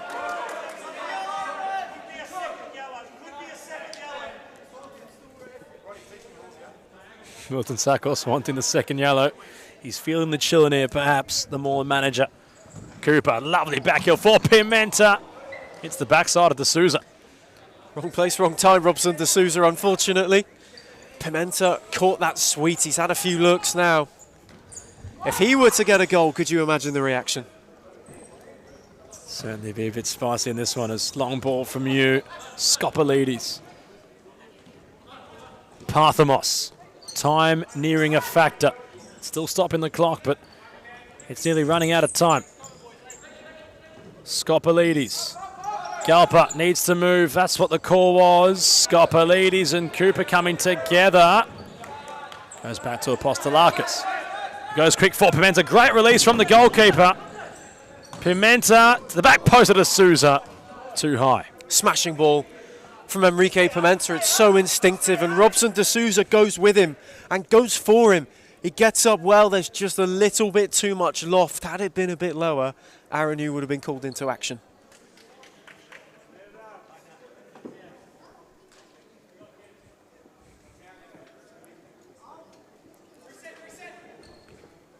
Many conversations, many things being said. I'd love to know what's being said. We need a microphone on the goddamn court as you. Nice long for Galpa. Pimenta thought he might have been held. Many conversations occurring off the ball. Trying to really zone into them, perhaps we are. Provide some investigative journalism. Aaron Hughes come a long way. He rolls it for Barackley. Aaron Hughes desperate to get involved as the 5th man. And just keep Morland guessing as this one ticks on. Now's not the time. With a minute and a half to go, yes, but with your goal with 2 minutes left, now is not the time. Oh, he doesn't kill it, you have to say, Ethan. Out goes Aaron Hughes. Too much for Scopelides. And, well, we might think a certain way. And Statman's having quite the chat as well behind the goal. Theo, not sure if he's receptive of Aaron Hughes going on quite the journey. But you can see the Western keeper just wants to get in this one. He wants to have some offensive say. As he goes long, Scopelides brings it to ground. For Parthamos, rolls it for Barackley. There's a player for Western, it could be the man with yellow boots. Parthamos, not for Barackley. Pimenta, head down, got to work. Saved by you, although spilt. Scopelides not past Cooper. What's it going to be for Western, Ethan? He says there was a bit more feeling in that challenge from Adam Cooper on Scopelides, but they need to get Parthamos further up court. They need to get him more involved. Aaron Hughes certainly doing his best to create as many overloads as possible. They just need to show their composure. Cooper, patient for De Souza. Shot blocked by that of Parthamos. Cassin. Morland's looking to see this one out. It's been quite a valiant performance from Western. It's not over yet. Although Morland's just looking that touch more reassertive when they do have the ball. Although Western are certainly going to try throw something at them here. Parthamos ricochets off of Galpa's chest. Barackley in possession. Parthamos chipping ball for Galpa, who's done really well to just bounce off of Pimenta and earn a corner. Oh, Apostolakis. Intriguing this could be, Ethan. Apostolakis came dangerously. That was a dangled leg. You wouldn't want to make any contact without winning the ball going out like that, but he's judged it to perfection once more as Christos, as he has so often this evening. However, we are on for the grandest of grandstand finishes, as it is all to play for. First against second. Parthamos trying to get his side on level terms, but Milton Sakos wants to just settle this one down, considering if the Blues hold on, they are 10 points clear at the top of the table. If Western are to get any points from it, it would certainly just keep things relatively within a touching distance at the top of the summit, as we will cross to a short timeout break.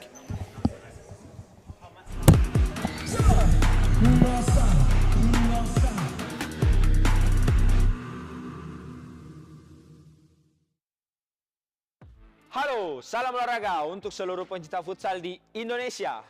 Kami dari Morland Futsal Club dan Series Futsal akan mengadakan giveaway, di mana akan dipilih 15 pemenang. Masing-masing pemenang akan mendapatkan 1 jersey original dari Morland Futsal Club. Syaratnya sangat gampang, langsung saja follow akun Instagram ini dan akan dipilih selama 5 hari ke depan. Jadi tunggu apa lagi? Let's go!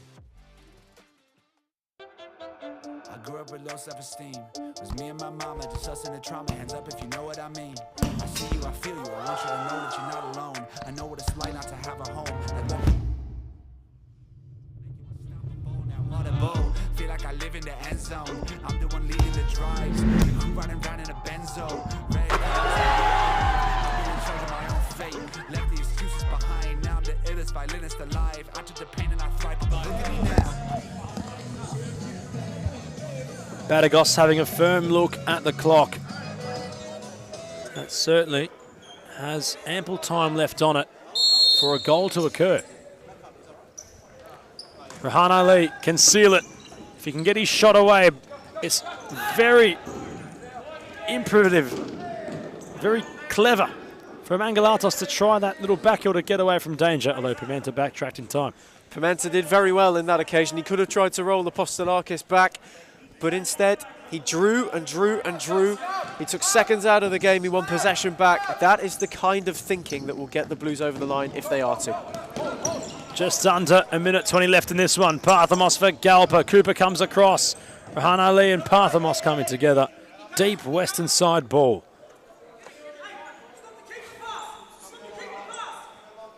Rahana Lee pushing up, trying to cut off Aaron Yu. Parthamos will have to go long here. Galper. Aaron Yu. They work it to the opposite flank, Western. Excellent chase from Pimenta. He read that situation so well once again, and he just covered off Skopolidis, who was advancing, and made sure that Aaron Yu had no option down the line. But even just a couple of yards like that, it's all about territory for Morland right now. Aaron Yu inside his offensive half. Parthamos. The ball just not bouncing Western's way. That's very pedestrian from Yu, flirting with fire, going central. Skopolidis right inside the centre circle. Rahana Lee, if he holds possession, can see this one out. Dos Santos rides the pressure from Angelatos. Trying to close out the show now, Morland. Pimenta went long for Rahana Lee. Western ball once more. The only thing I will say about this Western United press, they need to be careful, because Angelatos and Skopolidis are both on a yellow card. Any even remotely late lunge, and you run the risk well and truly of being down a player, and that would kill any momentum they have. 37 seconds left. A 10-point buffer on the cards if Morland can see this one out. Galper, not around to Santos. An opportunity from a set play. Tactical foul from Dos Santos as Western United want timeout. And they're going to get it. Fernando de Moraes still has time to potentially earn a draw in this one. Western calling for timeout. We will see what shall transpire. 4-3 the score. The Blues holding on. Can they win it? We'll find out soon.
Certainly enough time for anything to happen. We've seen it before in SFV history.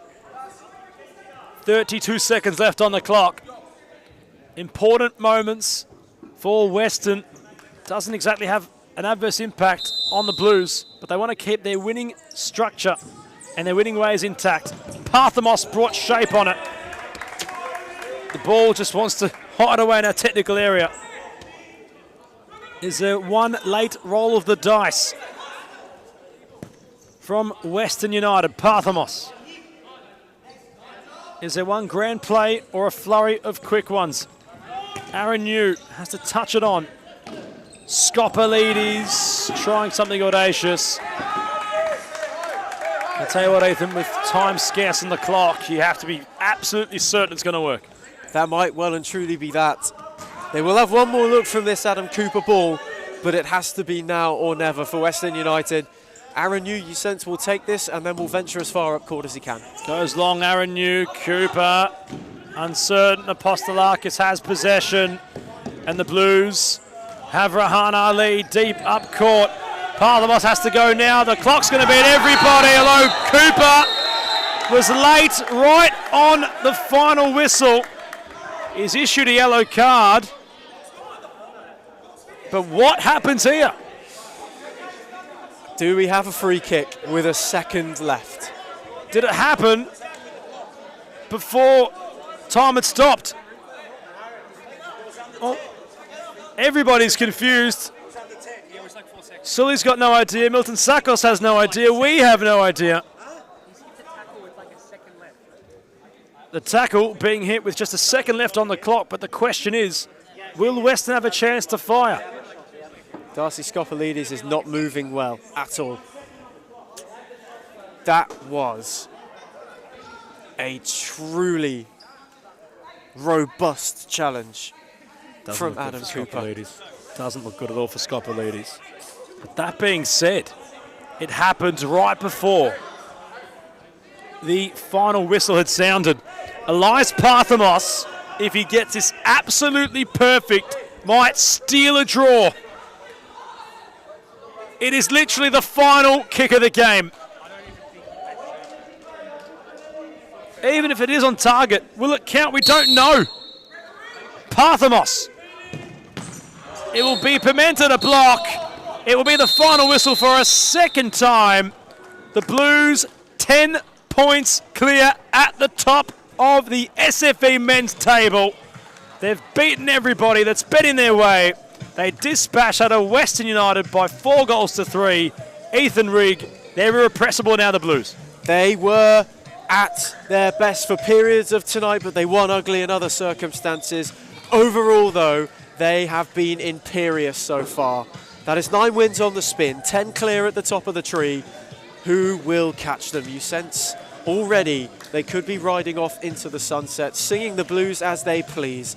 For Western United, they gave it everything. They were never out of it. They played with character, they played with heart, and there might be a few sour tastes left in the mouth over that late challenge. We hope Darcy Skopelidis is okay. However, for now, Morland once more stretched their legs. They are nearing the peak already, and they lead the pack well and truly. Full time in Darebin after 3 classics tonight, but one which definitely didn't disappoint at the top of the tree. It is the Morland Blues 5, Western United 4. What a game. What a good game.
Halo, salam olahraga untuk seluruh pencinta futsal di Indonesia.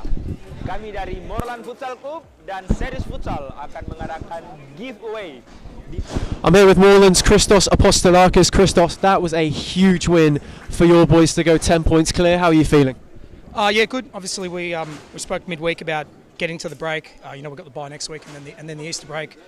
And making sure we came out of tonight with a win, and there's still a long way to go. 10 points, seems a lot, but a couple of bad results against teams that are close to us, and they can get right back in the race. So it's good. We wanted to win. We were a little bit sloppy with some of the goals I felt tonight. I was personally disappointed with the way we copped them, but job's done for tonight. But we just got to work harder.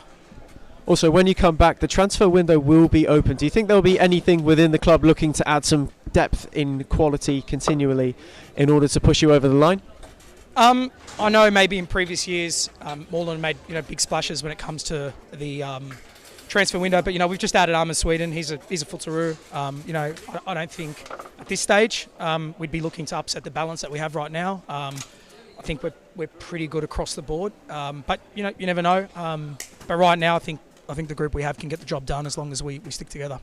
And finally, 10 points clear at the top of the table with a few fixtures remaining. There's still a lot of futsal left. What do you think the biggest challenges this group will face from now on? I think when you're at the top, you're always hunted every week. Even from the teams down the bottom who've got nothing to lose, they're going to come and give it their all. So I think the biggest challenge is just staying focused every week. I know it's a bit of a cliche, but that is the reality. We just have to stick to doing what we do really well and improving on that, defensively, and obviously putting away chances. The challenge is just going to be focus. That's really it. Thank you so much for your time. Futsal or football or basketball or tennis, it's only a game, so they have to enjoy. If they don't enjoy the game, they don't improve. No, they know that. We know as coaches that every day is good for improving your level. So you have to work hard every day. It's detail. It's important for improve your career. We're with Western United. The group is the key of success. If you don't have a union group, you can win some matches, you can win some tournaments, but finally you don't win the World Cup or you don't win the European Championship. You need I'm here with Western United's Jerry Angelatos. Obviously such a difficult loss to take tonight. How was the feeling around the team at full time? Yeah, obviously we're a bit disappointed. We come in to win every match. Tonight was no different, and we put up a good fight. We just lapsed in those little key moments. That's the difference between us and them at the moment. And obviously those little key moments, and you've had a great season. You're still in second in the table at the moment. What do you need to do with the remainder of the season in order to really keep the pressure on at the top of the league? Again, just fix up those little things. The set piece defensively, following our player, making sure we're doing the basics right. Because for the most of the game, we compete well against every team we come against. So just fixing up those little things mainly. And finally, you and Enrique Pimento had a little bit of a tangle tonight. Can you tell us what the exchange was like? Enrique's a great player, so it's always good to come up against those kind of players. I thought here and there he was being a little bit soft, falling over a little bit. That's all part of the game. So, yeah, we'll go again next week. Thank you so much for your time.